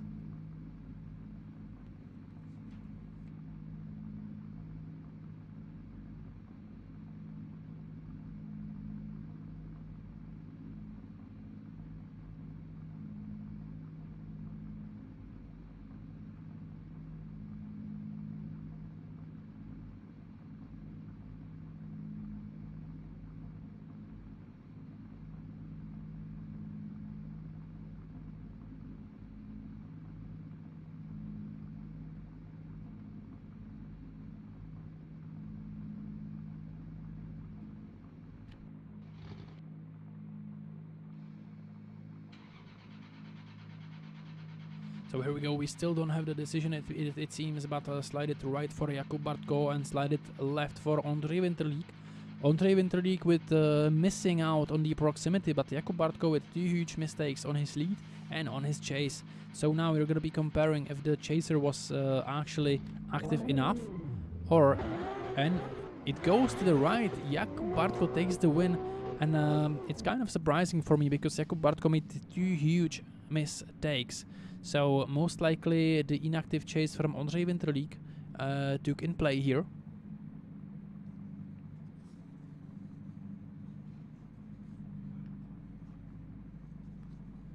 Right now we will switch out the drivers, so we will be back with the second half of the top 32 in a few moments, guys. So hang tight and we will be back.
second half of the top 32 battles, and the battle that should be going is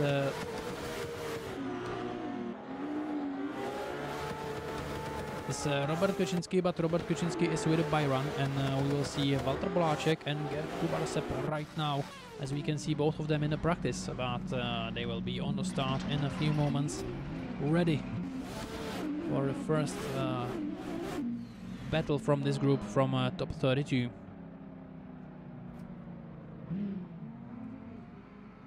Walter Bolacek as the one who was better in the qualifications with 88 points against Gerd Kubarsep with 86 points. Bolacek in the lead, Kubarsep in the chase. Kubarsep could be really strong in the battles.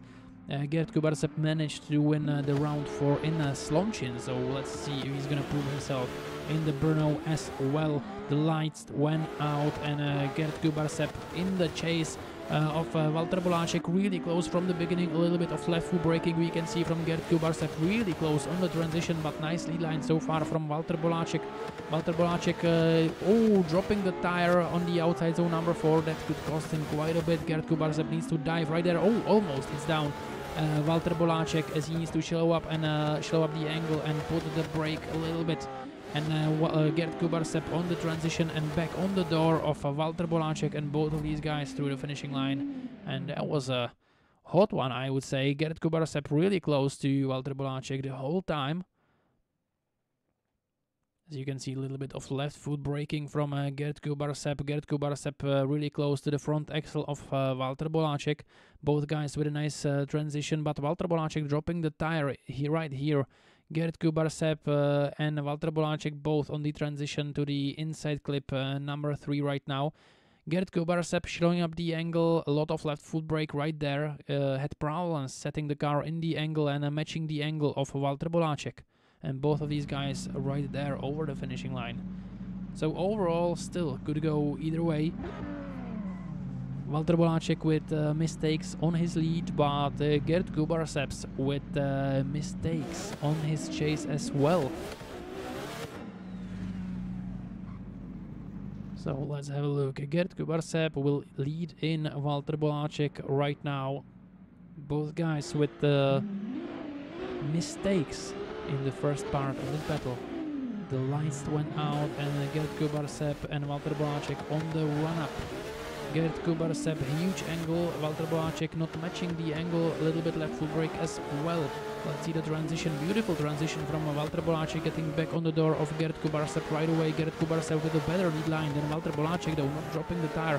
Full throttle on the straight for both of these guys, and Walter Bolacek with a great dive. And Gerd Kubarsep with a mistake, as he is too much on the inside clip number 3, taking down the cones. Both guys into the last corner, and Gerd Kubarsep and Walter Bolacek with a little mistake as he washes off and drops down the tire in the last corner. Let's check out another wild replay. Walter Bolacek trying to get back on the door right from the beginning on Gerd Kubarsep. Nice transition right there from Walter Bolacek. Super great lead line so far from Gerd Kubarsep. Nice transition from Walter as well. Both guys go into the right-hand side corner, and Gerd Kubarsep making a mistake as he is taking down the cone on the inside clip number 3. And now we will see, I think, a mistake from Walter Bolacek. He washes off, almost looks like he would be lost in the smoke. But I believe none of these drivers actually used the smoke. So we will see mistakes on both sides. It could go either way. Even if I would have to judge, I would know. I would not be surprised with one more time, so we will see.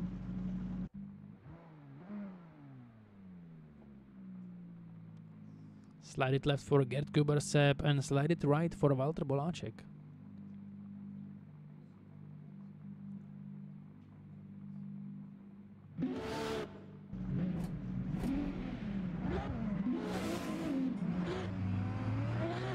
The graphics are still not showing for some reason, but oh, now it is. But you can see even the drivers getting ready, and it's one more time between Gerd Kubarsep and Walter Bolacek. Mistakes on both sides, on their leads and on their chases. Right now, Gerd Kubarsep will chase down Walter Bolacek one more time in this top 32 battle. Lights are out. Valter Bolacek and Gerd Kubarsev are ready for the one more time battle. Valter Bolacek really wide there. I'm not sure he's going to be able to get into the inside clip. And Gerd Kubarsev now with a huge advantage as Valter Bolacek under the huge pressure makes a huge mistake. Valter Bolacek dropping the tire once again, and Gerd Kubarsev with much cleaner chase this time. He needs to make a dive on the door of Valter Bolacek right there, but Valter Bolacek correcting his lead line. And both guys really close and transitioning to the last corner right now. Gerd Kubarsev super close on the door of Valter Bolacek, who is actually dropping the tire in the last zone as well.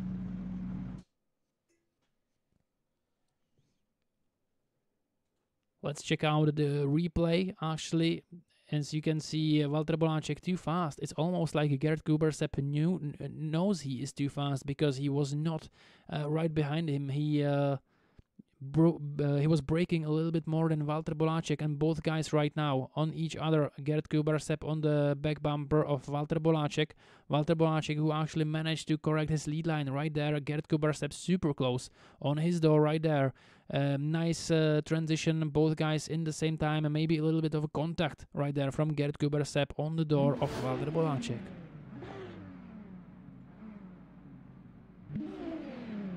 So let's head into the second half of this battle, where Valter Bolacek will chase down Gerd Kubarsev. Gerd Kubarsev eventually with slight advantage coming into this half of the battle. Whoa, Valter Bolacek really close to Gerd Kubarsev. Gerd Kubarsev, nice lead line. And Valter Bolacek is losing some ground. He needs to make a dive on the straight, shallow up the angle a little bit and get back on the door of Gerd Kubarsev.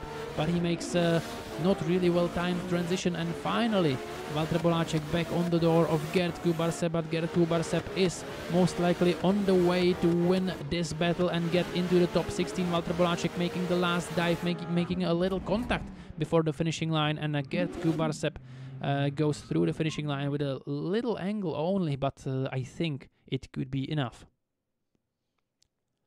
Let's check out the replay, how it played out, and most importantly, how Valter Bolacek managed to lose so much ground. I think he was too close on the transition, or before the transition to the second corner, and he needed to back off a little bit from Gerd Kubarsev. Right now, Valter Bolacek correcting himself and being back on the door of Gerd Kubarsev. Really close. Gerd Kubarsev with a little bit of a left foot brake, and both guys going into the last corner. And we can see on the graphic, Gerd Kubarsev is the one who takes the win and moves to the top 16. And that takes us to the next battle, which is gonna be a huge one. It's gonna be Alex O'Hara versus Anthony Norfolk, and we know that Alex O'Hara, he wants to take the podium because he was not able to be on round 4 in Slomchin, and he was leader of the championship at that time, I believe. But because he was on a real-life competition, he was not able to manage to get in the round 4.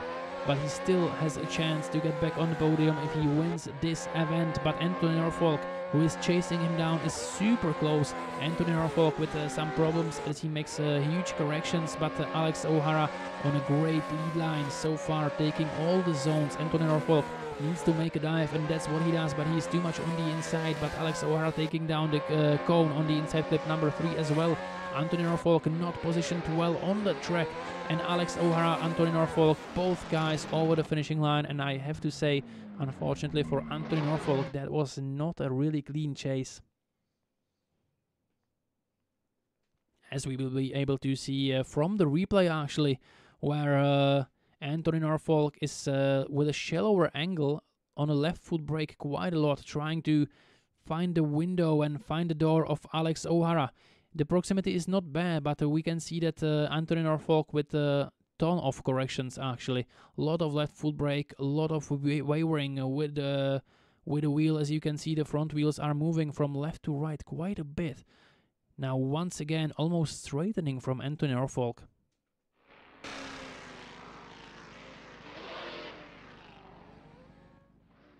And I know that Alex O'Hara is one of the most experienced drivers on the grid on CDSV. So I believe that he will be playing it a little bit safe on his chase, because he knows he's in a great advantage coming into this half of the battle. So let's see Alex O'Hara chasing down Anthony Norfolk. Alex O'Hara not playing it safe, as I said, and being super close from the beginning, washing off a little bit. Anthony Norfolk with not a bad lead line actually, and Alex O'Hara after the transition getting back right on the door, super close on the transition, not the samely timed transition actually as I would expect from Alex O'Hara, and Anthony Norfolk cutting the track a little bit, taking down a few cones on the inside clip number 3, and Anthony Norfolk, Alex O'Hara, Anthony Norfolk, ooh, and a contact between Anthony Norfolk and Alex O'Hara, and I have to blame Anthony Norfolk right away from my position, but of course it's not a super legit thing to say because I'm just a spectator and it's up to the judges actually. But if I think, and we will see it from the replay, that Anthony Norfolk was almost over-rotating in the last corner, so we will see what actually happened there. Anthony Norfolk, not a bad lead line so far, but Alex O'Hara with a banger chase. Both guys coming into the inside clip number 3. Anthony Norfolk too much on the inside. Alex O'Hara still within the nice proximity from Anthony Norfolk. And here we can see Anthony Norfolk with a huge angle.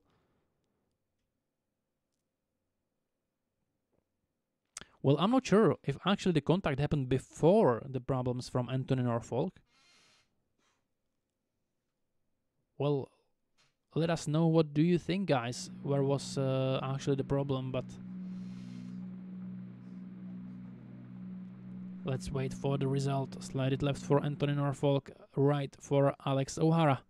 And right it goes, and Alex O'Hara is the one who took the win, so most likely the hit was caused by Anthony Norfolk and his over-rotation.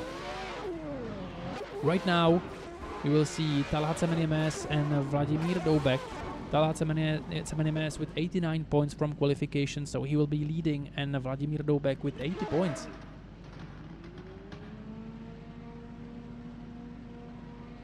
Talhat Semenimes, of course, with his GT86 carbon drift team, same team as Samuel Kuti or Amar Bagdatli, for example, and Vladimir Doubek with his exact replica of his real life drift car.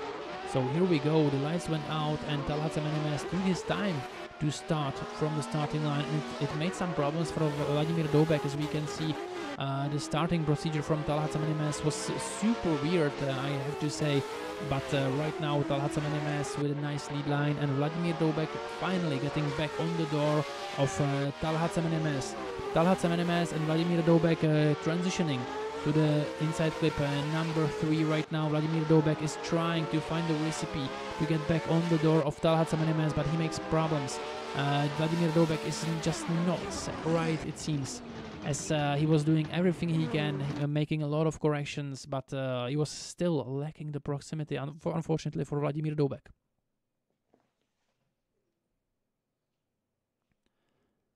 As we can see, Vladia was missing out on the proximity from the beginning. Right here after the transition, he somehow made it to the window and was actually in the proximity on Talhat Semenimes. But right here, he washes off a little bit, loses some proximity, is wider than Talhat Semenimes, and of course on a different lead line than Talha and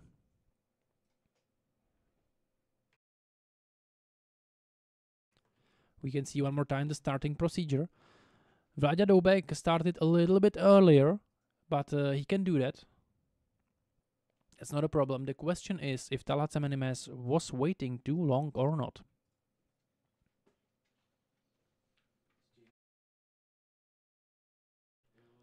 And I believe it's 3 seconds that you can wait before you go after the lights go out. And I believe that Talhat Semenimes was within those 3 seconds. So the starting procedure was probably correct.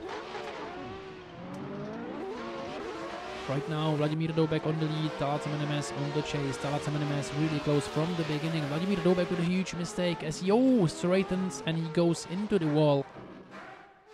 That's not something we want to see from Vladimir Doubek. I think he initiated not as he wanted to. He put so much or too much left foot brake, straightened his car and went into the wall. That's unfortunate ending for Vladimir Doubek.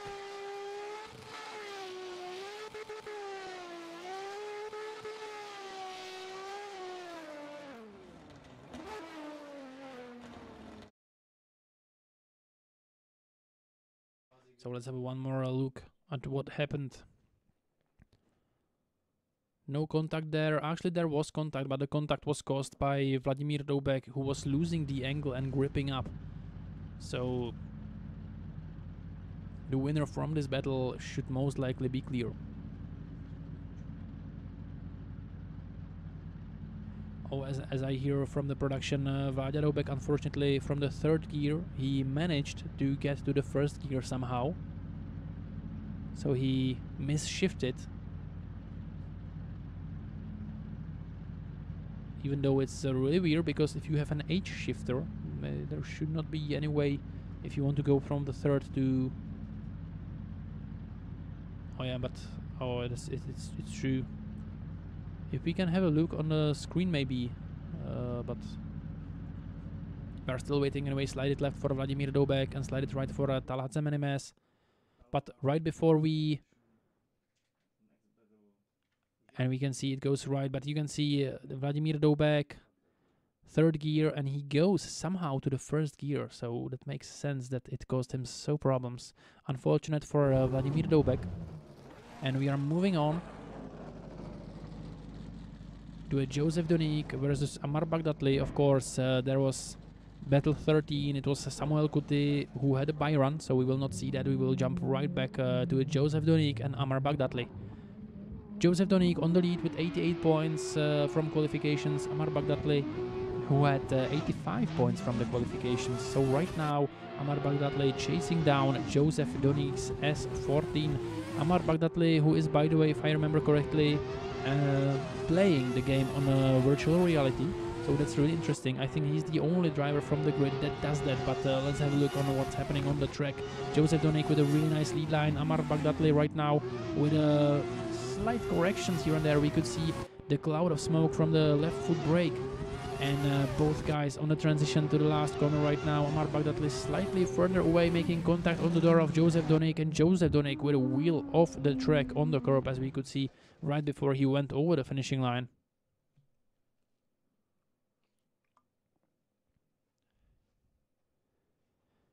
By the way, the vehicle from Amar Bagdatli is called Sherry, and supposedly it's Russian, if I remember correctly. If you've never seen it before, because I for sure have never seen it before. Joseph Donik in a huge angle. Amar Bagdatli. Oh, there was a contact on the front axle from Amar Bagdatli on the front axle of Joseph Donik, and right now I believe there's going to be more contacts right about here, where Joseph Donik put his wheel off the track, and I believe it was caused actually by Amar Bagdatli and the contact.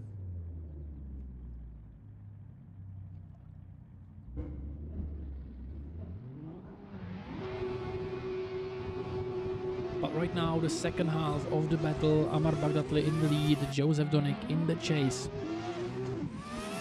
Joseph Donik super close right from the initiation of Amar Bagdatli.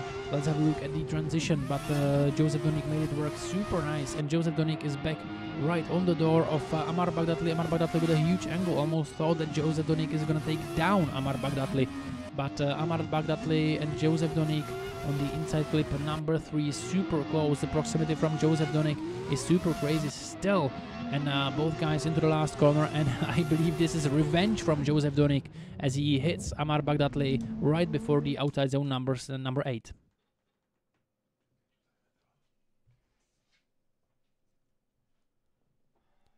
So let's have a look. Joseph Donik with the replay of his chase, super close. The proximity from Joseph Donik is absolute madness right now, I believe. Amar Bagdatli a little bit too much on the inside, on inside clip number 2. He took down one of those cones. A little bit of a late transition and dropping the wheel from Joseph Donik, so that's a little mistake on his side. But Amar Bagdatli once again too much on the inside, taking down the cones. Joseph Donik with the left foot brake to separate himself a little bit from Amar Bagdatli, and those contacts that happened in the last corner right before going over the finishing line from Joseph Donik on the door of Amar Bagdatli. Slide it left for Amar Bagdatli and slide it right for Joseph Donik.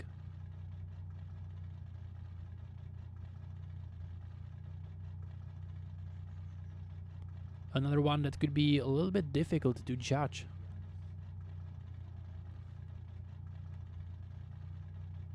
So here we go for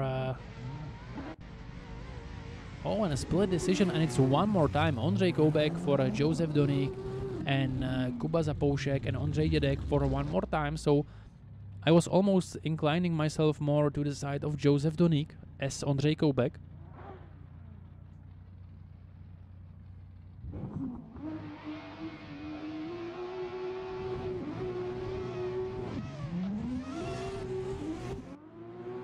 So let's have a look at this one more time. Josef Doník, huge angle, and Ammar Baghdadli right behind him from the beginning. Both guys coming into the second corner. Josef Doník with a great lead line, maybe showing up a little bit, almost dropping the wheel on the curb, but Ammar Baghdadli with him the whole time. Ammar Baghdadli with a super fast transition and putting his wheel on the door of Josef Doník, who is cutting the track slightly on the inside clip number 3. And both guys coming into the last corner where Ammar Baghdadli makes a mistake and drops down the wheel and hits once again Josef Doník on the door right before the finishing line, and it seems like it's a game of revenge, really, because those guys are always hitting each other in the last corner. As you can see, a super nicely transition from Ammar Baghdadli right here. Josef Doník making a mistake, taking down almost 2 cones on the inside clip number 3. And now Ammar Baghdadli, oh, I think he hit Josef Doník on the rear bumper on the transition actually, and now hits him again. So that's a pretty big mistake from Ammar Baghdadli. If there was no decel from Josef Doník, I think that's... What is going on? What is going on? That caught me off guard, to be honest.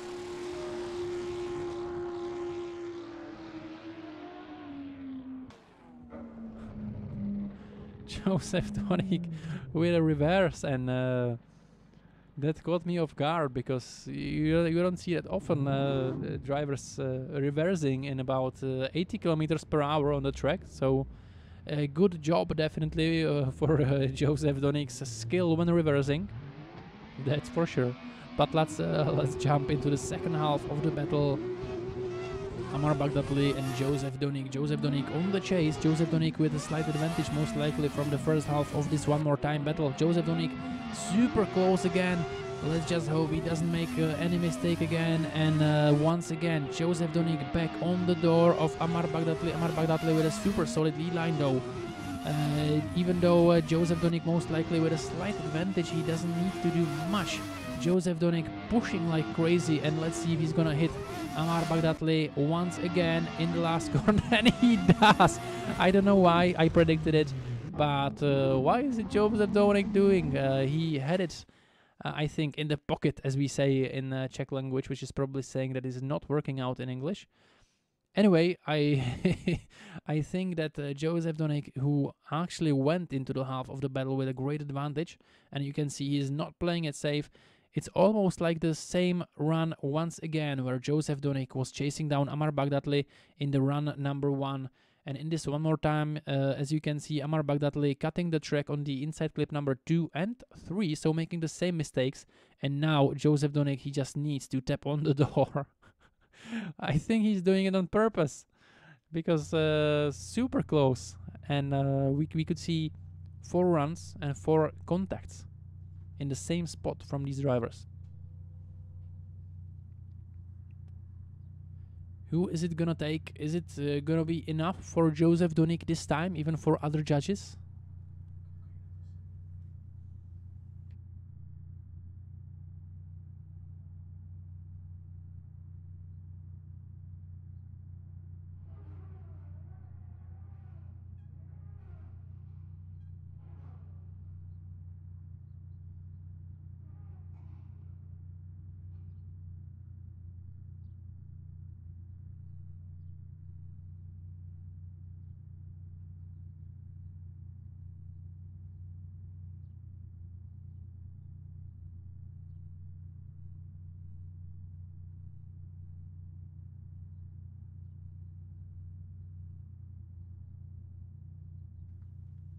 So let's see what the results are.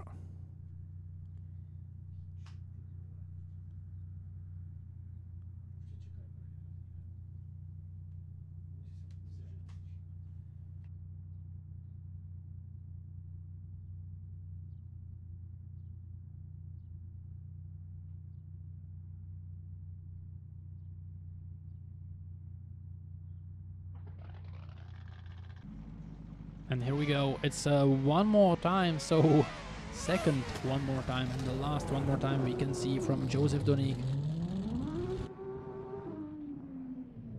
and Amar Bagdatli.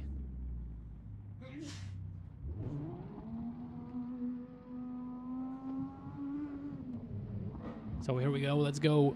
Once again, Joseph Donik on the lead and Amar Bagdatli in the chase. So here we go. Second one more time of this top 32 battle. Joseph Donik, same initiation. Amar Bagdatli once again really close to Joseph Donik. Joseph Donik, nice qualification line, nice lead, but Amar Bagdatli is super close once again with a shallower angle a little bit as well in the outside zone number 4 and 5, and a huge mistake from Amar Bagdatli, who had a pretty big correction right there on the chase. And right now Joseph Donik in the last corner, and first time that Amar Bagdatli did not make the contact on the door of Joseph Donik, and it happened in the second one more time battle.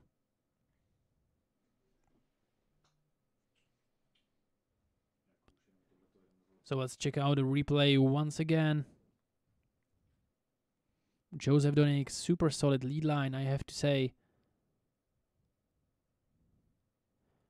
There's gonna be the mistake from Amar Bagdatli. It's really difficult to see because there is a lot of smoke, but Amar Bagdatli made a huge correction in the corner behind the Joseph Donik. Other than that, super great lead and super great chase. And right now we can see one more time Joseph Donik reversing somehow.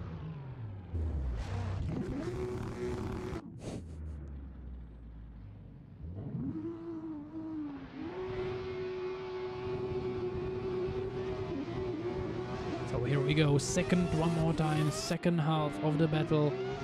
Amar Bagdatli in the lead, Joseph Donik in the chase. Joseph Donik super glued to Amar Bagdatli on his chase. Both guys transitioning to the second corner, and Joseph Donik dives on the door of Amar Bagdatli once again. Amar Bagdatli super wide and super big angles. Joseph Donik needs to dive right now, and he does. Amar Bagdatli with much better lead line than he was before, but just as I said it, he put his wheel on the curb, and that's a huge disadvantage for Amar Bagdatli, and most likely this is going to be enough for Joseph Donik to take this win, I believe.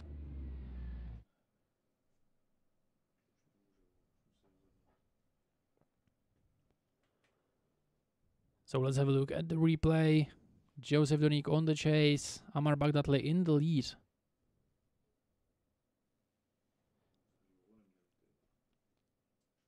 Amar Bagdatli with a nice lead line, but making a mistake in a small moment. As you can see, Amar Bagdatli is gonna drop a wheel. He is almost taking down the cone on inside clip number 3, and then right here he puts the wheel off the track.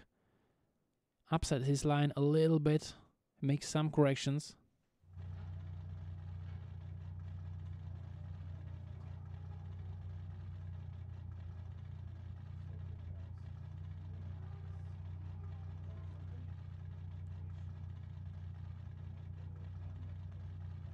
So here goes right, and right it goes. Joseph Donik takes the win from this battle after one more times. Finally, Joseph Donik takes it home and advances to the top 16.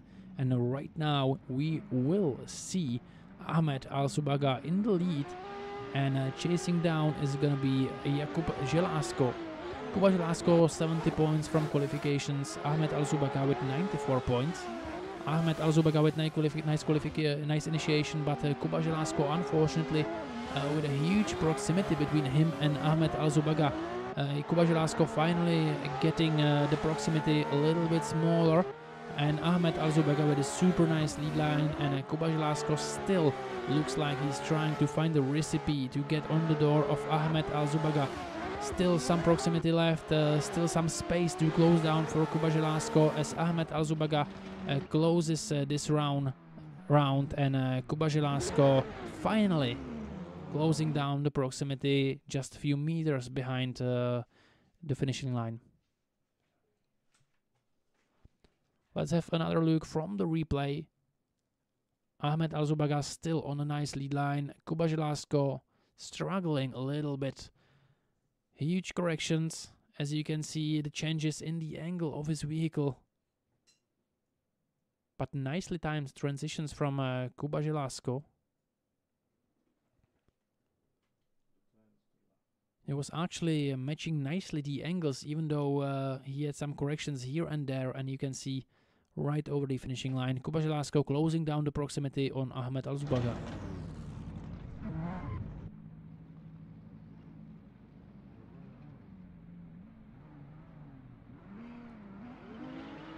So here we go, second half of the battle. Ahmed Alzubaga will chase down Kuba Želásko.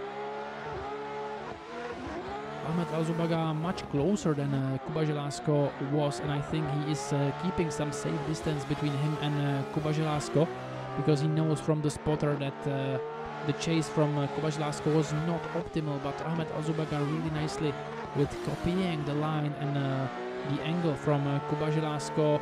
Ahmed Alzubaga closed down the proximity right about where inside clip 3 is, and both guys into the last corner, and I believe that Ahmed Alzubaga with much stronger lead and chase than Kuba Želásko, unfortunately.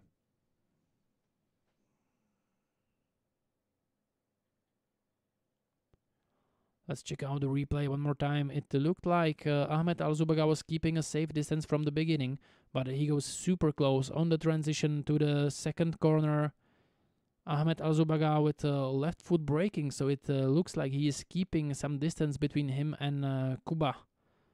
But right here we really closed down the proximity, and both guys transitioned into the last corner. And it should most likely be enough for Ahmed Alzubaga to take the win from this battle.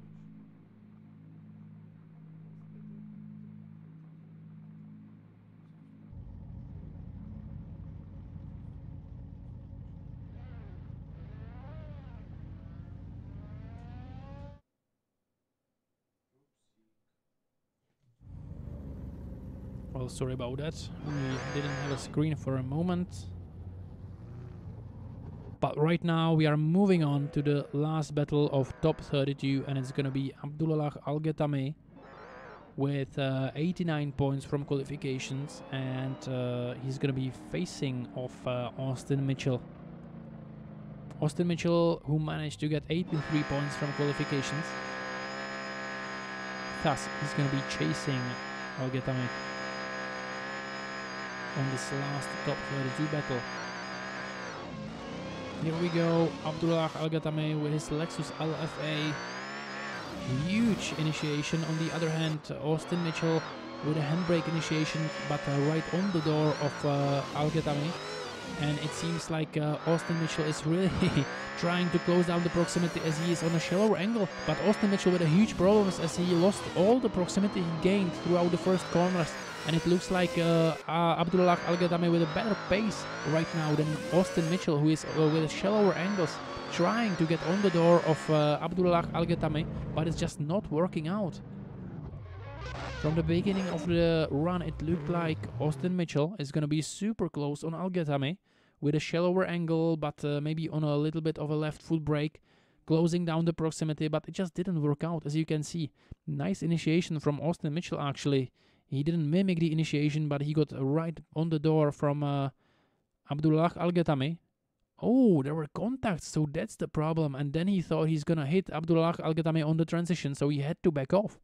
So it was actually overcommitment from Austin Mitchell that caused these problems with proximity for the guy from the United States of America. As you can see, Austin Mitchell right here before the finishing line trying to get on the door of Abdullah Al-Ghetami once again with a shallower angle.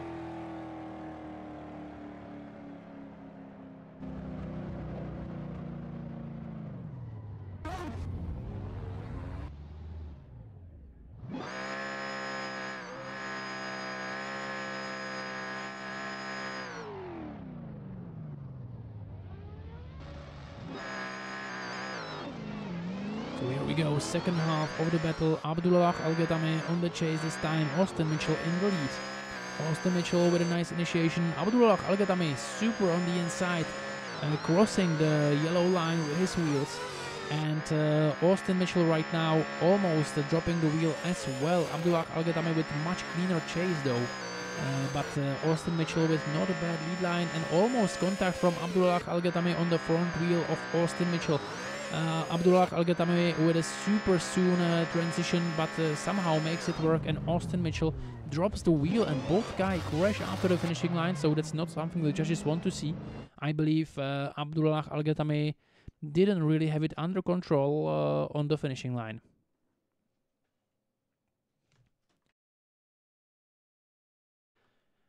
And you can see Abdullah Al-Ghatami almost dropping 2 wheels off the track. That could be a huge disadvantage for him with nice proximity, but Austin Mitchell with a quite nice lead line. But let's have a look what's gonna happen after the last corner, right before the finishing line. Or maybe after the finishing line. Al-Ghatami cutting down the track. Oh, he had nowhere to go. He had nowhere to go because Austin Mitchell was still in the angle, but Al-Ghatami was so close that Austin Mitchell had nowhere to go.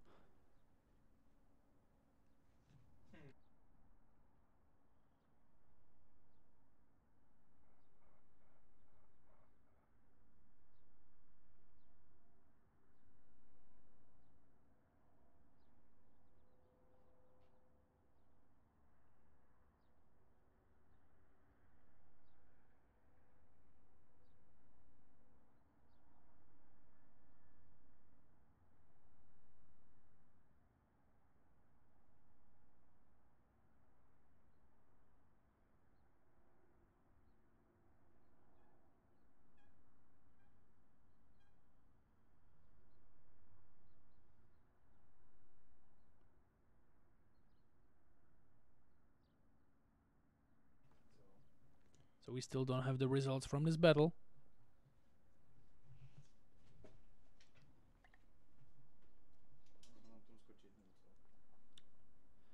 And the judges are still discussing the situation in the second half of the battle, when both of these guys were going across the finishing line.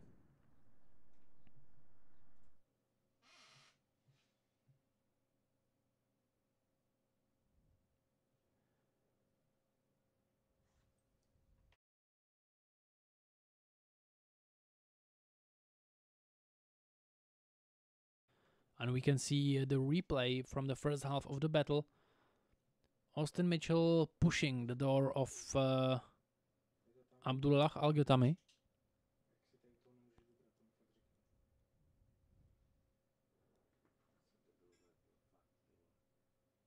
As you can see, Austin Mitchell with a much shallower line than Abdullah Al-Ghatami. And right now it's the replay of the second part, and here we go, it's a one more time. Well, it's kind of surprising for me that the judges were not able to find who was at guilt for the mistake.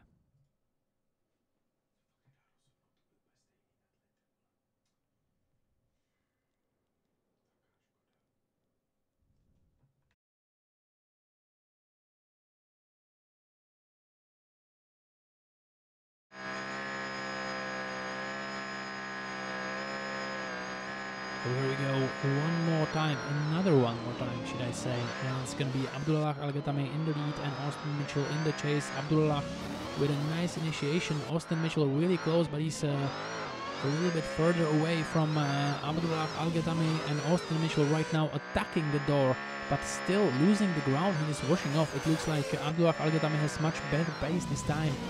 Austin Mitchell making a dive on the door of Abdullah Al-Ghatami once again, but Al-Ghatami with a really good lead line this time. Let's have a look what's gonna happen. Almost a contact from Austin Mitchell. Much cleaner run from both of these guys.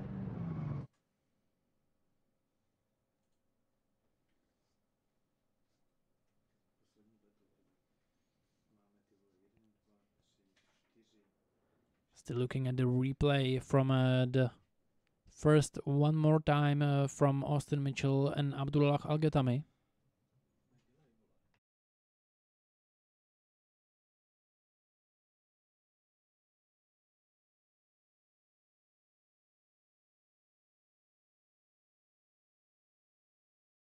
And we can see it was much cleaner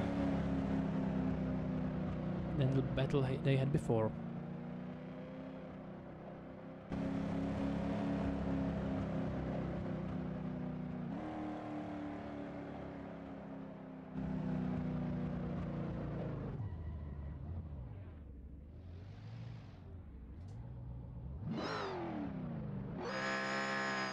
Right now, second part of this one more time battle. This time, Abdullah Al-Ghatami on the chase and Austin Mitchell on the lead.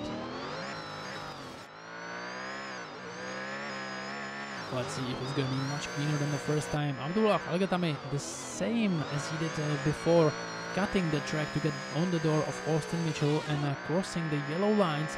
Now tapping the doors of Austin Mitchell. That does not look good from Abdullah Al-Ghatami right now, but Austin Mitchell, Abdullah Al-Ghatami hitting the wheel of Austin Mitchell right now. Too many contacts from Abdullah Al-Ghatami, and this does not look good. I think one more contact over the finishing line from Abdullah Al-Ghatami, and that was not a clean chase from Al-Ghatami.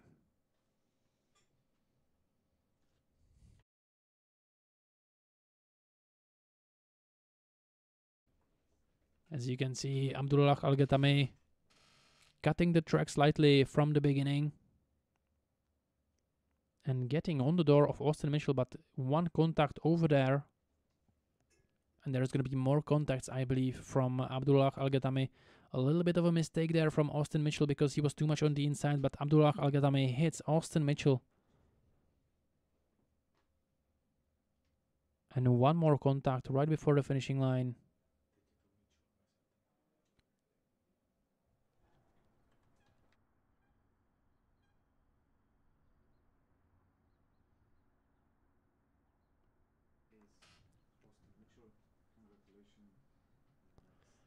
And the winner of this battle is Austin Mitchell. So he did enough to win this battle, and we once again will be back in a few moments with a new set of drivers and most importantly with a top 16.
back with the first battle of the top 16, and it is gonna be Matěj Oravec versus Adam Tomeček. Matěj Oravec, who had super great qualifications, as he managed to win it with 96 points, and he's gonna be against Adam Tomeček with 87 points from qualifications, but as well a really strong driver. Adam Tomeček with 86 with a Zapalto livery, and he's gonna chase down Matěj Oravec and his E92. Adam Tomeček missing out on the proximity, but Matěj Oravec not getting inside of the inside clip number 1. Oh, Adam Tomeček, a great dive on the door of Matěj Oravec. Beautiful job by Adam Tomeček, actually right now with a little bit of a shallow line, and needs to make a dive back on the door of Matěj Oravec, who is taking down the cone on the inside clip number 3. Some mistakes from the lead, some mistakes from the chase as well. Adam Tomeček banging on the door as both of these guys are coming over the finishing line. A really interesting battle, I have to say, as Adam Tomeček was missing on the proximity, as we will see right now in the replay. Left foot brakes, cuts the track a little bit, but Matěj Oravec not being on the inside clip number 1 as well. Right here, Adam Tomeček dives on the door of Matěj Oravec. Nice transition from both of these guys. Adam Tomeček missing out on the angle a little bit and is on the inside part of the track, coming into the right hand side corner. And right now, both guys transitioning to the last corner. Adam Tomeček banging on the door of Matěj Oravec. Some mistakes on the lead and some mistakes on the chase as well from Adam Tomeček.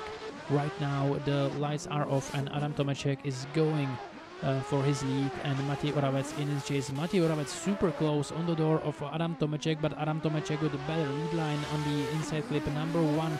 And Matěj Oravec on the transition making another dive on the small 86, and on its door Adam Tomeček and Matěj Oravec coming in the right hand side corner. Adam Tomeček with a great lead line so far, and Matěj Oravec starting to lose some ground right now. He will need to make a dive, and that's exactly what he does. Adam Tomeček dropping the wheel over the finishing line as Matěj Oravec was losing some proximity in the end of the run.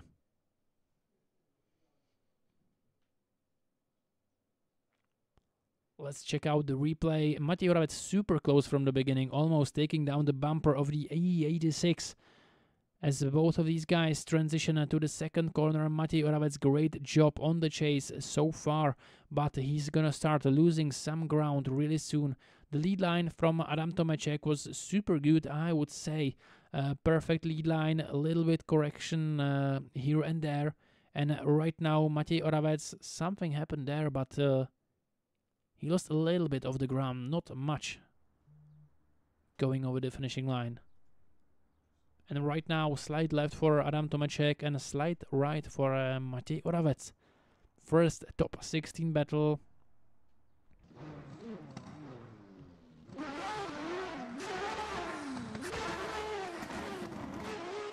And we still don't have the winner. Matěj Oravec, who is currently 3rd in the championship, and he surely wants to stay in the podiums. So here we go with the decision. And right it goes, Matěj Oravec from Slovakia takes the win over Adam Tomeček and moves to the top 8. And right now we will see the battle between Mohamed Ali and Dominic Kirelli.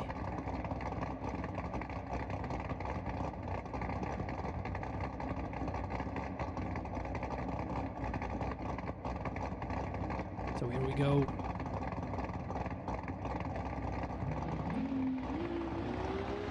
The lights is off.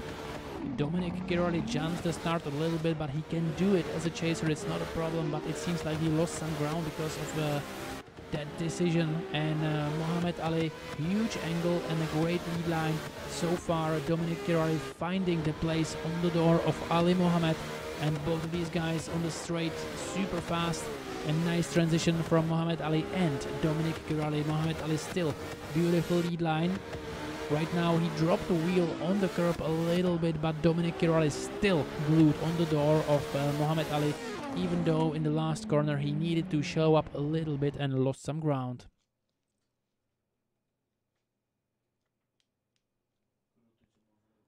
Let's check out the replay. Dominic Kirali, who unfortunately wasn't as close from the beginning because he jumped the start a little bit, but Muhammad Ali was still waiting after the light for a moment. So that was not actually a smart decision from Dominic Kirali as it seems, but beautiful transitions from him as he is scraping the rear bumper of Muhammad Ali right there. Great proximity from Dominic Kirali right here, and Muhammad Ali right now pulling off a little bit from the team reverse driver.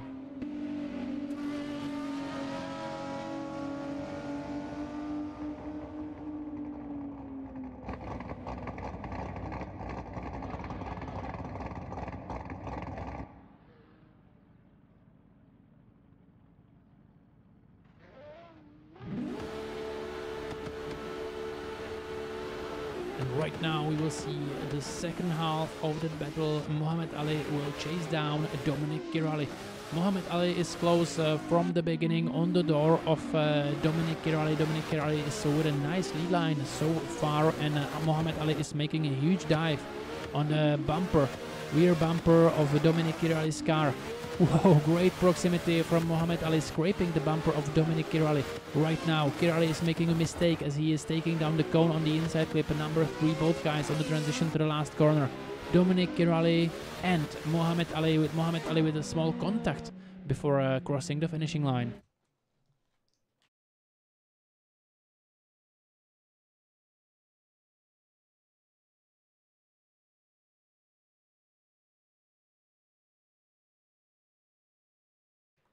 Super close proximity from Muhammad Ali the whole time, basically. Dominic Kirali with a minor mistakes on his lead line, and as he was taking down the cone on the inside clip number 2 and number 3 as well. As you can see, he went through the cone.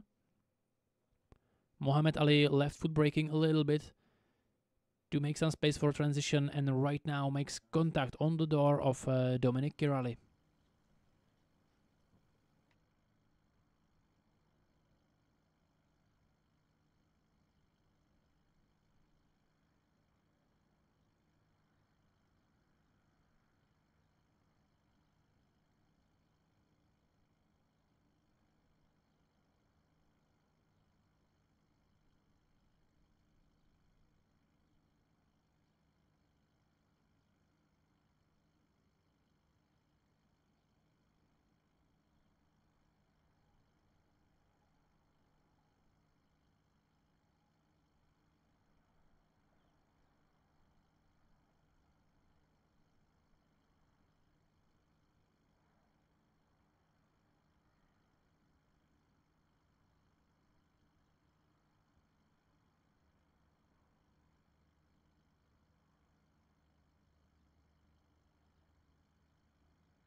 And here we go. I believe we have a decision right now.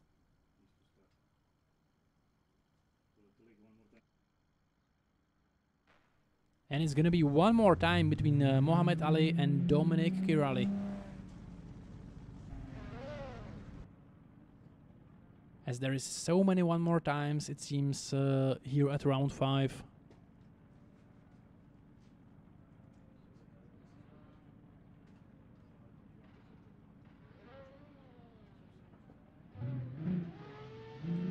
And here we go, Muhammad Ali on the lead and Dominic Kirali on the chase.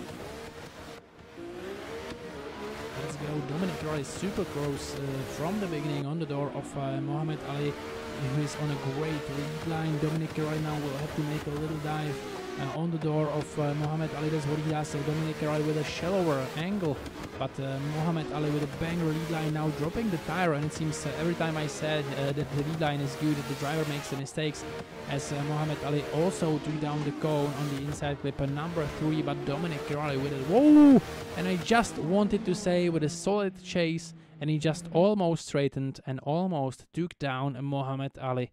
Let's have a look what actually happened there from the replay, because Dominic Kirali could go eventually to the second half with a great advantage, but he might have lost it right in the last corner.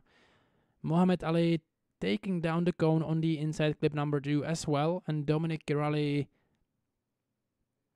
is gonna push on the door of Muhammad Ali right now, but Ali is taking down the cone, and right now a huge mistake from Dominic Kirali. No left foot brake, and it is very poorly visible from this angle because there was quite a lot of smoke.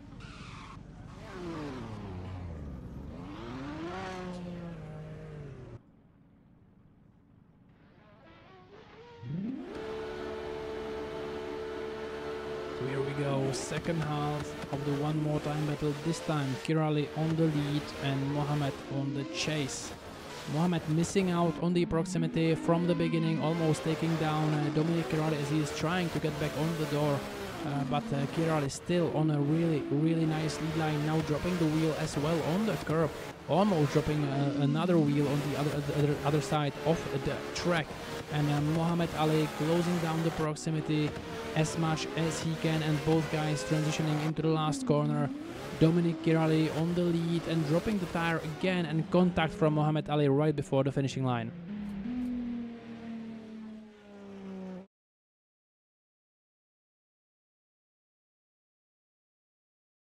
Let's check out the replay as Muhammad Ali with quite a lot of mistakes. Dominic Kirali cutting the track a little bit as well on the inside clip number 2.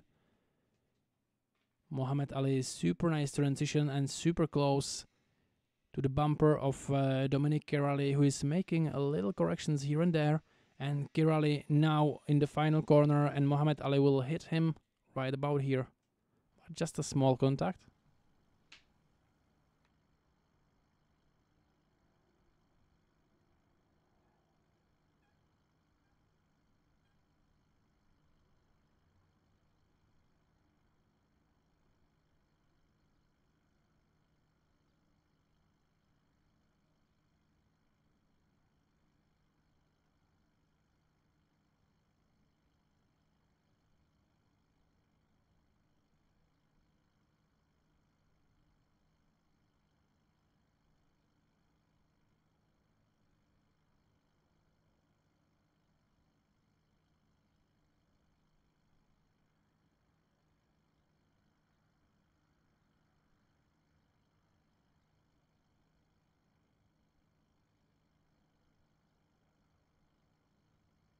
So here we go with the results. Slide it left for Dominic Kirali and slide it right for Muhammad Ali.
So here we go with a decision, as it might be surprising for you as it was for me when I was just listening to the judges.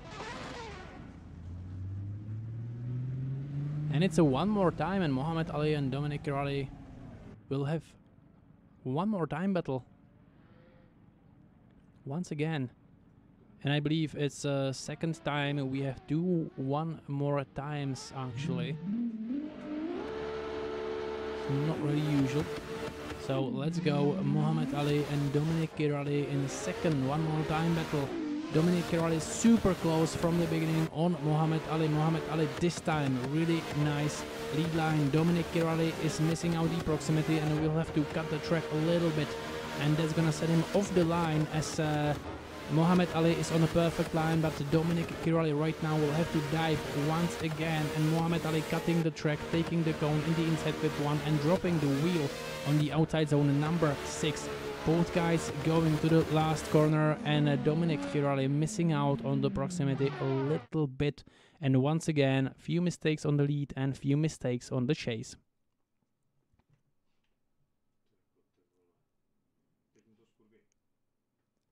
And let's go as Dominic Kirali chasing down Muhammad Ali on this second one more time battle.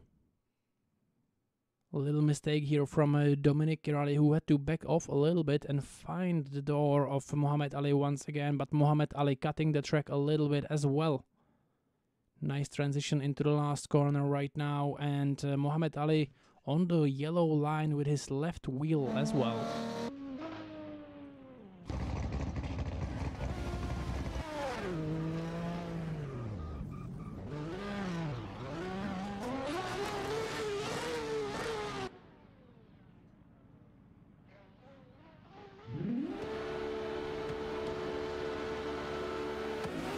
Let's go the second half. Muhammad Ali chasing down Dominic Kirali, and Muhammad Ali missing out on the proximity from the beginning, as it seems, as he's trying to chase down Dominic Kirali, who is on a perfect lead line, but Muhammad Ali is closer than Dominic Kirali was, but Muhammad Ali washing off a little bit, trying to find the pace to get back on the door of... Oh! And there was a huge mistake, and I'm not sure, I think it came from Dominic Kirali, who was too much on the inside and had to make a huge correction, and we will see that actually from the replay, and Dominic Kirali dropping down the wheel right before the outside zone number 6. And I think Dominic Kirali is in a huge problems in this one more time battle, actually second one more time battle, because this is the third battle of these guys in top 16.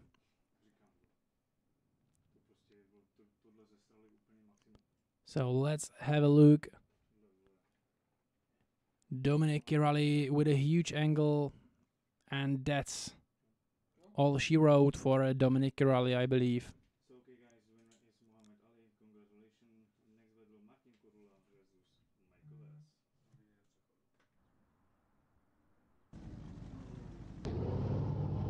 So that was unfortunate for Dominic Kirali, who was in a T1 more times, and Muhammad Ali is the one who took the win. And right now Martin Kondula with a beautiful E92, the X-car of Michael Reichert, who is right now using as Evo 6 the M3 E36.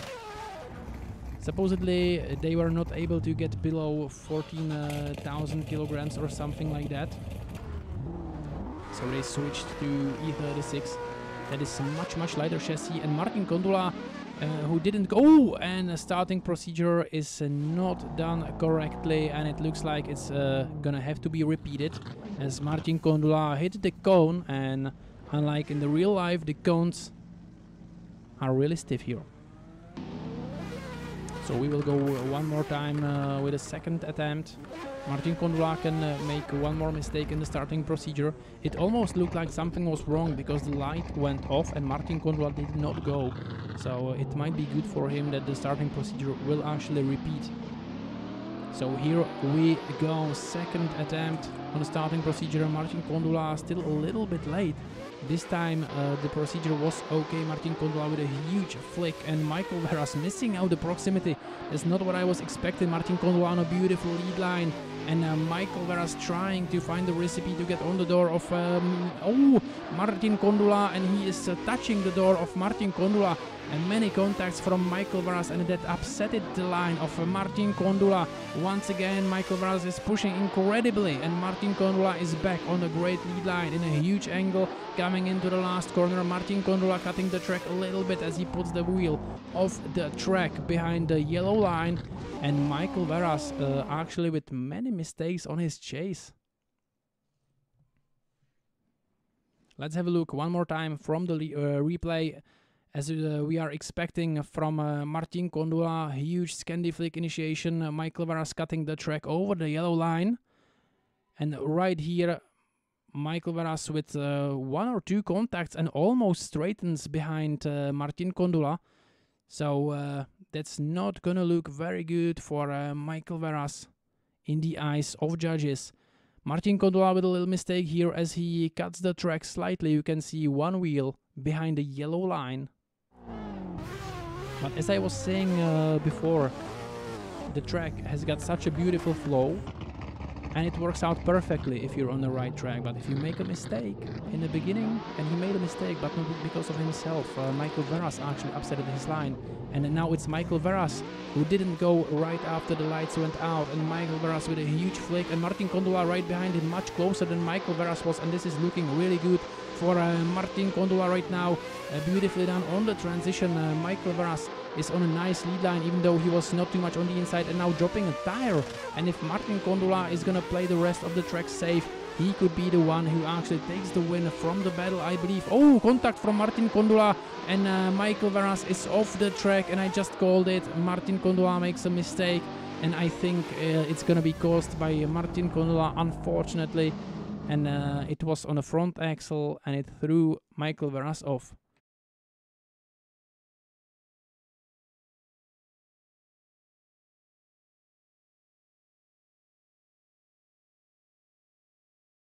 Let's check out the replay of Martin Kondula. Everything was looking super great right there. Let's see if Michael Veras was decelling or not. Martin Kondula cutting the track slightly, but that's not a big problem. And right now Martin Kondula on the inside. Michael Veras closing down the angle, but it looks like it threw him off quite a lot.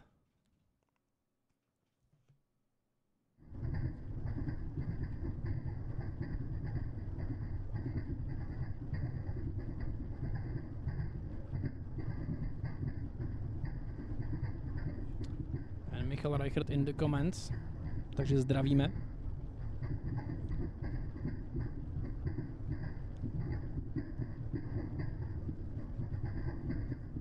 So let's see where it's gonna go. Slide right for Martin Kondula and slide left for Michael Veras. We had a lot of one more times, but this time I don't believe it's gonna be one more time because there was a mistake, and we will see it one more time. And the only question is, who is gonna be deemed at fault? That's the guy that is probably not gonna advance to the top 8.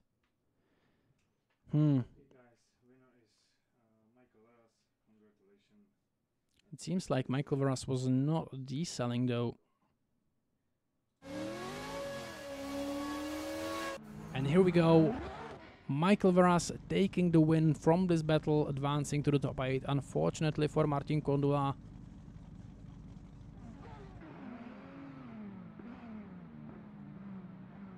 And right now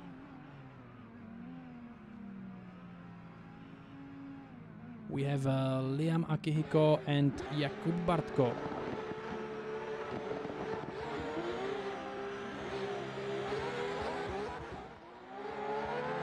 Liam Akihiko in the lead, Jakub Bartko in the chase, trying to cut the track a little bit so he gets as close as possible on the door of Liam Akihiko, but he's doing quite a nice job right now. Maybe a little bit of a contact between Jakub Bartko and Liam Akihiko. Liam Akihiko with a superb lead line so far. Big angle, and Jakub Bartko diving on the door of Liam Akihiko, and he is doing it really nicely.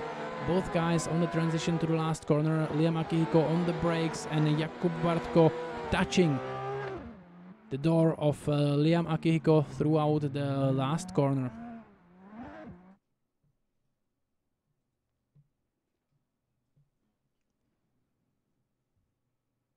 So here we go, we have a replay, unfortunately, from the leader perspective, sorry about that. And we can see Liam Akihiko with a nice lead line, a little bit of a left foot brake. And Jakub Bartko with a super nice proximity. He's gonna dive on the door of Liam Akihiko.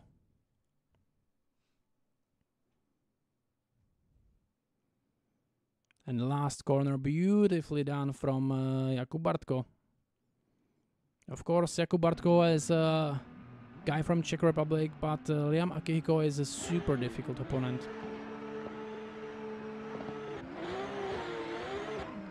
So here we go, Jakub Bartko this time in the lead and Liam Akihiko in the chase. Liam Akihiko super close from the beginning, but whoa, makes some problems, but for Jakub Bartko it seems, because he was not able to get inside the inside clip number 1 fully.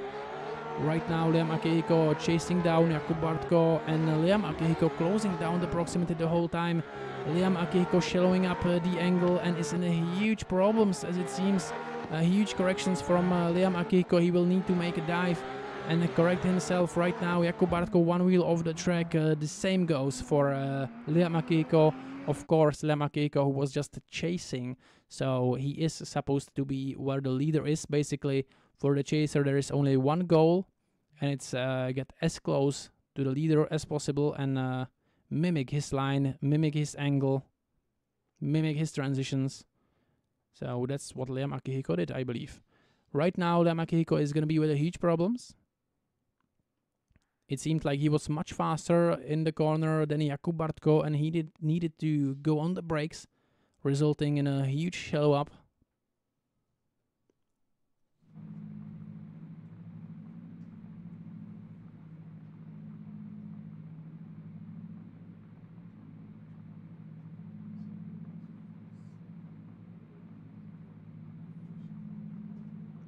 So here we go, slide it right, and right it goes. Liam Akihiko taking the win over Jakub Bartko. Moving on to the top 8.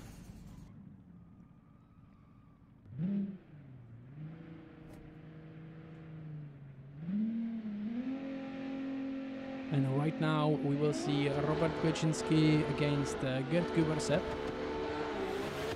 Both guys super strong. Gert Kubersep not with good first 3 rounds, but the 4th round he managed to, and he really wants to get a podium. I'm not sure if he mathematically still has a chance, but he will fight for it until it's over. And you can see Robert Kwiaczynski with a great lead line, but Gert Kubersep missing out on the proximity a little bit and needs to make dive basically every corner on the door of Robert Kwiaczynski to make it work. Robert Kwiaczynski and Gert Kubersep into the last corner, and Robert Kwiaczynski with Gert Kubersep, who is extremely close in the last corner, making up for his mistakes.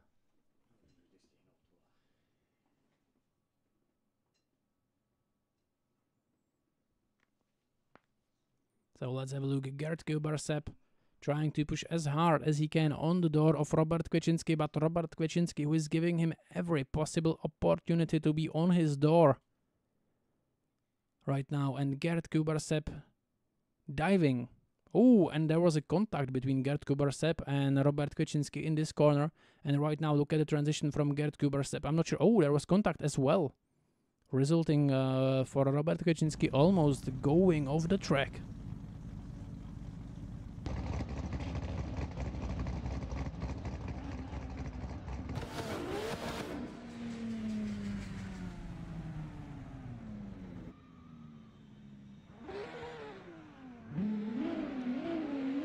And here we go, right now it's Robert Kwiaczynski in the chase and Gert Kubersep in the lead.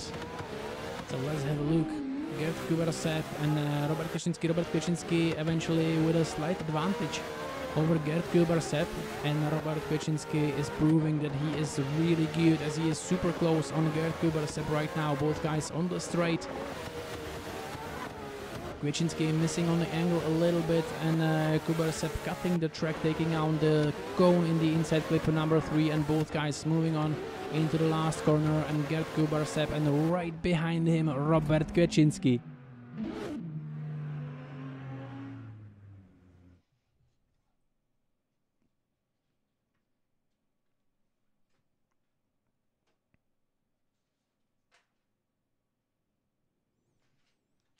As we can see, Robert Kwiatkowski, I think, doing enough for him to take the win over Kubarsev at this moment. Super close, nice transitions. Kubarsev even cutting the track on the lead.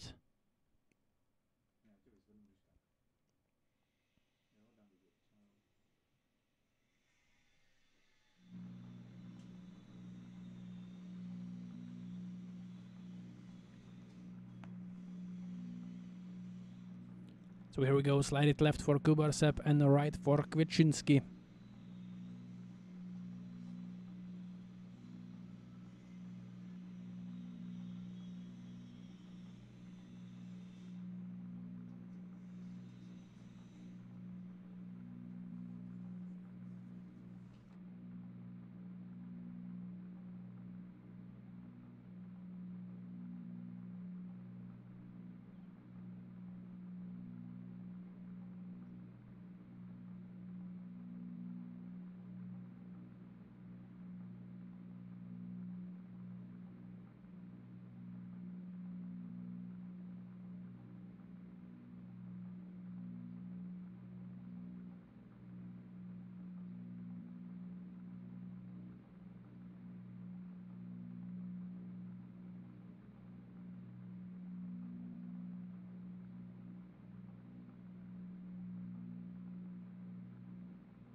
So here we go, and it's one more time between Robert Kwiatkowski and Gerd Kubarsev.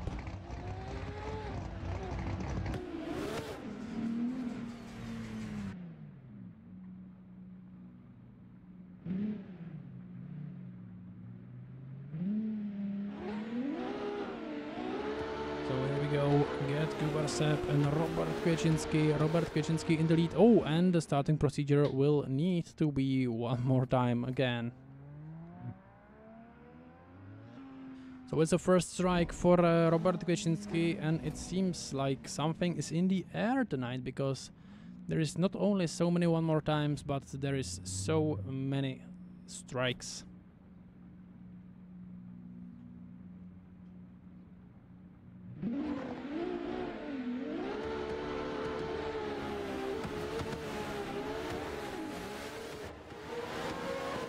So here we go, Robert Kwiaczynski in the lead, Gerd Kubarsep in the chase.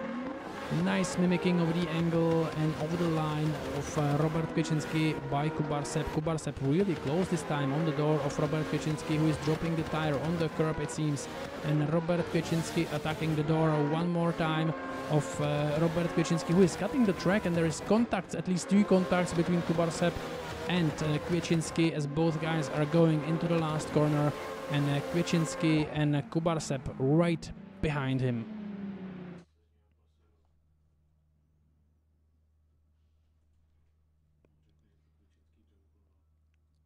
So here we go, let's have a look at the Kubarsep's chase.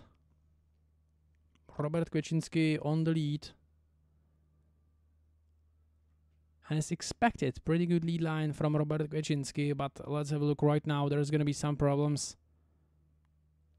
And it seems like it's problems for from Kubarsep, even though Robert Kwiaczynski was not on the great lead line, he was going on the inside. That's probably something that caught Gerd off guard.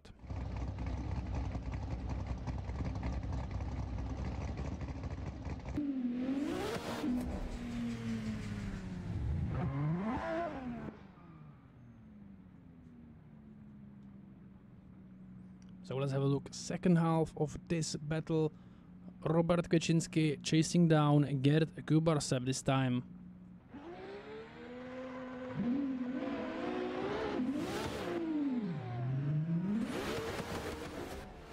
Here we go. Gerd with an initiation and Robert Kwiaczynski shallow angle, not as close as Gerd was. Gerd is on a beautiful lead line so far.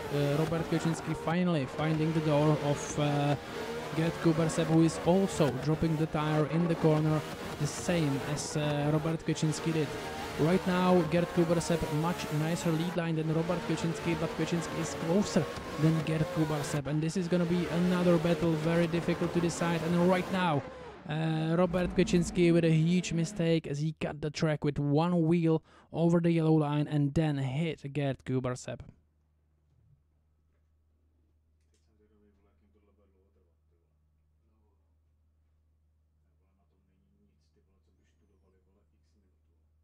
So let's have a look. Robert Kwiaczynski is super close on the door of Gerd Kubarsep. The chase of Kwiaczynski was better, but Gerd Kubarsep with just a better lead line, it seems. And right now the biggest mistake. Robert Kwiaczynski too much on the inside and hitting wheel-to-wheel contact on Gerd Kubarsep.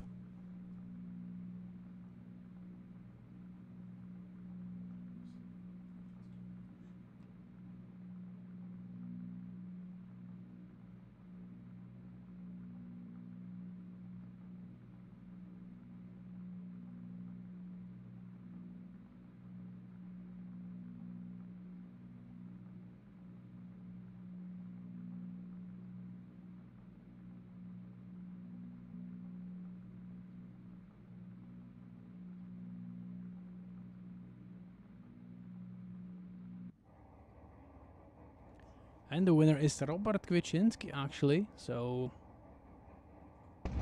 we are moving on to the next battle, and that's gonna be Alex O'Hara versus Talhat Semenimes.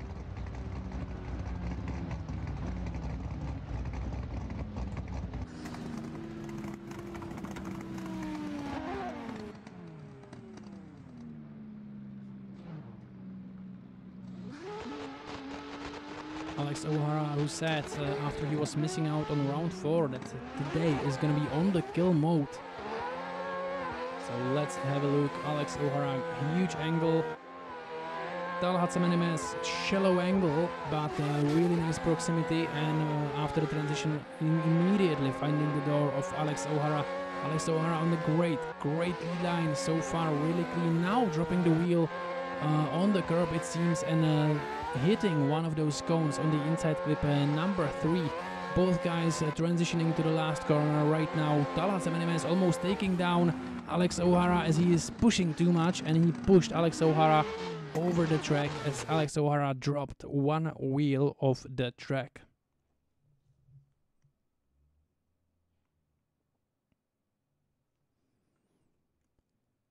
So let's see, Talha Semenimes on the chase position. Alex O'Hara, beautiful lead line so far. Beautiful chase as well from Talha Semenimes representing the Carbon Drift team, but here some mistakes are made as Talha Semenimes hits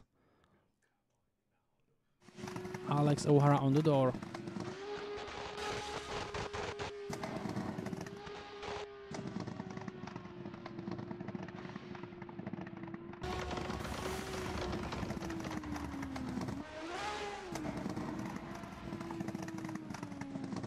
Well, we can see Talha Semenimes reversing, and I have to say, if I was the judge between Talha Semenimes and Joseph Donik, who is better at reversing, the winner would be Joseph Donik, because Talha Semenimes...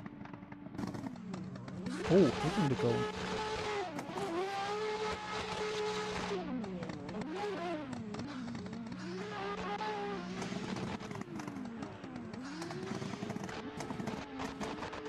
And both of the guys are ready now for the second half of the battle. So here we go, Alex O'Hara in the chase, Talha Semenimes in the lead. Alex O'Hara, incredible initiation, side by side, right on the door of Talha Semenimes, but loses some proximity. Oh! Huge contact, and Alex O'Hara possibly taking himself out of the competition. Both guys continuing, but I think that's gonna be all she wrote for Alex O'Hara. I'm not sure if Talha Semenimes was braking there. So there is possibility that Talha Semenimes was actually dieseling, so we will have a look from the replay cam what actually happened there.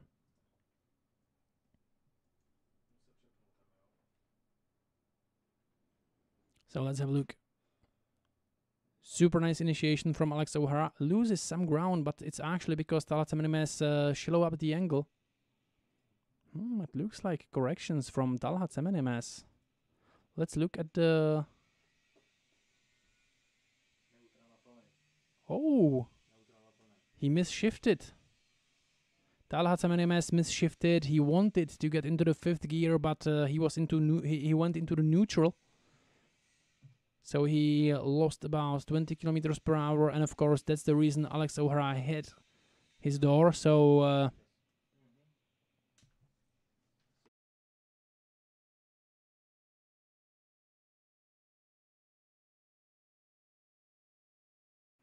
and of course the winner from this battle is Alex O'Hara, as Talha Semenimes making an unfortunate mistake right now. Interesting battle, as Samuel Kuti is still fighting for the win of the CDSV 2025 championship season.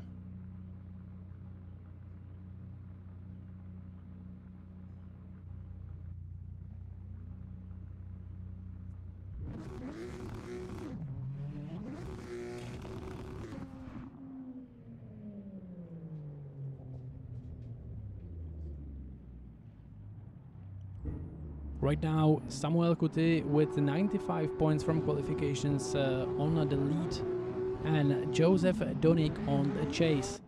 So let's get going. Sam Kuti with a big Scandi flick, but Joseph Donik really close right from the beginning. Samuel Kuti, nice lead line though, could be maybe a little bit closer to the IC1, but Joseph Donik looking for the door of Samuel Kuti and making corrections. On the other hand, Samuel Kuti with a really good lead line so far, right on the edge of the track. Joseph Donik cutting the track slightly, Samuel Kuti taking down the cone on the inside clip number 3. Both guys transition to the last corner. Samuel Kuti, great finish. And Joseph Donik right on the door, not even leaving the space for Samuel Kuti to let go of the throttle. Let's check it out one more time again on the replay. Joseph Donik with a really close chase. Samuel Kuti super bleep so far. Joseph Donik with a few mistakes here, I would say, as he shallowed up a little bit. He didn't want for Samuel Kuti to start gaining proximity, and Samuel Kuti makes a mistake, takes down the cone on the inside clip number 3. And Joseph Donik, super close proximity. Almost too close before and over the finishing line.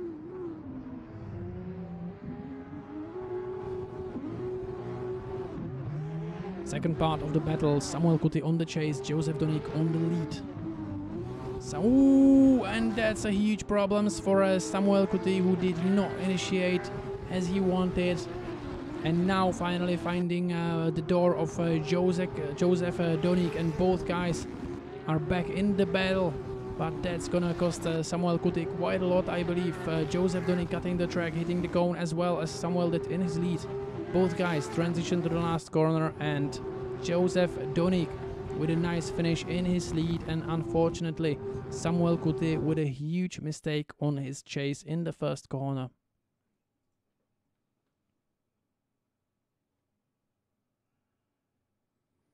As you can see, Donik went into a huge angle, and Samuel Kuti almost like he wasn't expecting it, and he was much more shallow than Joseph Donik, or maybe it was not.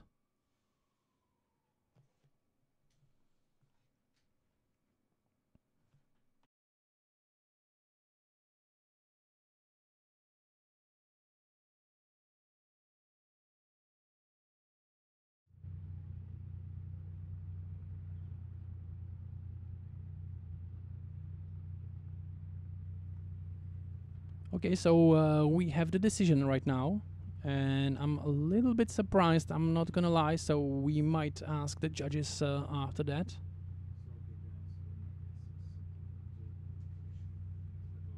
Slide it left for Joseph Donik and slide it right for Samuel Kuti. And the winner of this battle is actually Samuel Kuti, which I'm quite a lot surprised, because it seemed to me like it was Sam's mistake in the chase, and it was quite a big one, so I would love to hear the decision with the judges, but I'm not connected on Discord with them right now, so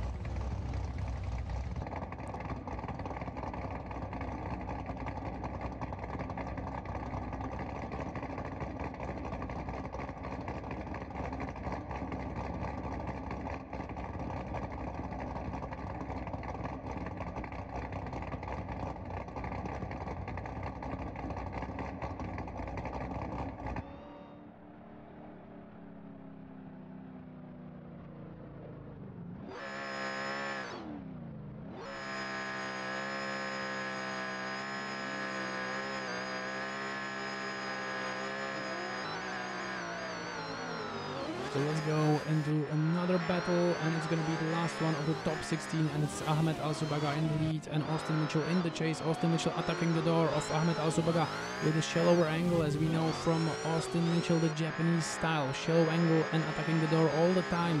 Austin Mitchell, with a wheel off the track right now. Austin Mitchell, and another huge mistake from Austin Mitchell, who almost straightened up. That's the style he's using, and it's not gonna pay off, and I think it's Austin Mitchell right now, completely straight in the last corner, and Ahmed Al-Subaga coming into the second half of the battle with a huge advantage.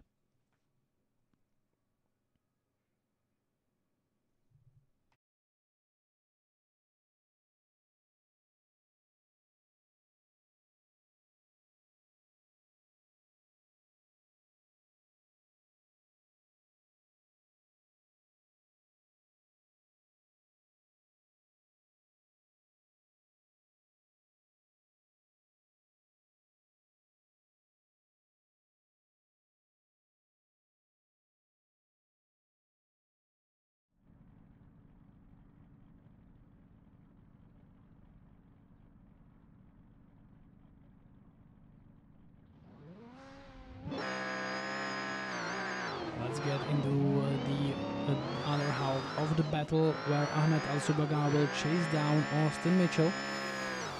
Austin Mitchell, who seems to have a great pace over Ahmed Al-Subaga right now. But, and a huge correction from Austin Mitchell going off the track with one wheel. Ahmed Al-Subaga will have to dive once again on the door of Austin Mitchell before they go into the last corner, and Ahmed Al-Subaga with a soon transition, and Austin Mitchell dropping the wheel off the track once again, and Ahmed Al-Subaga basically nowhere to be found, as the proximity between Mitchell and Al-Subaga was pretty big.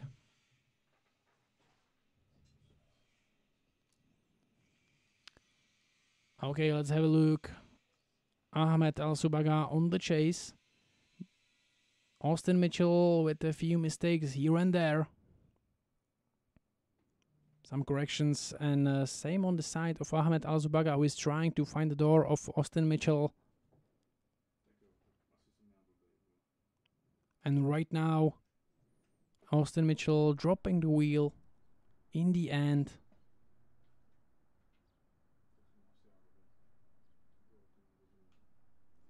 Slide it left for Austin Mitchell, slide it right for Ahmed Al-Subaga. And right it goes, Ahmed Al-Subaga taking the win.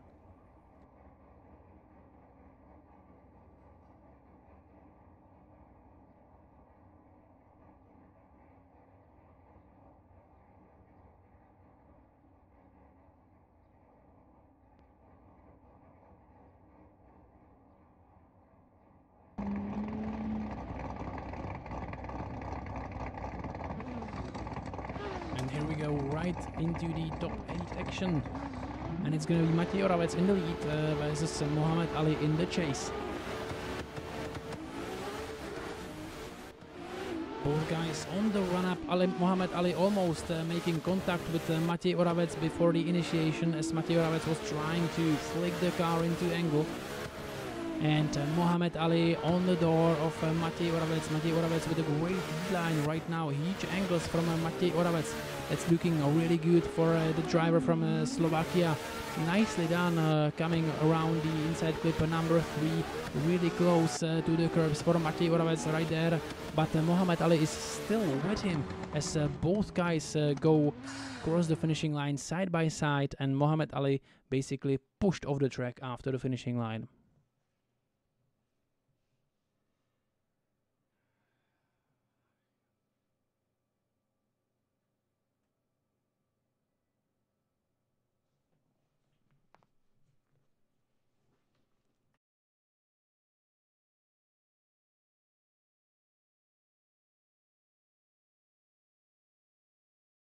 As you can see on the replay, Matej Oravec with a nice lead line, but Muhammad Ali with some mistakes here and there, but still in the pocket.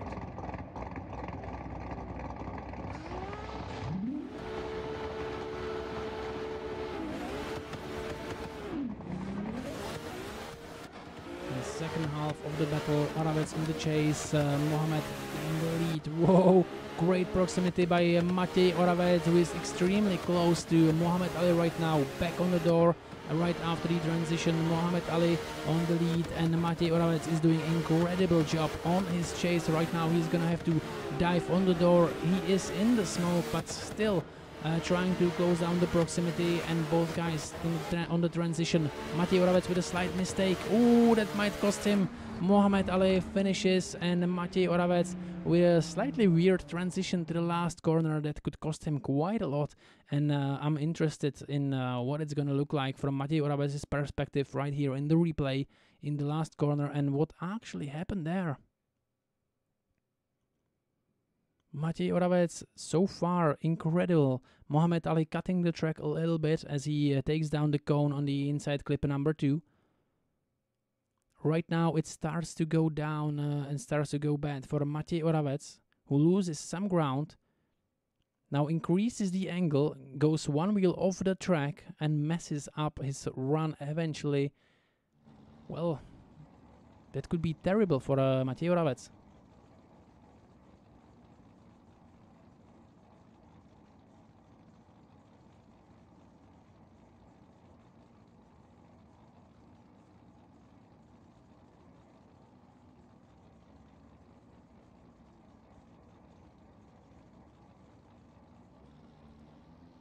Anyway, slide it left for Muhammad Ali and slide it right for Matěj Oravec.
And here we go with the winner of this battle. And left it goes. Muhammad Ali takes the win and moves on to the top 4.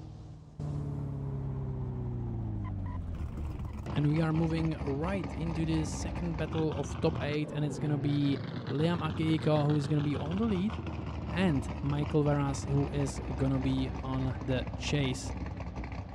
United Kingdom versus United States of America right now.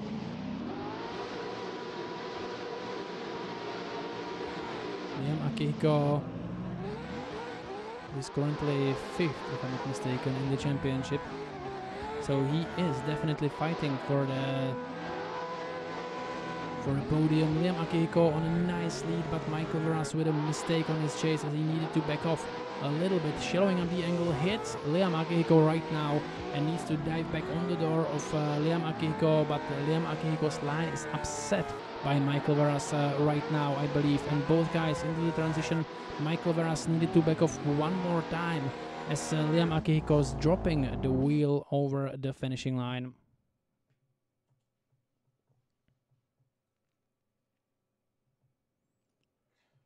Let's check out in the replay. Michael Varas is gonna make a huge mistake right here. He needed to back off a little bit. He straightened, not straightened, but was on a slow on the transition, and he hits Liam Akihiko right here on the back bumper, upsets Liam Akihiko's line, and I don't believe Liam Akihiko was braking, making even more contacts, I believe, throughout the corner. And right now, Michael Varas on the transition, which didn't work out quite for him quite well, and dropping the left front wheel over the yellow line, as well as Liam Akihiko dropping his rear wheel.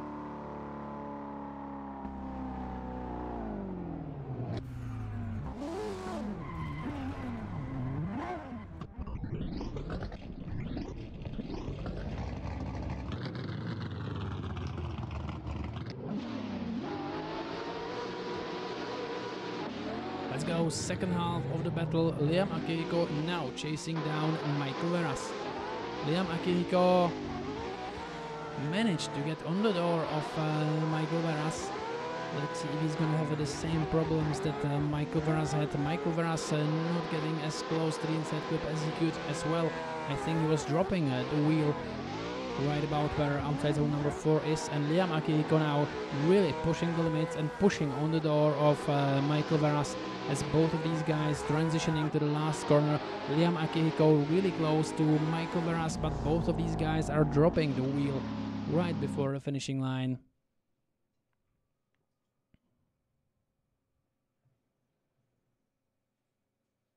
So let's see Liam Akihiko with a nice initiation. Transitioning to the second corner, still nicely on the door of Michael Varas. Beautiful transition, and another beautiful transition to the right-hand corner. Michael Varas transitioned to a bigger angle than he wanted. He needed to shallow up a little bit, so that upsetted the chase driver. And over here, Both guys with one wheel off, I believe.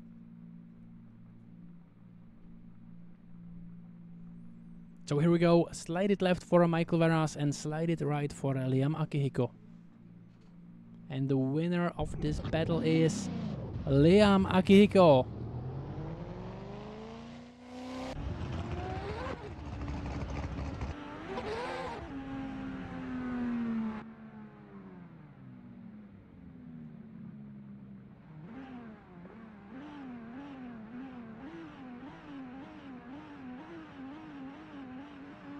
And right now we will see the second or the third battle of the top 8, and it's gonna be Robert Kwiaczynski and Alex O'Hara.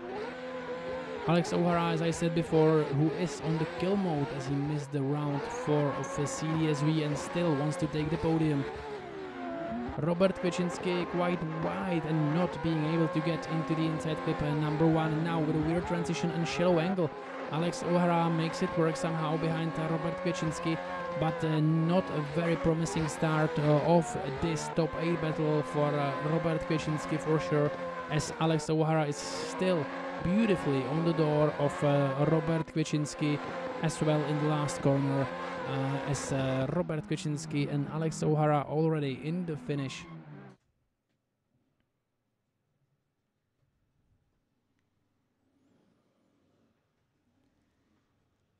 Let's see, Alex O'Hara was not glued on the door of Robert Kwiaczynski from the beginning. He had to shallow up a little bit, but right here mistakes from Robert Kwiaczynski.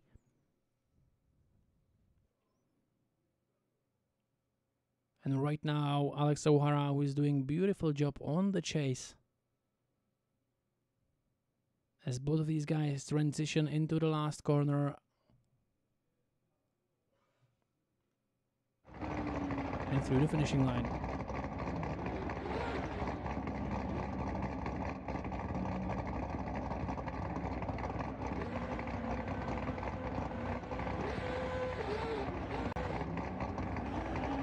Here we go, the second half of the battle. Robert Kwiaczynski, Alex O'Hara. Robert Kwiaczynski pushing as hard as he can on the door of Alex O'Hara. Alex O'Hara with a beautiful lead line, but great transition by Robert Kwiaczynski. The Polish man is mad. Oh, and a huge contact between Robert Kwiaczynski and Alex O'Hara, and it upset the car of Alex O'Hara as he dropped the wheel off the track because of the contact made by Robert Kwiaczynski and both guys in the last corner. And that's the run was actually looking super good for Robert Kwiaczynski, I would say. But Alex O'Hara, who was on a full throttle, being hit by Robert Kwiaczynski on the transition. Let's have a look. Great run by Robert Kwiaczynski so far, but he didn't leave enough space for Alex O'Hara on the transition, upsetting the line. But you can see Alex O'Hara, who is incredibly skillful and experienced, even though he was being pushed like that basically off the track, he managed to get back on the line right away. And this should most likely go in the favor of Alex O'Hara, and we will see if the judges agree with me in a few moments.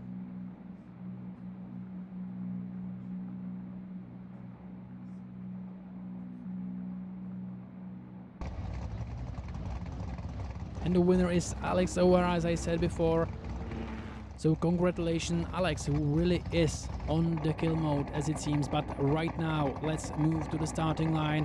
Where is Samuel Kuti,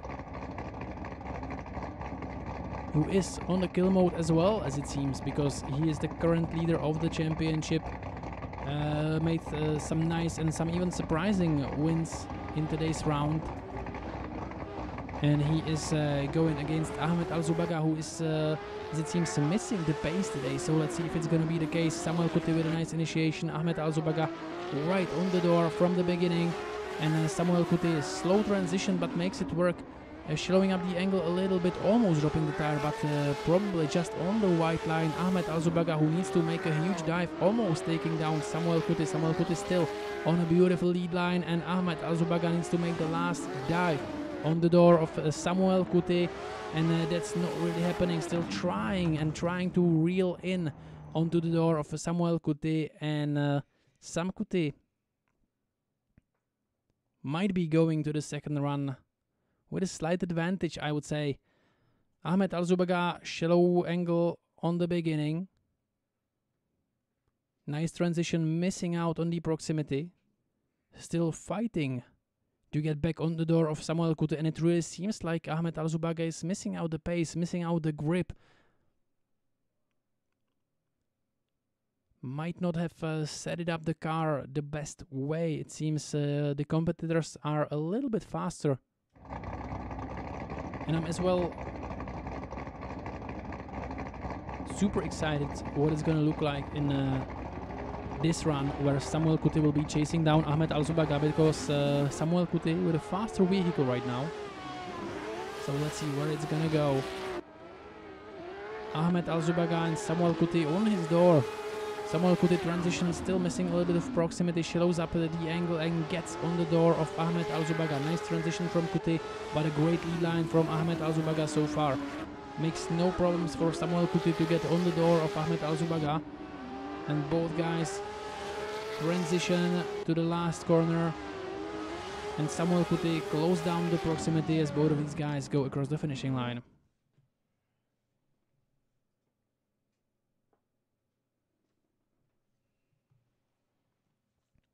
Let's check out one more time from the replay.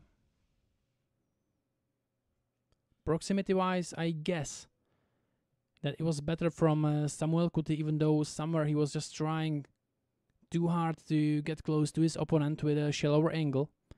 Right now you can see cutting the track a little bit. You get on the door of Ahmed Alzubaga. But a nice transition indeed from Samuel Kuti coming into the last corner.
And it is one more time, and Ahmed Alzubaga will go against Samuel Kuti one more time, and Samuel Kuti is setting his vehicle on the lead position, and Ahmed Alzubaga is gonna be on the chase.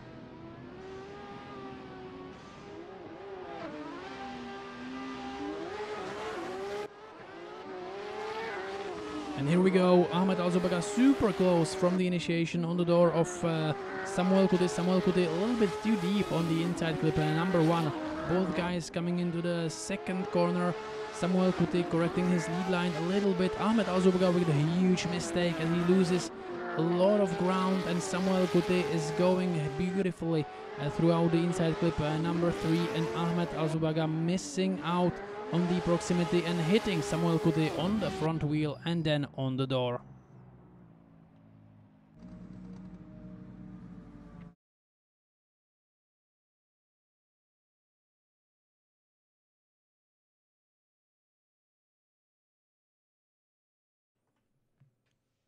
And let's have a look, and you can see Ahmed Alzubaga hitting Samuel Kuti on the rear bumper on the transition. That upsetted the line a little bit for Samuel Kuti, and right now Ahmed Alzubaga attacking and hitting Samuel Kuti on the front wheel and then on the door. Ahmed Alzubaga versus Samuel Kuti, and Samuel Kuti this time with a huge advantage, I think. If Samuel Kuti plays it safe. Oh, super close. From the beginning, Samuel Kuti with a little shallower angle than Ahmed Alzubaga. Samuel Kuti really close on the transition. I thought he's gonna play it a little bit more safe, but that's not what he does. Samuel Kuti, nice transition behind Ahmed Alzubaga. Ahmed Alzubaga so far so good on his lead line. Samuel Kuti just need to stay a little bit further away. Oh, I think he hits Ahmed Alzubaga on the front wheel, makes the transition on the last corner, and Samuel Kuti and Ahmed Alzubaga throughout the finishing line, and I think this one should be pretty clear.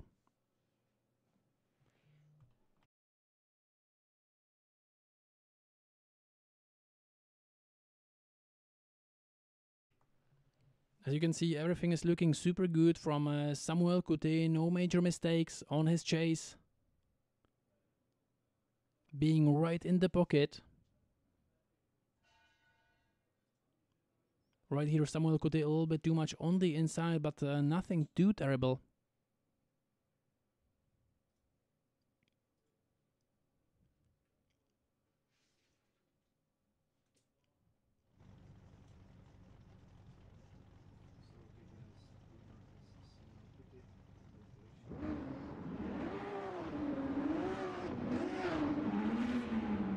And the winner is Samuel Kuti, who takes the win over Ahmed Alzubaga.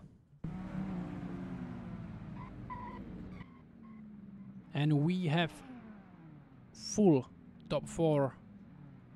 And it's Liam Akihiko versus Muhammad Ali in the first battle, and in the second it is Samuel Kuti versus Alex O'Hara. So let's get right into it, into the top 4 battle. Liam Akihiko on the lead, Muhammad Ali on the chase. Liam Akihiko, who wants to stay on the podium. Muhammad Ali dives on the wheel of Liam Akihiko. Liam Akihiko, really nice so far. Muhammad Ali diving on the inside. So he keeps the proximity, and now he's going to be too close and there's going to be contact. Muhammad Ali hits Liam Akihiko on the rear bumper, and Liam Akihiko's line is upset, and Muhammad Ali is about to hit Liam Akihiko one more time, I think. Liam Akihiko on the transition, Muhammad Ali dangerously close. Liam Akihiko and Muhammad Ali both over the finishing line, and Liam Akihiko moving into the second half of the battle with a huge advantage. And I feel like I'm repeating myself because I've said it so many times, but it can be all absolutely different in upcoming minute or so. Because as you can see right here, Muhammad Ali hits Liam Akihiko on the rear bumper, and Liam Akihiko needs to take the safe route, the safe tactics, and just leave some space between him and Muhammad Ali. Muhammad Ali, I have to say, with a strong finish though.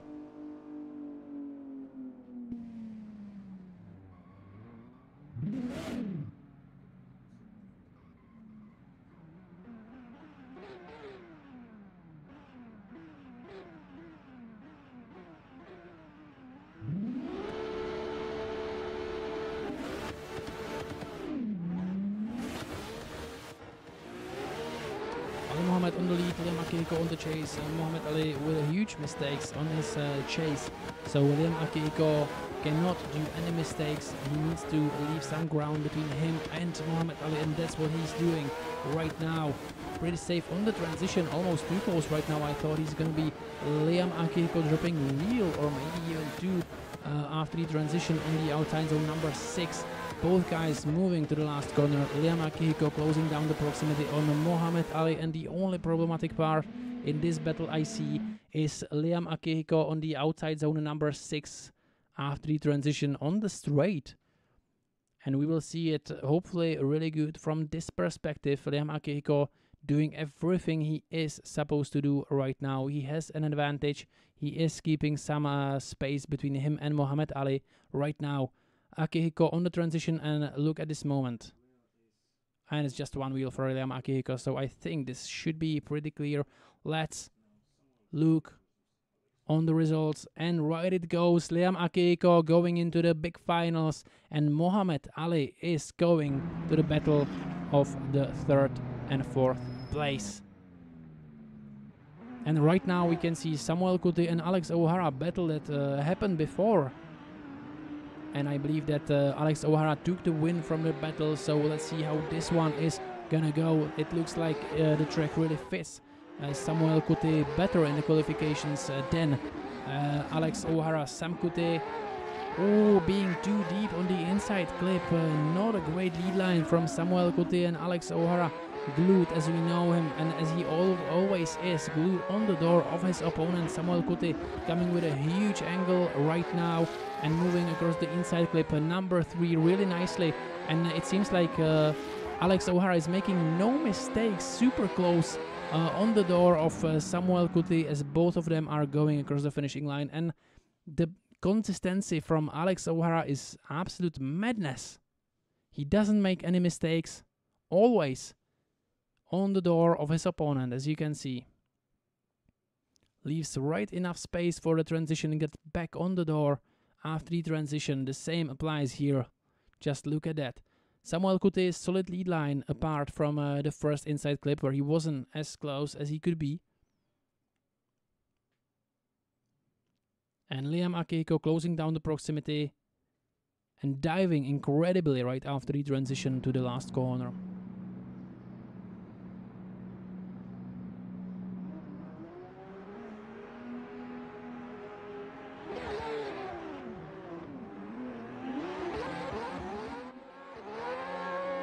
So here we go, Alex O'Hara, Samuel Kuti on the chase. Alex O'Hara with a better lead line than Samuel Kuti was. Samuel Kuti diving back on the door of Alex O'Hara. And it looks like Sam Kuti will be losing some ground on the big straights. Alex O'Hara eventually with a mistake, as he possibly dropped a wheel and had to correct himself and was too close to the cones on the inside clip. Number 3, both guys in the last corner. Sam Kuti banging on the door of Alex O'Hara.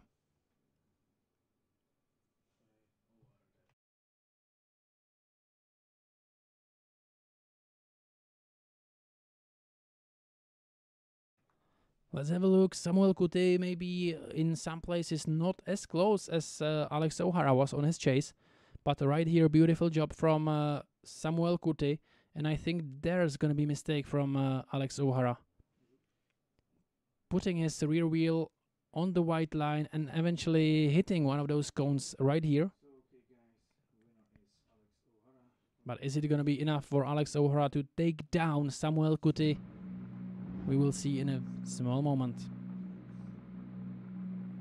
And Alex O'Hara takes the win and sends Samuel Kuti to the fight for the 3rd and 4th place. And Alex O'Hara will go against Liam Akihiko in the finals. 2 teammates will fight for the 1st place, but right now we will see Samuel Kuti, who will go against Muhammad Ali, and the battle for the 3rd place.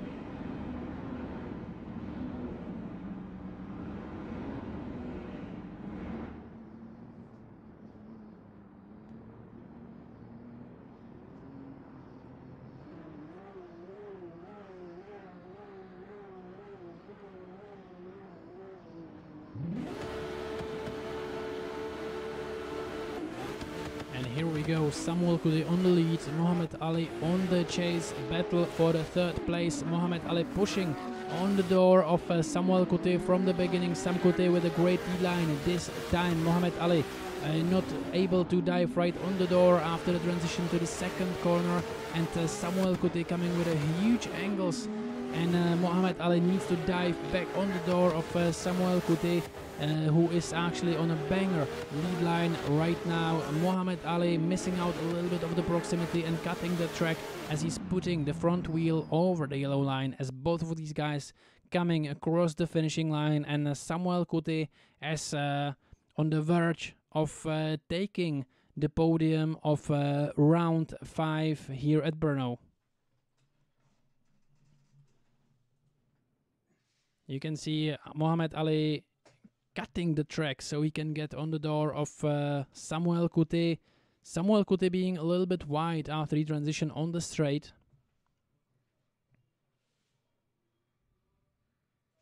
And Mohamed Ali trying to dive on the door in the last corner. And right now we will see both guys in a different position where Samuel Kuti is going to chase down Mohamed Ali. And the lights are out. Mohamed Ali in the lead. Samuel Kuti in the chase. Samuel Kuti really close to Mohamed Ali. Mohamed Ali not with such a great lead line as Samuel Kuti it seems, but Samuel Kuti is washing out a little bit and he is too wide in the chase it seems.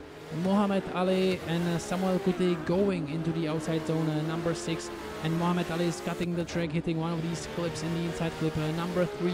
Both guys into the transition. Samuel Kuti closing down the proximity, and Mohamed Ali and Samuel Kuti, who lost some ground in the end.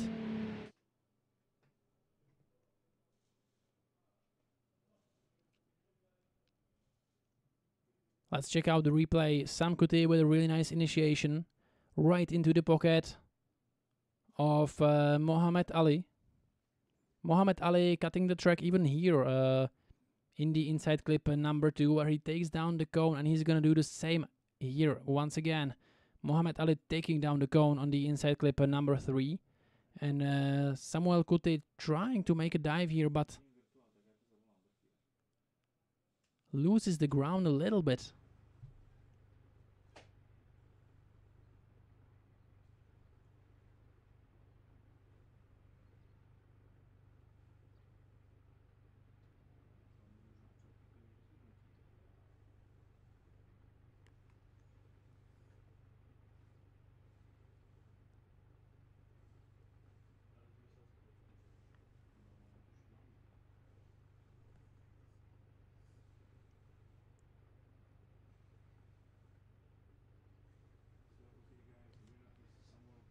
So here we go. Who takes the 3rd place here at Brno? Is it gonna be Samuel Kuti or Mohamed Ali? Right for Kuti, and it goes to the right, and Samuel Kuti taking the 3rd place here at Brno, and he's most likely really close at becoming the champion of CDSV 2025 season. Of course, it's gonna be important how this battle that we're just about to see is gonna end up. And then we will see what the calculations will say. But right now it is Liam Akihiko in the lead, Alex O'Hara in the chase, teammates. And ooh, Alex O'Hara with incredible proximity right from the beginning. Liam Akihiko, great lead line as I would be expecting from him. But Alex O'Hara right in the pocket, dives on the door. Alex O'Hara is a madman today. Incredibly close on the transitions. Liam Akihiko with a great angle, but makes no problems for Alex O'Hara, who is right there with him the whole time. And this is incredible battle. Alex O'Hara prepares his car for the last transition and gets back on the door of Liam Akihiko, who goes across the line as he dropped one wheel behind the white line, I believe. Let's check out this battle. Alex O'Hara is a madman. Look at the proximity, that's crazy. And he's gonna almost make no space for Liam Akihiko to transition. Scrapes his bumper on the transition. Now the same one more time again. Alex O'Hara is a crazy guy when it comes to chasing. Look at it. Liam Akihiko, of course, with a great lead line. And look at it. Alex O'Hara preparing his car for the last transition. That's exactly what he does. Boom, wheel-to-wheel action over the finishing line. Great battle.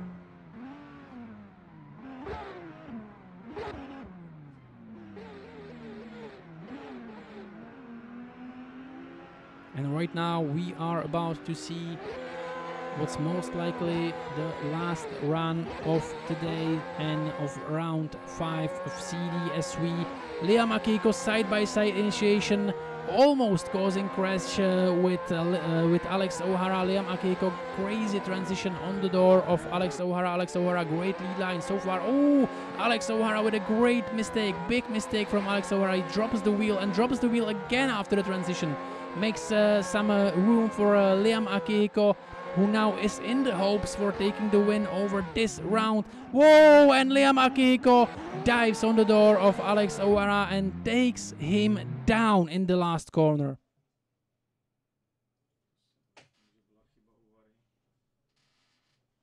A huge mistake, and I was almost expecting some mistake to be made because the battle was absolutely crazy. As you can see, Liam Akihiko with a crazy proximity on Alex O'Hara. Right now, a little bit sooner transition from Liam Akihiko, getting back on the door. Alex O'Hara with not the best lead line he can have. He takes down the cone. Wow, and it seems like it's a mistake from Alex O'Hara. Look at the correction. He goes into too big angle and then he corrects himself. If he can get back, oh yeah, that's what we want to see, because right now we will see the telemetry of Alex O'Hara. Oh, he misshifted. Alex O'Hara loses his final battle due to the misshift.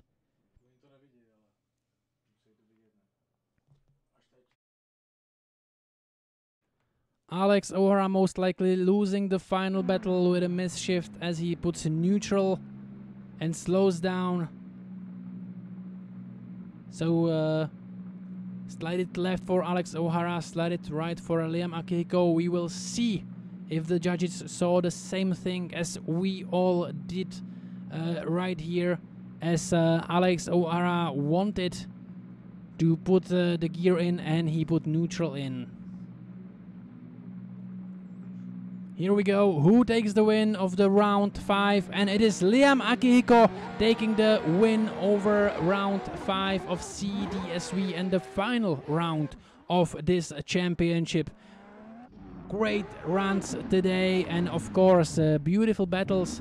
Great driving by all of these guys, great driving by Liam Akihiko, of course, who is taking the first place, Alex O'Hara, who is taking the second place, and of course Samuel Kuti, the Czech warrior, who is taking the third place, and Mohamed Ali, who lost the battle for the third place, leaving him on a fourth spot.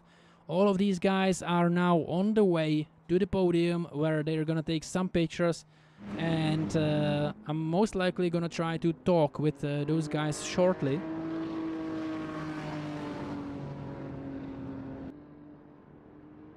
So if you give me a few moments before those guys will move onto the podiums, I'm gonna jump back to the Discord and we'll try to talk with the first, second and the third guy.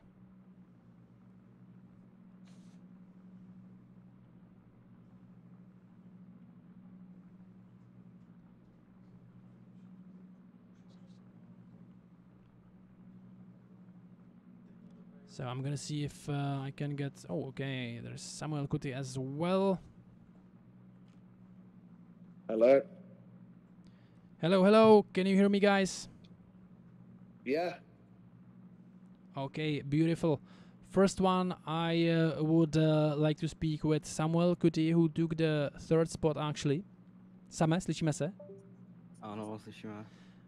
Ahoj Same, prosím tě, chci se tě zeptat, jaký máš pocity z celého dneška, protože co jsem taky pročítal komentáře, byly tam některé kontroverznější rozhodnutí. Jak to vnímáš ty z tvýho pocitu? Zejména rovnou skočím na ten battle s Josephem Donikem, kde tam po iniciaci došlo k nějakým problémům. Jak jsi to vnímal ty z tvojí strany? Z mojí strany to vnímám tak, že na tom nástřelu dal trochu větší úhel, než jsem očekával. A nadále podél celé té jízdy byl neustále na brzdi, takže si myslím, že tam rozhodla výhra u mě díky tomu, že já jsem vlastně se snažil celý den dneska jezdit lídy bez brzdy a co nejlepší stop mít.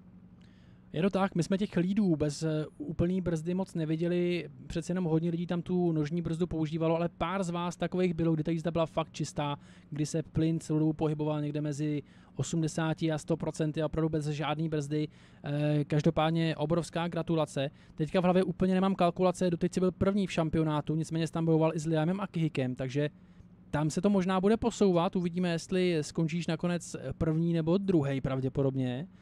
Máš v hlavě nějaký kalkulace, víš, jak to dopředu mělo být, co se bodů týče, jestli máš šanci teďka ještě být první? Absolutně netuším, ale byl tam rozdíl nějakých 10 bodů, takže uvidíme. 10 bodů, tak to bude hodně těsný, tam bude záležet samozřejmě asi i na kvalifikaci. Každopádně moc krát gratulujeme a já se přesunu na Liama a na Alexe. Liam, Alex. Yeah.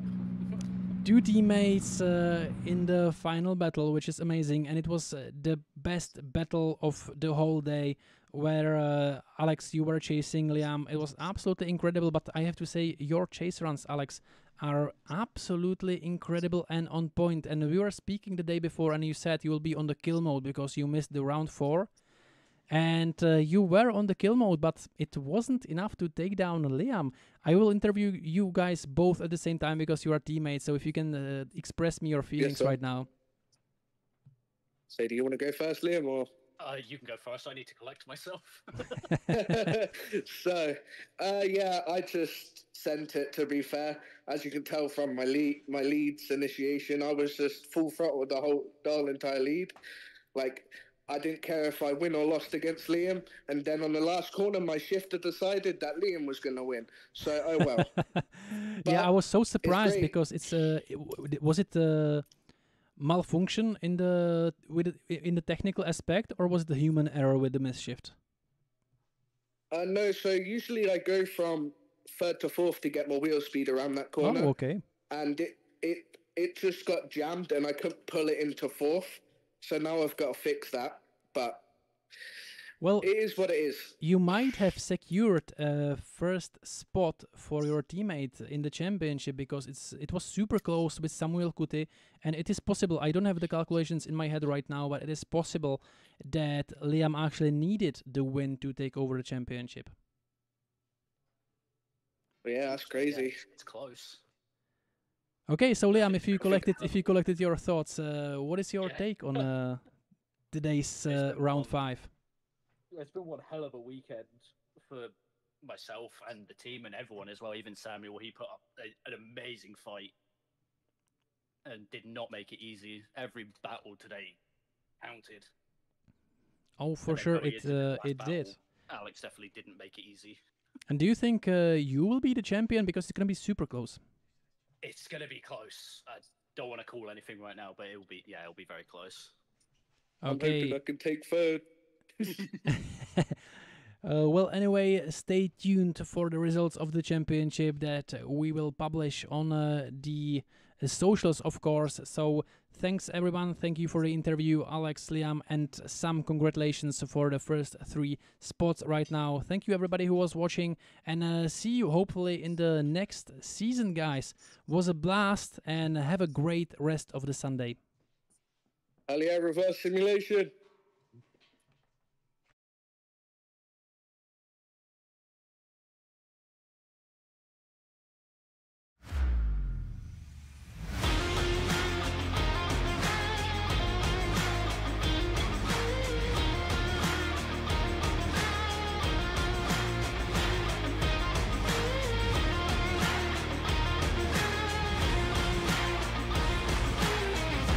Transport Project Drift has the best place for your sponsor decals in Slovakia.